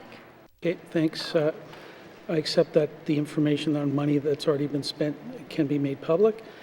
In the future, maybe it's a bit dodgier, but we are actually being asked to authorize moving $1.717 million into a future. So clearly that's what's part of the budget for this project. So I guess my last, I'll start off, maybe I should never say last, Madam Chair, is I don't think I've actually ever seen, or at least a more recent version of some kind of public schedule about the implementation of the Mineral Resources Act and the regulations. I've seen bits and pieces, some in confidence. Can the minister commit to actually provide a public schedule for what's going to happen to the end of this assembly? Thanks, Madam Chair. Thank you. Minister? Thank you, Madam Chair. Yes, we'll provide a public document that shows the timeline to the end, anticipated timelines to the end of the assembly. I don't know where that's at in terms of, that's obviously not what I have in front of me right now, Madam Chair, so I don't know if I will be tabling that in the next, sort of 72 hours, but we'll make sure that we get something out publicly. Thank you. Thank you. Member for Frame Lake? Thanks, Madam Chair. Yeah, I appreciate that because it's been a long time since there's been any effort to actually lay that out in a public fashion. So, and if the minister can do it before the end of the week, even better. But and if she can't do it, I don't think it should wait until the end of May. So can I get an assurance from the minister that she's not going to wait till May to make this information public? Thanks, Madam Chair. Thank you. Minister? Thank you, Madam Chair. I agree. It doesn't need to take till May. Thank you. Member for Frame Lake? That's all I've got. Thanks, Madam Chair. Supplementary estimates, infrastructure expenditures number 3, 2022-2023, Department of Industry, Tourism Investment, Capital Investment expenditures, minerals and petroleum resources not previously authorized, negative $1,717,000. Does committee agree? Thank you. Supplementary estimates, infrastructure expenditures number 3, 2022-2023, Department of Industry, Tourism Investment, Capital Investment expenditures, total department not previously authorized, negative $991,000. Does committee agree? Thank you. Please turn to page 8, supplementary estimates, infrastructure expenditures number 3, 2022-2023. Department of Infrastructure, Capital Investment expenditures, programs and services not previously authorized, $158,000. Does the committee agree? Thank you. Supplementary estimates, infrastructure expenditures number 3, 2022-2023, Department of Infrastructure, Capital Investments investment expenditures, total department not previously authorized, $158,000. Does committee agree? Thank you, committee. Do you agree that you have concluded consideration of table document 881-19(2), supplementary estimates, infrastructure expenditures number 3, 2022-2023?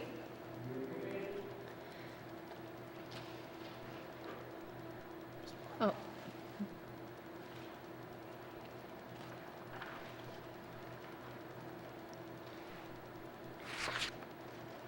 Who is it? Member for Frame Lake? Thanks, Madam Chair. I move that consideration of table document 881-19(2), supplementary estimates, infrastructure expenditures number 3, 2022-2023 be now concluded, and that table document 881-19(2) be reported and recommended as ready for further consideration in formal session through the form of an appropriation bill. Merci, Madam Chair. Thank you. The motion is in order. To the motion. Question has been called. All those in favor?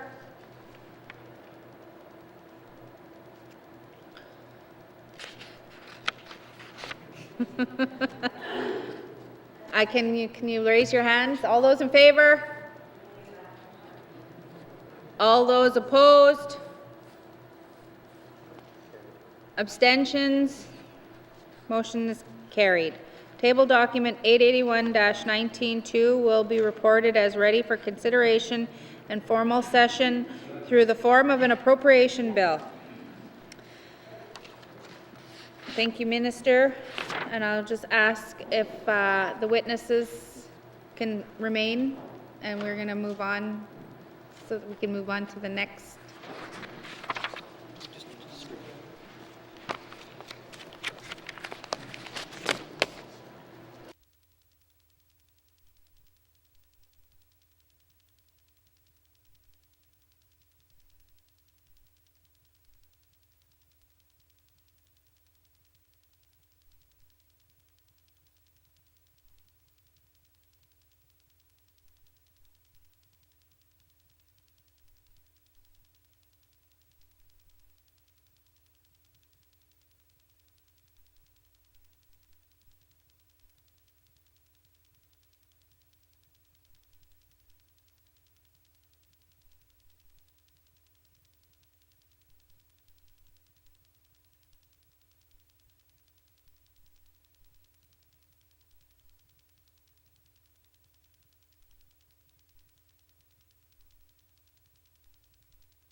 Committee, we've agreed to consider table document 882-19(2), supplementary estimates, operation expenditures number 3, 2022-2023.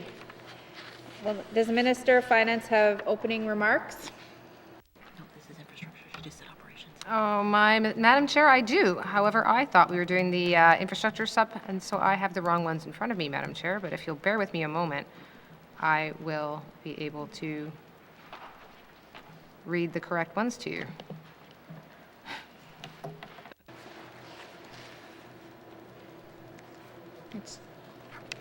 All right. Nope, that's still not it.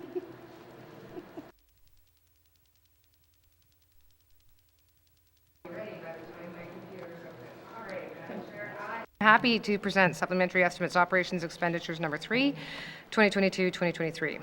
These supplementary estimates propose a total increase of $44.1 million, of which $11.9 million will be offset by revenues from the Government of Canada. These supplementary estimates propose the following expenditures: $6.3 million for technology service center costs incurred by departments, $26.6 million in support of health and wellness services for residents of the Northwest Territories, including the following: $15.8 million to support recruitment and retention of physicians and frontline nursing staff, $3.9 million for adult supportive living services, and $882,000 for foster care and support agreements, $3.4 million for the medical travel program, $2 million for radiology and referred laboratory services, $633,000 for chemotherapy drug supplies. Also, $1.8 million for justice and court services, including $1 million for court circuit travel costs and deputy judge honoraria, as well as $808,000 for enhancements and extensions to the First Nations and Inuit policing program, and $375,000 for support to the 2022-2025 Energy Action Plan. Additionally, we're proposing the following supplementary expenditures, which are supported by federally funded agreements, including $8.47 million in support of health and social programs, including $6 million in support of First Nations and Inuit home and community care agreements and the Territorial Health Investment Fund, $1.18 million to support environment and natural resources agreements, including $300,000 for cooperation in the continuation of the National Forest Inventory remeasurement, $200,000 for Peary Caribou movements and habitat use, and $300,000 for the Wood Bison Collaborative Working Groups in the Northwest Territories. $1.08 million in support of the Canada Northwest Territories Workforce Development Agreement and the Labour Market Development Agreement. $394,000 for the Pan-Territorial Sport Strategy Agreement. $374,000 in support of Women in Leadership and Made in the North campaign schools. $316,000 in support of public housing renovations, and $130,000 to enhance economic activity, including $80,000 to support sealskin artisan development and $50,000 to investigate the use of N.W.T's geological materials for cement production. That concludes my opening remarks, Madam Chair, and we are happy to answer any questions. Thank you, Minister. I'll now open the floor for general comments. Member for Frame Lake. Thanks, Madam Chair. So I think I'm on the right fund now. What's the supplementary reserve? What did we start off with? What was it before the SUP, and what's it going to be after the SUP? Thanks, Madam Chair. Thank you. Minister? Thank you, Madam Chair. And Madam Chair, just of note, we might make a change on the infrastructure SUPs in terms of the language of using supplementary reserve, because I appreciate that that is a confusing way of putting it. But there is a supplementary reserve for operations. It started off at $35,000. But as a result of the appropriations and the supplementary appropriations, including the proposed one at present, we are expecting to be in a deficit of negative $77 million to $422,000. Thank you. Member for Frame Lake? Thanks, Madam Chair. I think the minister just slipped there. It's not $35,000 for the supplementary reserve. At the beginning, it was $35 million, but that's okay. So I guess the reason why I have to keep asking these questions is because this information isn't public. So is there a way that we could do this in the future where the information in the SUP, somehow there's a page or something that says how much we're getting from the feds in general for this stuff, what the net effect is on the reserve, and how much additional debt is being added? Is there a way in which we could do that in the future so I or some zombie of me that comes back doesn't have to ask these questions again? Thanks, Madam Chair. Thank you, Member. Minister? Thank you, Madam Chair. Madam Chair, let me take that back to the department. I don't have a ready answer as to why that wouldn't be a chart that could be included. Thank you. Thank you. Member for Frame Lake? Yeah, thanks, because we get that kind of information in the main estimates. Well, sort of, although whatever. Anyways, I just think it's a good thing in terms of greater disclosure, transparency, and so on, and I'm sure the minister will find a way to do it. So this, I think, as I understand it, I think I heard the minister say that the supplementary reserve is going to be $35 million, maybe $44 million in debt, or whatever. How do we cover that shortfall? And do we have to go and get short-term, debt coverage somehow and pay an interest rate for that that's higher than maybe long-term debt? How does that shortfall get covered?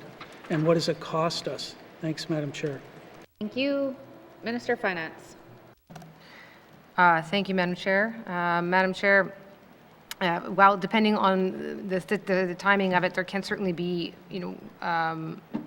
a cash flow situation that would require short-term debt. But in general, at this point in the fiscal year, we can sort of look back and say that if there was a projected surplus, then these amounts come out of whatever that projected surplus would be. We were eats into that, as you might say, which then in turn takes away money that would be available for the capital investments, and in this case, there was a projected surplus, and that between the supplementary appropriations and the special warrant to support flood relief, we are now down to anticipating only a roughly $4 million surplus in the fiscal year. Thank you. Thank you. Member for Frame Lake? Thanks. So I think I heard the minister say, so then at the end of 22-23, the operating surplus is going to be $3 million? Is that what I heard the minister say? Thanks. Thank you.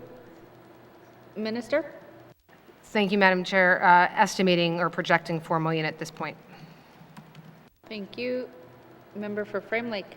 Thanks. I'm probably straying a little bit far here, but what was the original projected operating surplus then for 22-23? Minister?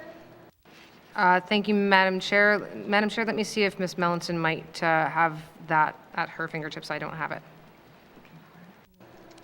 Thank you. Ms. Melanson? Thank you, Madam Chair. The initial, I do apologize, I just need to bring it up. The initial operating surplus for 22-23 was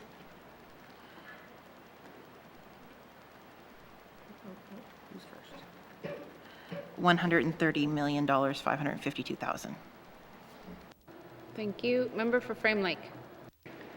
Yeah, thanks. Well, I guess sometimes I wonder why I ask these questions, but that's it. So our operating surplus went from $130 million down to $4.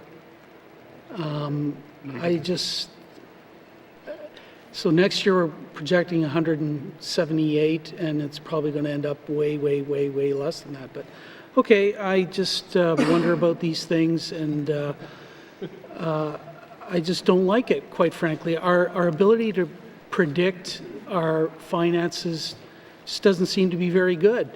I don't know what else I can say, Madam Chair. I'm not very happy about this. Thank you. Thank you. Are there any other general comments? Seeing no further general comments, we'll review the supplementary estimates by department. Does committee agree to proceed to the detail contained in the table document?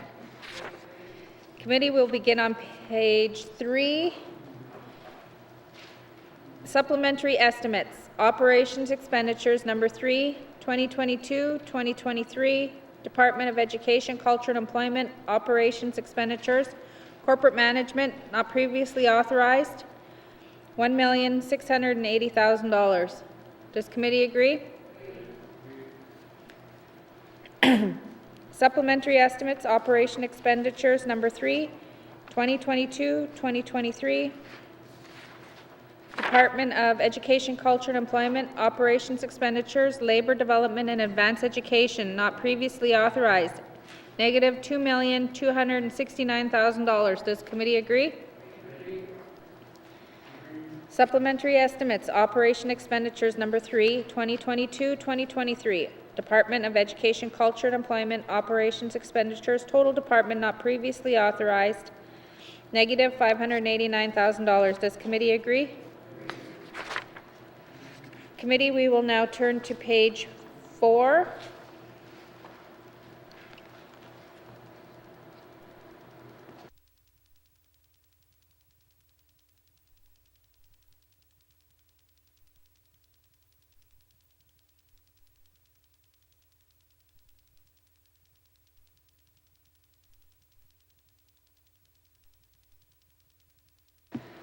Supplementary estimates, operation expenditures number 3, 2022-2023, Department of Environment and Natural Resources, operations expenditures, corporate management not previously authorized, $75,000.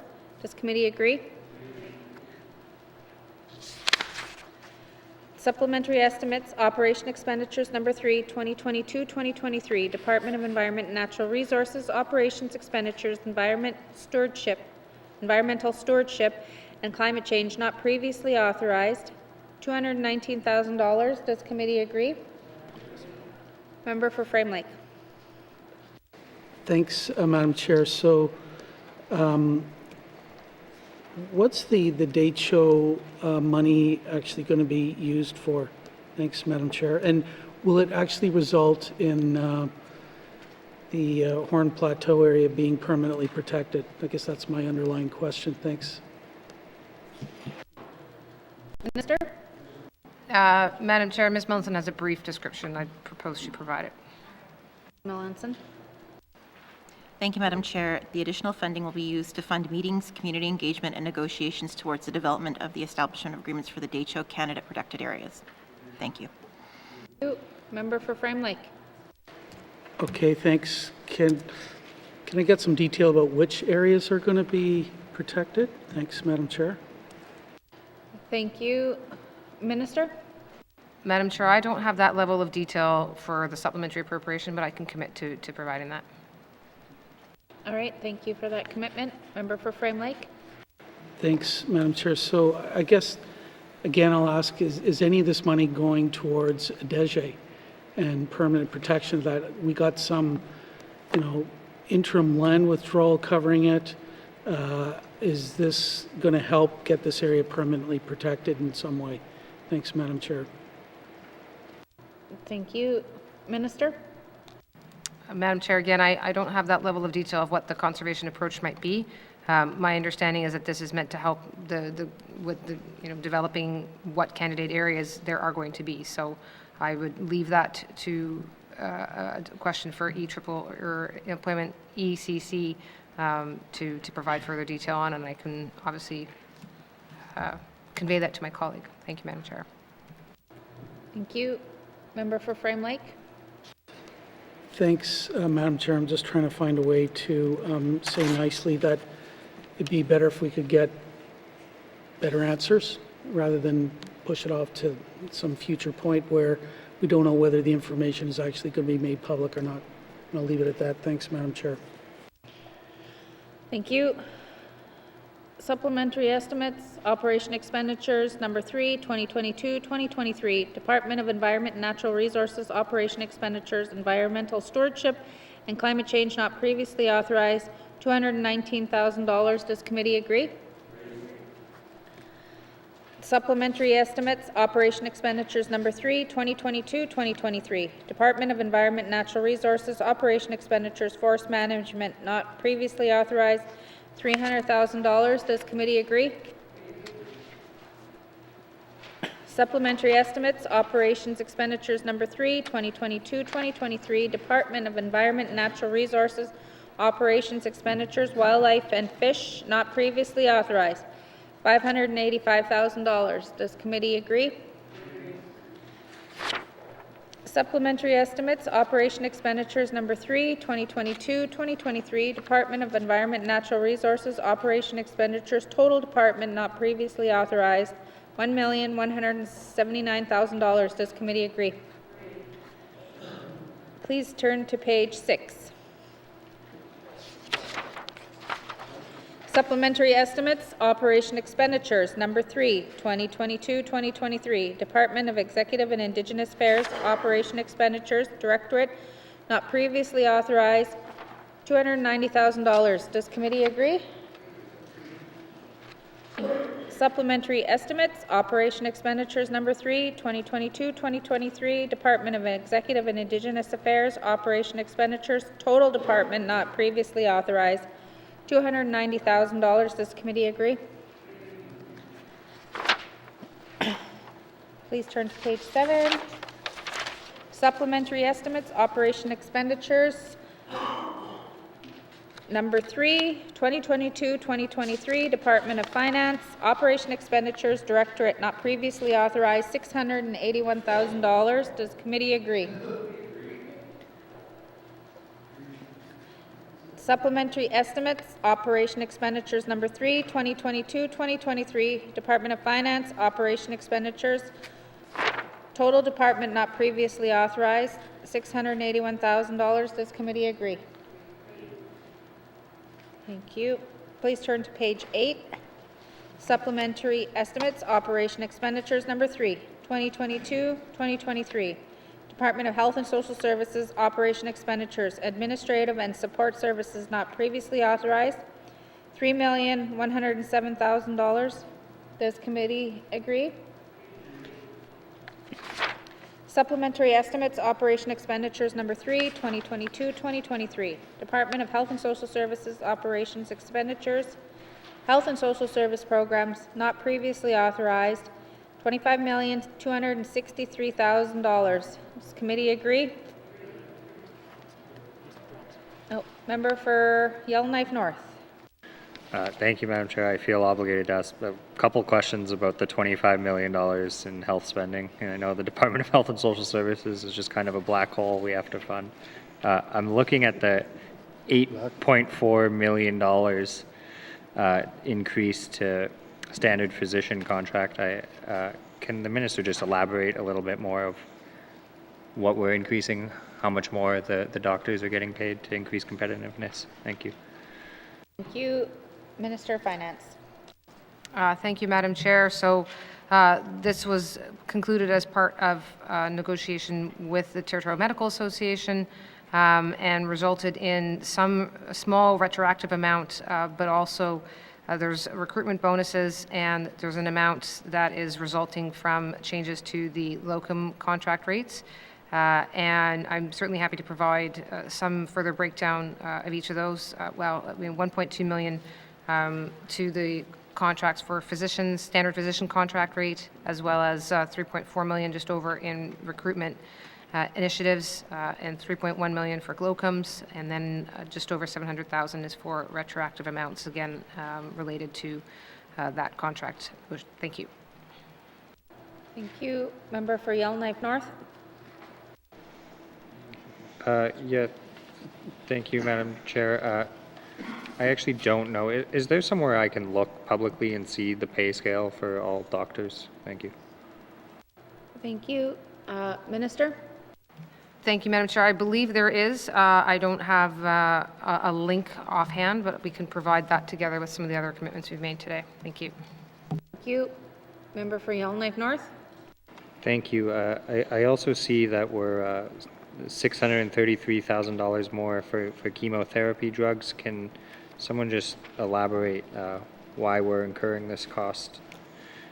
Thank you. Thank you. Minister? Thank you, Madam Chair. Madam Chair, this is a projected shortfall in the chemotherapy program that we have here at Stanton Hospital, and it's based on the actuals that we ran as of October, and then extrapolated that to the end of this fiscal year. So based on where the program was at as of October 21st, it was expected that there would be this shortfall. The drug cost, and it's twofold. It's partly the cost of the drugs and also the amount of usage by clients, by patients. Thank you, Madam Chair. Thank you. Member for Yellowknife North? Thank you. So yeah, more people have cancer, and more people, the drugs are more expensive. Can someone tell me what the total is for funding for chemotherapy drugs? How much the total is? Thank you. Thank you. Minister?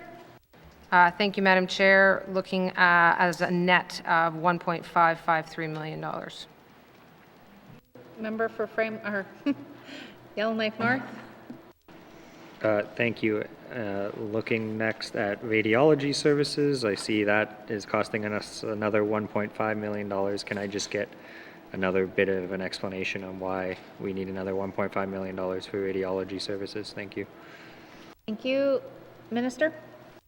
Thank you, Madam Chair. Radiology services are an item that is actually contracted out and provided by Beam Radiology, which is based in Calgary. This is done through a competitive procurement process through the NTHSSA, and that contract, as I understand it, has been renewed, and there are increases in over and above what was in the previous contract. Madam Chair, thank you.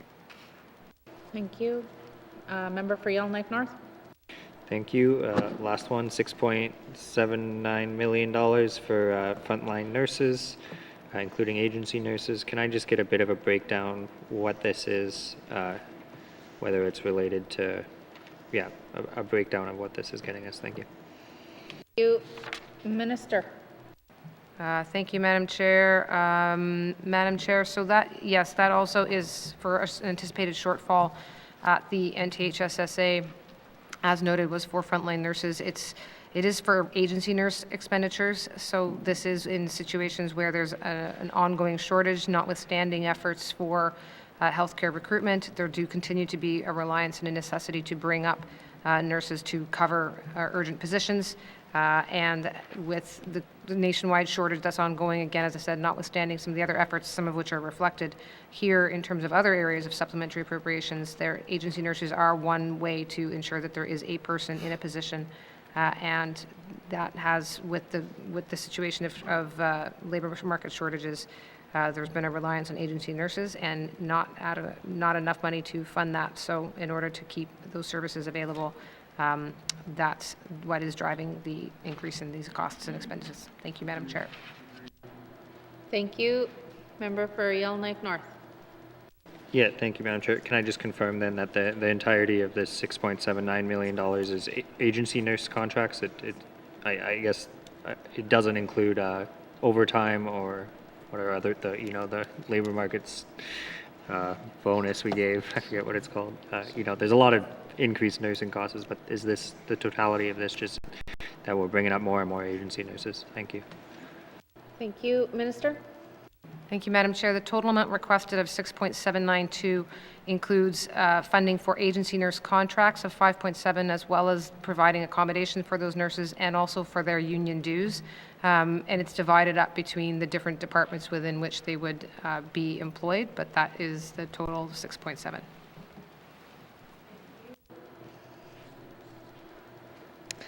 Supplementary estimates, operation expenditures number 3, 2022-2023, Department of Health and Social Services, operations expenditures, health and social programs not previously authorized, $25,263,000. Does committee agree? Supplementary estimates, operation expenditures number 3, 2022-2023, Department of Health and Social Services, operation expenditures, long-term and continuing care services not previously authorized, $3,428,000. Does committee agree? Supplementary estimates, operation expenditures number 3, 2022-2023, Department of Health and Social Services, operation expenditures, out-of-territory services not previously authorized, $3,590,000. Does committee agree?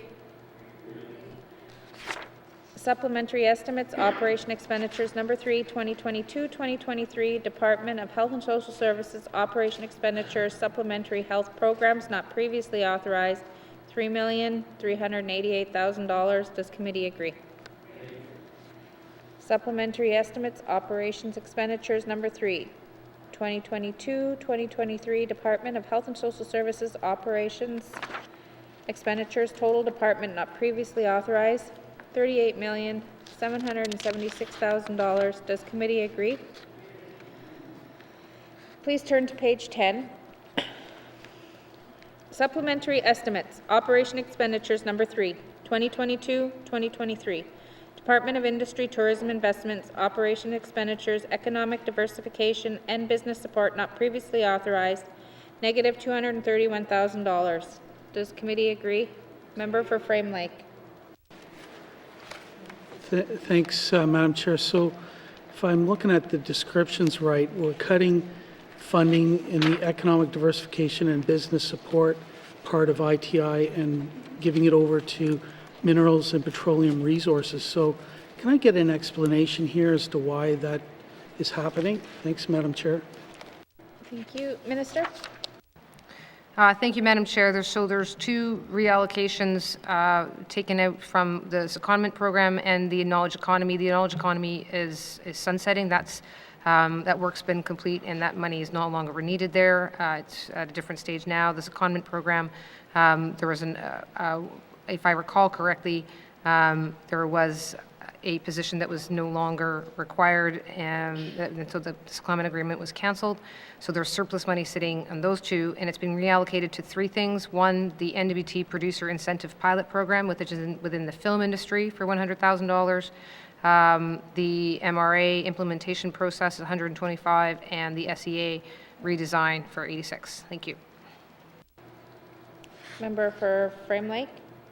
Thanks, Madam Chair. So how much of the $311,000 is going to the MRA implementation and royalty regime review? And then how much is going to the socioeconomic agreement program? Thanks, Madam Chair. Thank you. Minister? 125,000 plus 86,000, Madam Chair, and I just didn't do the math in time. Thank you. Member for Frame Lake. Thanks, Madam Chair. So, again, I guess I'm just kind of interested in how much additional funding the department has secured for the MRA implementation royalty work over the last few years. Thanks, Madam Chair. Thank you. Minister? Thank you, Madam Chair. Madam Chair, I don't know if we have a total here, but perhaps I'll suggest we turn to Ms. Melanson. She might have some further information that she could provide. Thank you. Thank you. Ms. Melanson? Thank you, Madam Chair. Unfortunately, I do not have that information in front of me at this moment. Thank you. Member for Frame Lake. Okay, thanks. I'm happy to get a commitment out of the minister if she can pull together that information and provide it to me publicly. Thanks, Madam Chair. Thank you. Minister?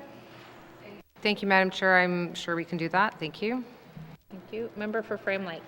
Yeah, okay, and I just continue to make these observations about how this department is very successful at securing extra money for development of regulations, implementing the new Mineral Resources Act, and other departments either don't go to the well, or if they do, they're refused. You know, and the Forest Act in particular, the Protected Areas Act in the past, the Public Land Act, those departments seem to have to work within their existing budgets to get that work done, and I think it's suffered as a result of that. So I don't expect an answer from this minister, but I just continue to make that observation that some departments either don't go to the well, or if they do, they're turned down.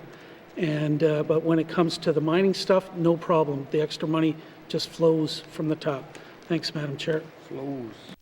Thank you.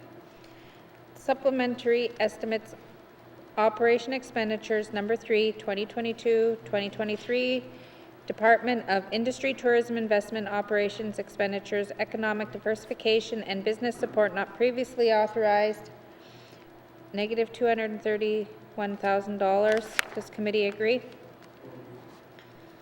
Supplementary estimates, operation expenditures, number 3, 2022-2023, Department of Industry, Tourism, Investment, Operation Expenditures, Mineral and Petroleum Resources, not previously authorized, $361,000.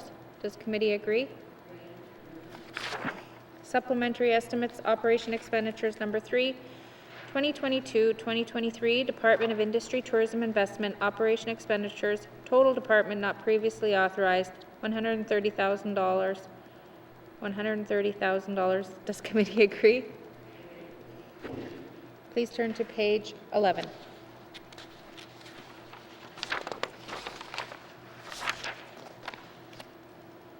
Supplementary estimates, operation expenditures, number 3, 2022-2023, Department of Infrastructure, operation expenditures, corporate management, not previously authorized, $477,000. Does committee agree? Supplementary estimates, operation expenditures, number 3, 2022-2023, Department of Infrastructure, operation expenditures, energy and strategic initiatives not previously authorized, $375,000. Does committee agree? Supplementary estimates, operation expenditures, number 3, 2022-2023, Department of Infrastructure, operation expenditures, total department, not previously authorized, $852,000. Does committee agree? Thank you. Please now turn to page 12. Supplementary estimates, operation expenditures, number 3, 2022-2023, Department of Justice, operation expenditures, court services not previously authorized, $1,036,000. Does committee agree? Supplementary estimates, operation expenditures number 3, 2022-2023. Department of Justice operations expenditures, policing services not previously authorized, $808,000. Does committee agree? Supplementary estimates, operation expenditures number 3, 2022-2023. Department of Justice operations expenditures, services to the government not previously authorized, $755,000. Does committee agree? Supplementary estimates, operation expenditures number 3, 2022-2023. Department of Justice operations expenditures, total department not previously authorized, $2,599,000. Does committee agree? Please turn to page 13.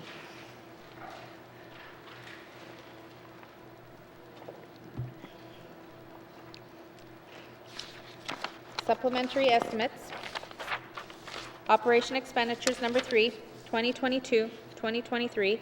Department of Lands operation expenditures, operations not previously authorized, negative $205,000. Member for Frame Lake. Thanks, Madam Chair. Can I get an explanation as to why this is being shifted from what used to be or will soon be former Department of Lands to the Department of Finance? Thanks, Madam Chair. Thank you, Minister. Thank you, Madam Chair. Madam Chair, ISSS, or Information Shared System Services within Finance, is now managing the LTOS project, so that's why it is going there. Thank you. Thank you. Member for Frame Lake. Thanks, Madam Chair. So, you know, I think it was in the last assembly, where 77 staff people were kind of culled from different departments that had been previously working on different, IT stuff, and they're all put into finance now. And because it was apparently going to be more effective and efficient. Has there actually ever been an evaluation done of the transfer of the funding and staff into the Department of Finance? Thanks, Madam Chair. Thank you, Minister. Thank you, Madam Chair. Not as of yet. That this is only the first sort of, well, this will be the first full assembly where ISSS has been in existence. So I don't know that, and with the last 2 years that were somewhat lost to COVID, I don't know that we would have been in a position at this point, but certainly the Department of Finance, including ISSS, has been part of the government renewal process and is live to the fact that we're shifting towards a more evaluative process. So I'll certainly take note of the member's comment and can report back to the department and see where and when we would fall within a more evaluative process. Thank you. Thank you. Member for Frame Lake. Madam Chair, so is there any kind of annual satisfaction survey ever done of ISSS and the services that they offer to the departments? Thanks, Madam Chair. Thank you, Minister. Thank you, Madam Chair. Madam Chair, I gather there has been some work done internally within the government as to their satisfaction with ISSS. That was done on the operations side, but I can endeavor to see what information may be available. Thank you. Thank you. Member for Frame Lake. Yeah, thanks, Madam Chair. Yeah, I would be very interested in seeing that because I have heard rumblings about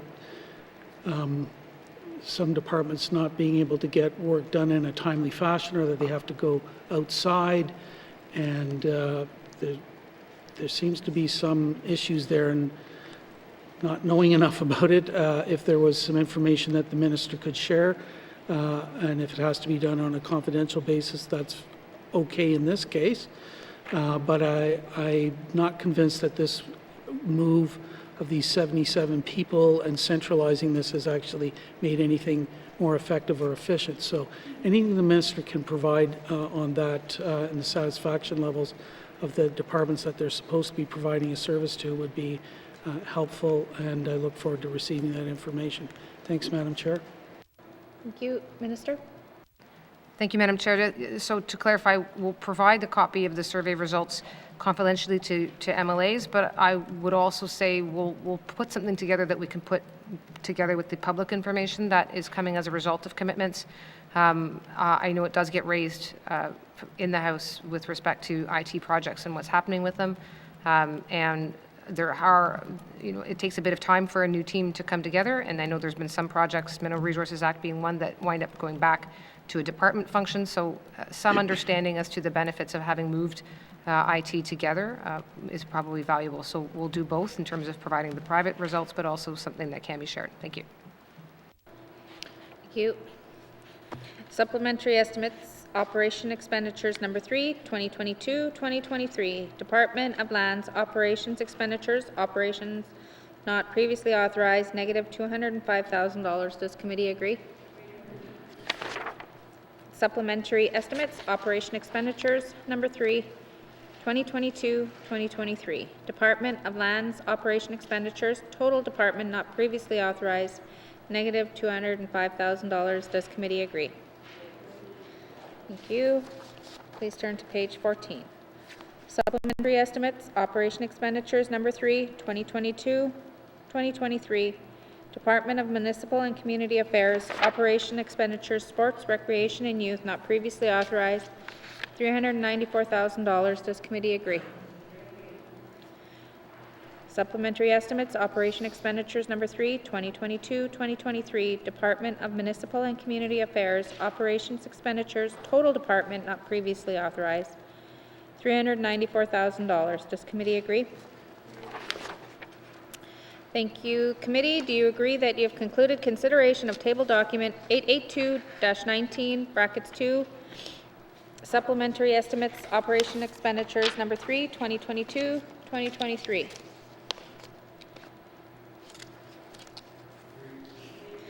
Member for Frame Lake.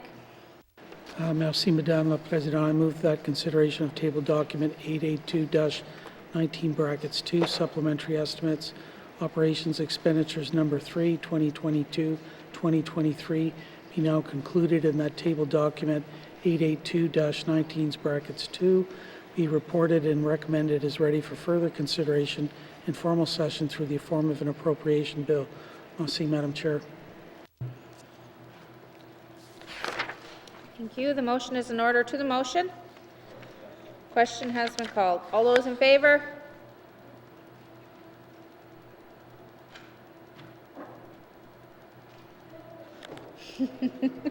All those opposed? Motion is carried. Table document 882-19, brackets 2 will be reported as ready for consideration in formal session through the form of an appropriation bill. We will just continue along.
committee, we've agreed to consider table document 883-19, brackets 2, supplementary estimates, infrastructure expenditures, number 1, 2023-2024. Does the Minister of Finance have any opening remarks?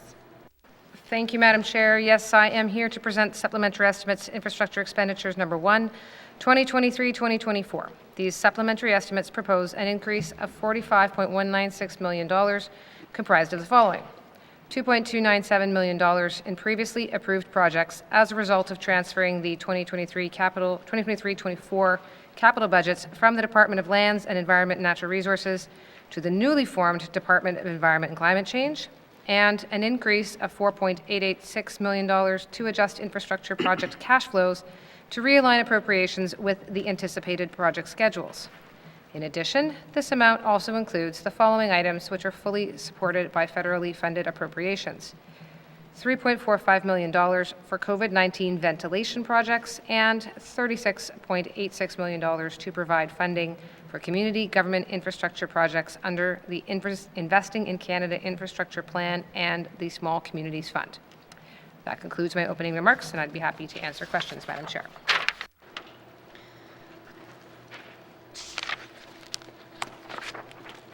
Thank you. I'll now open the floor to general comments. Member for Frame Lake. Thanks, Madam Chair. I'm going to sound like a broken record. So what did we start off with as a supplementary reserve, and what impact will this, how much of that is offset by, the new money, how much is offset by feds, and what's the net effect on the supplementary reserve? Thanks, Madam Chair. Thank you. Minister. Thank you, Madam Chair. So this is where on infrastructure supplementary appropriations, there isn't a supplementary reserve for infrastructure.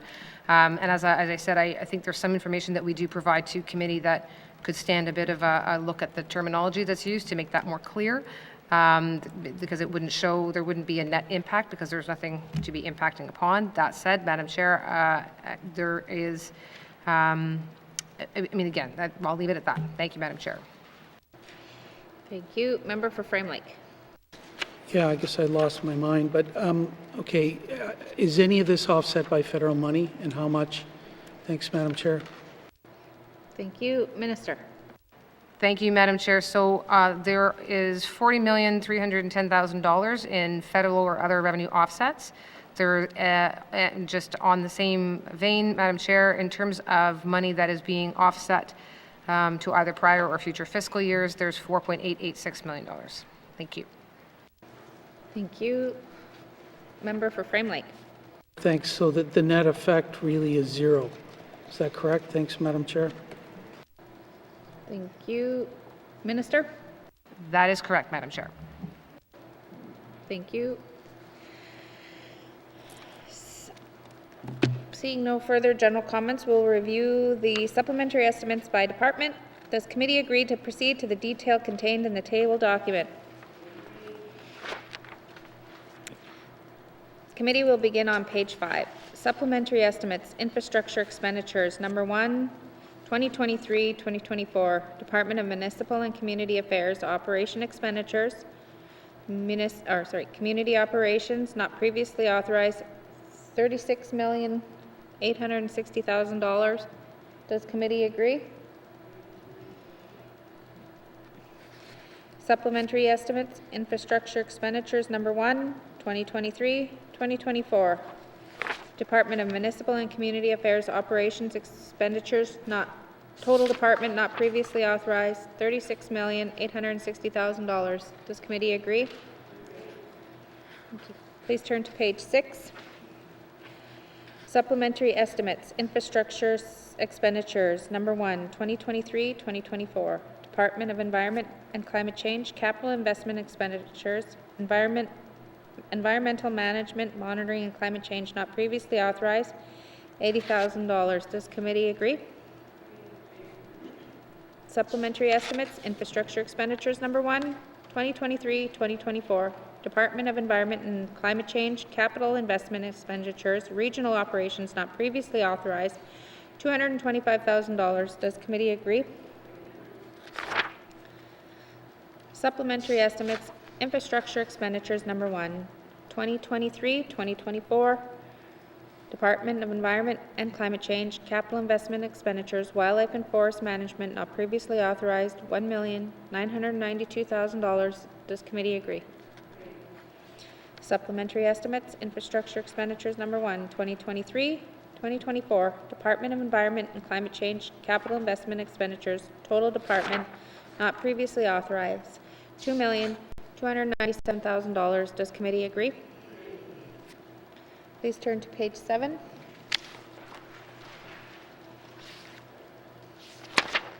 Supplementary estimates, infrastructure expenditures number 1, 2023-2024. Department of Environment, Natural Resource, capital investment expenditures, environmental protection and waste management not previously authorized, negative $80,000. Does committee agree? Supplementary estimates, infrastructure expenditures number 1, 2023-2024, Department of Environment and Natural Resource, capital investment expenditures, forest management not previously authorized, negative $1,592,000. Does committee agree?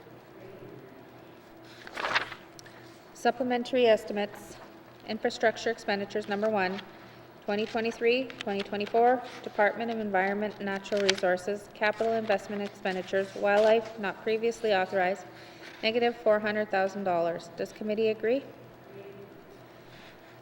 Supplementary estimates, infrastructure expenditures number 1, 2023-2024, Department of Environment and Natural Resource, capital investment expenditures, total department not previously authorized, negative $2,072,000. Does committee agree? Please turn to page 8.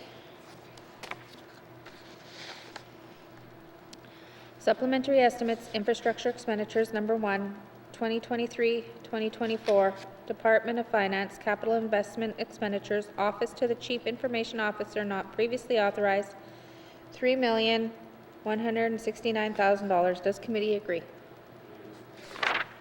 Supplementary estimates, infrastructure expenditures number 1, 2023-2024, Department of Finance, capital investment expenditures, total department not previously authorized, $3,169,000. Does committee agree?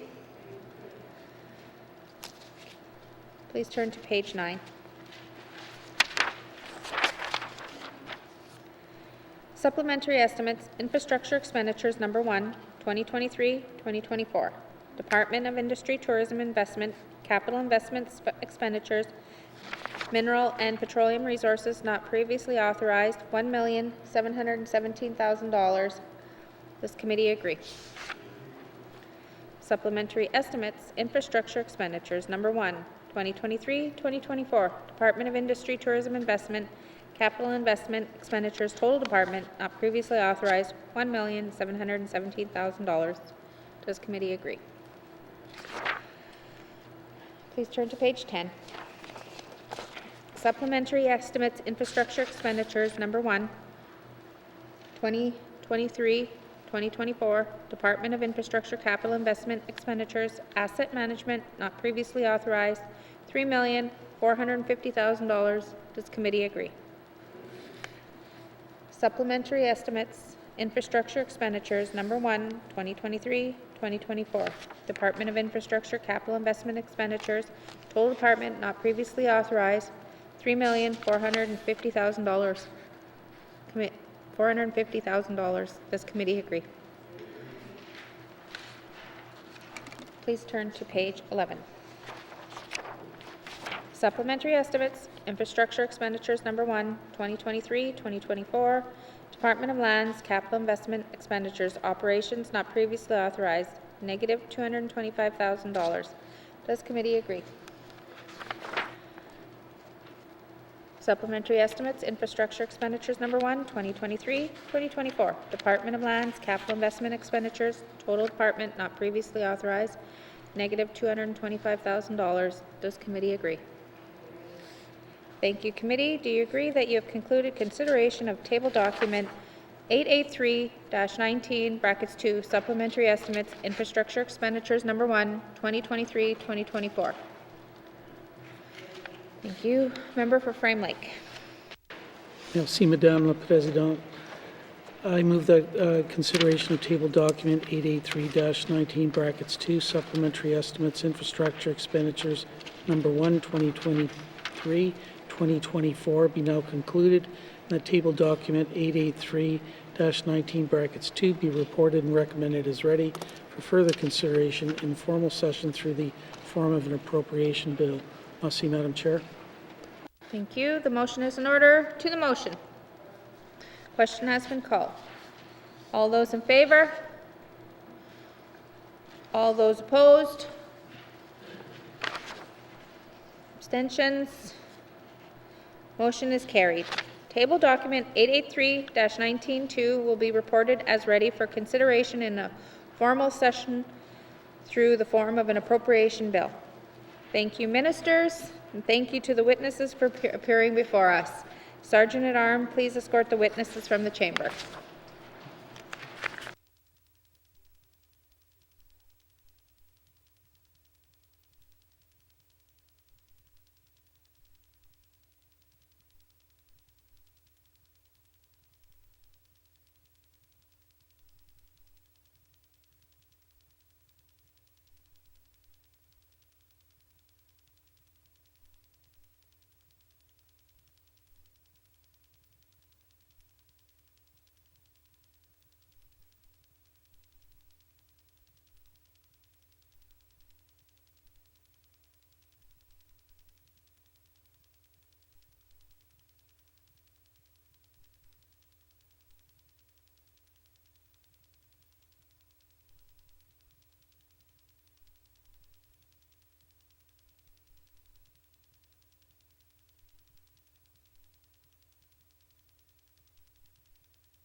Committee, we have agreed to consider Committee Report 4419-2, Special Committee on Reconciliation and Indigenous Affairs Final Report. The Northwest Territories' approach to the United Nations Declaration on the rights of Indigenous peoples and negotiating agreements.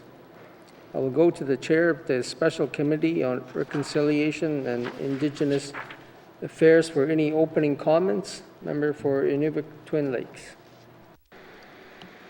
Thank you, Mr. Chair. Mr. Chair, the Special Committee's final report was read into the record in the Legislative Assembly on February 28, 2023. This Assembly has tasked the Special Committee on Reconciliation and Indigenous Affairs to seek and encourage discussion and recommendations on opportunities and specific challenges in meeting two specific Assembly priorities: advance resolution of Aboriginal rights negotiations and implement the United Nations Declaration on the Rights of Indigenous Peoples. In this final report, the committee makes recommendations informed by discussions with Indigenous governments and organizations, legal experts, Canadian scholars, the Government of Canada, and the Government of the Northwest Territories. The committee's recommendations address informed governance, enabling a Northwest Territories constitutional framework, monitoring UNDRIP implementation, ensuring policies are consistent with UNDRIP, and concluding land agreements. I thank all committee members for the commitment, time, and work given to the Special Committee. Every so often, it truly felt like moving through time, discussing and hearing about the rights issues that seem to have not moved forward in decades. Felt like being stuck in the past, at the same time hearing visions of an empowered future and about the will to put the work into this vision was a true privilege. The committee hopes that the collaborative efforts observed since we began our work will continue and achieve the reconciliation that is needed in the Northwest Territories. Individual members may have additional comments. Thank you, Mr. Chair. Massey, I will now open the floor to general comments on Committee Report 44-19-2. Do any members have general comments?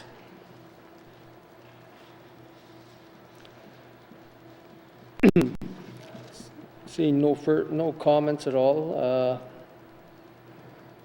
Member for Inuvik Twin Lakes.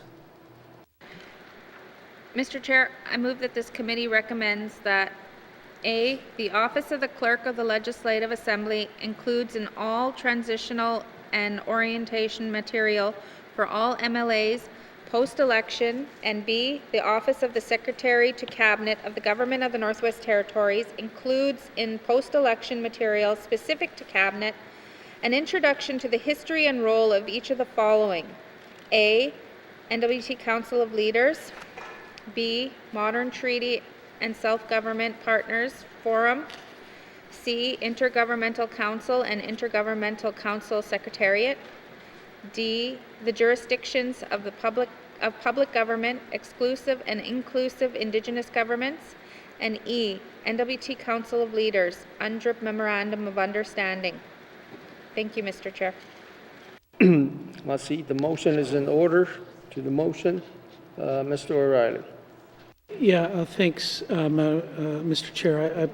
I want to first of all thank the committee for the work that they did on this, and I know that this was tabled in the House on February the 28th, so since the report was even tabled, there's been other progress made as well, and I point to the process convention on bills drafted pursuant to the Intergovernmental Council Legislative Development Protocol, so I assume that would probably be part of the orientation that regular MLAs and members of Cabinet would receive as some background on that legislative development protocol, and then the process convention that we developed springing from that. So I just thought it would be worthwhile to add that, because I know our staff are probably listening and somebody might pay attention and actually make sure that gets included in the orientation program. Thanks, Mr. Chair.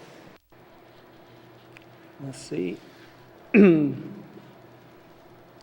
motion is in order. To the motion. Question has been called. All those in favor? Abstentions? Motion is carried.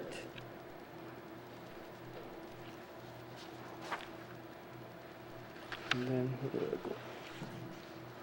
I go? Member for Renewable Twin Lakes. Mr. Chair, I move that this committee recommends that the 20th Legislative Assembly establish a special committee on UNDRIP implementation. Thank you, Mr. Chair. Merci. The motion is in order to the motion.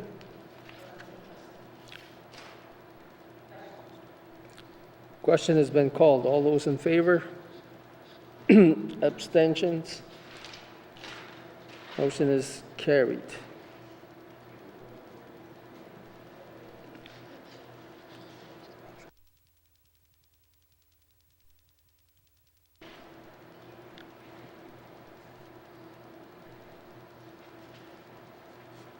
Member for New Victorian Lakes. Mr. Chair, I move that this committee recommends that the work plan proposals to be suggested by the Government of the Northwest Territories under the N.W.T. Council of Leaders UNDRIP Memorandum of Understanding should include description of who or what entity will monitor progress. 2, identification of who or what entity will be accountable for progress. 3, a dispute resolution mechanism other than the Government of the Northwest Territories for disputes between Indigenous governments over the implementation of UNDRIP, land access and land exclusivity, and other interjurisdictional disputes. And 4, an established process or determined place to ensure that the implementation of existing self-government agreements or land claim agreements is consistent with the principles and objectives of UNDRIP. Thank you, Mr. Chair. Merci. The motion is in order to the motion. Question has been called. All those in favor? Abstentions? Any opposed? Motion is carried. Member for New Victorian Lakes. It's the separate motion. It's not the one that's in the package. Mr. Chair, I move that this committee recommends that the Government of the Northwest Territories systematically review the N.W.T. policies against the principles of UNDRIP, and in consideration of the purposes and objectives established by the N.W.T. Council of Leaders UNDRIP Memorandum of Understanding, A, beginning with the review of Policy 11.51, Aboriginal Land Claims. B, continuing with the review of policies listed under the authority of the Executive Council and ministerial policies. And C, while at the same time establishing an understood process to ensure a check-in with Indigenous governments and members of the Legislative Assembly before final versions are concluded. Thank you, Mr. Chair. Merci. The motion is in order to the motion. Mr. O'Reilly. Yeah, thanks, Mr. Chair. So I was trying to quickly refresh my memory on the report, and I confess I don't think I was here when it was read into the record, but I assume that this special committee is going to be a joint one between regular MLAs and cabinet, but I don't really see that kind of spelled out anywhere in here. Maybe somebody who's on the committee or the chair might be able to help me understand that. I assume, maybe I'm just reading too much into this, but are regular MLAs going to be part of this, or is this just like a cabinet committee, or what's going on here? Thanks, Mr. Chair. MLAs should be part of this. I don't think it should just be cabinet in charge of this. Thanks, Madam Chair.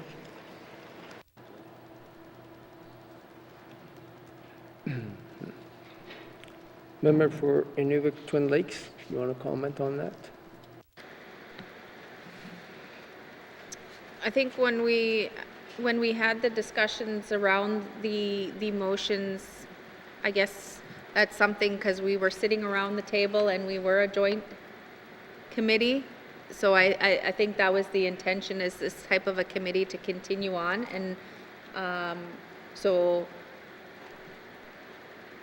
I think it was just a oversight of, I think this committee worked well as being, I mean, to do the work that we had to do, we had to have both sides of this special committee. And I think to continue to do that work, it's going to have to continue to be both sides on this special committee to make sure that, you know, concerns from both sides are represented. So I'll leave it at that, and hopefully this gets into record so that when the next government does form, and if they do choose to do this recommendation, then they understand that this should be recommended as a joint committee. Thank you. Let's see, the motion is in order to the motion. Question has been called. All those, Madam Premier. Thank you, Mr. Chair.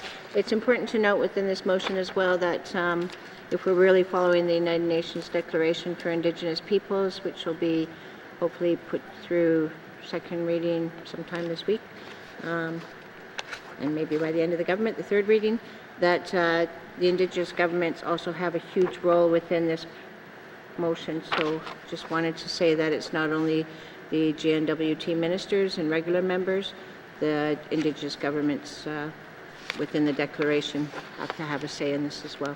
Thank you, Mr. Chair. I see. Motion is in order to the motion. Question has been called. All those in favor? Abstentions? Opposed? Motion is carried. Member for Renewable Twin Lakes.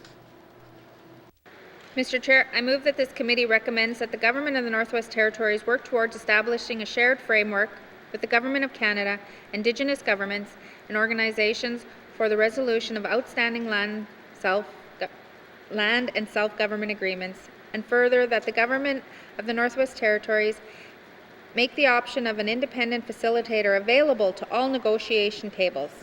Thank you, Mr. Chair. Must see, the motion is in order to the motion. Question has been called. All those in favor? Abstentions? Any opposed? Motion is carried. Member for Renewable Twin Lakes. Mr. Chair, I move that this committee recommends the Government of the Northwest Territories provide a response to this report within 120 days. Thank you, Mr. Chair. Must see, the motion is in order to the motion. Question has been called. All those in favor? Abstentions? Any opposed? Motion is carried. Thank you, committee. Do you agree that you have concluded consideration of Committee Report 44-19-2? Agreed. Thank you, committee. We have concluded consideration of Committee Report 44-19-2. Final report, the Northwest Territories' approach to the United Nations Declaration on the Rights of Indigenous Peoples and negotiating agreements. What is the wish of committee? Mr. O'Reilly, or Mr. Chair, I move that the chair rise and report progress. the chair will now. Sorry. The motion is in order and non-debatable. That's it. I just rise and report. All those in favor?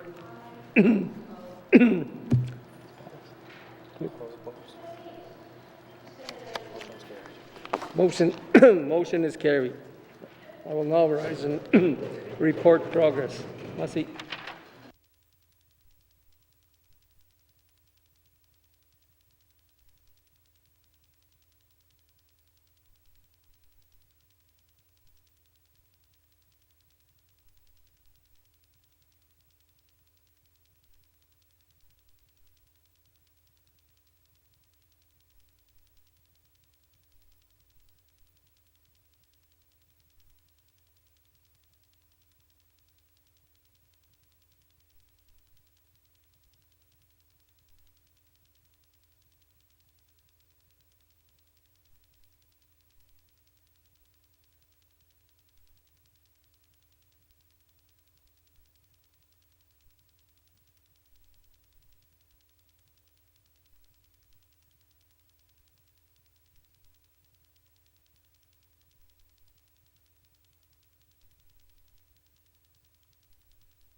Please have the report of Committee of the Whole. Member for Nevis Lakes. Mr. Speaker, your committee has been considering Committee Report 40-19 brackets 2, Committee Report 43-19 brackets 2, Committee Report 44-19 brackets 2, Bill 61, Bill 63, Table Document 881-19 brackets 2, Table Document 882 -19 brackets 2, and Table Document 883-19 brackets 2, and would like to report progress with 14 motions carried, and that Committee Report 40-19 brackets 2, Committee Report 43-19 brackets 2, and Committee Report 44-19 brackets 2 are concluded, and that Bills 61 and 63 are ready for third reading, and that consideration of Table Document 881, 882, 883 is concluded, and that the House concur in those estimates, and that an appropriation bill be based thereon and be introduced without delay. And Mr. Speaker, I move that the report of the Committee of the Whole be concurred with. Thank you, Member for Nevis Lakes. Do we have a seconder? Member for Frame Lake. All those in favor? All those opposed? All those abstaining. Motion is carried. Third reading of bills. Third reading of bills. Mr. Clerk, orders of the day. Thank you, Mr. Speaker. Orders of the day for Tuesday, March 28th, 2023, 1:30 p.m. Prayer, minister statements, member statements, recognition of visitors in the gallery, reports of committees on the review of bills, reports of standing and special committees, returns to oral questions, oral question 1343, acknowledgements, oral questions, returns to written questions, replies to the Commissioner's address, petitions, tabling of documents, notices of motion, motions, motion 77-19-2, notices of motion for first reading of bills, Bill 77, Bill 78, Bill 79, second reading of bills, Bill 64, consideration in Committee of the Whole of bills and other matters, Bills 23, 29, 60, 66, 67, 68, 73, and 76, Committee Report 42, 47, 48, Minister's Statement 264, Table Document 681, 694, 813, Report of Committee of the Whole, third reading of bills, Bill 61 and Bill 63, orders of the day. Thank you, Mr. Clerk. This House stands adjourned until Tuesday, March 28th, 2023 at 1:30 p.m.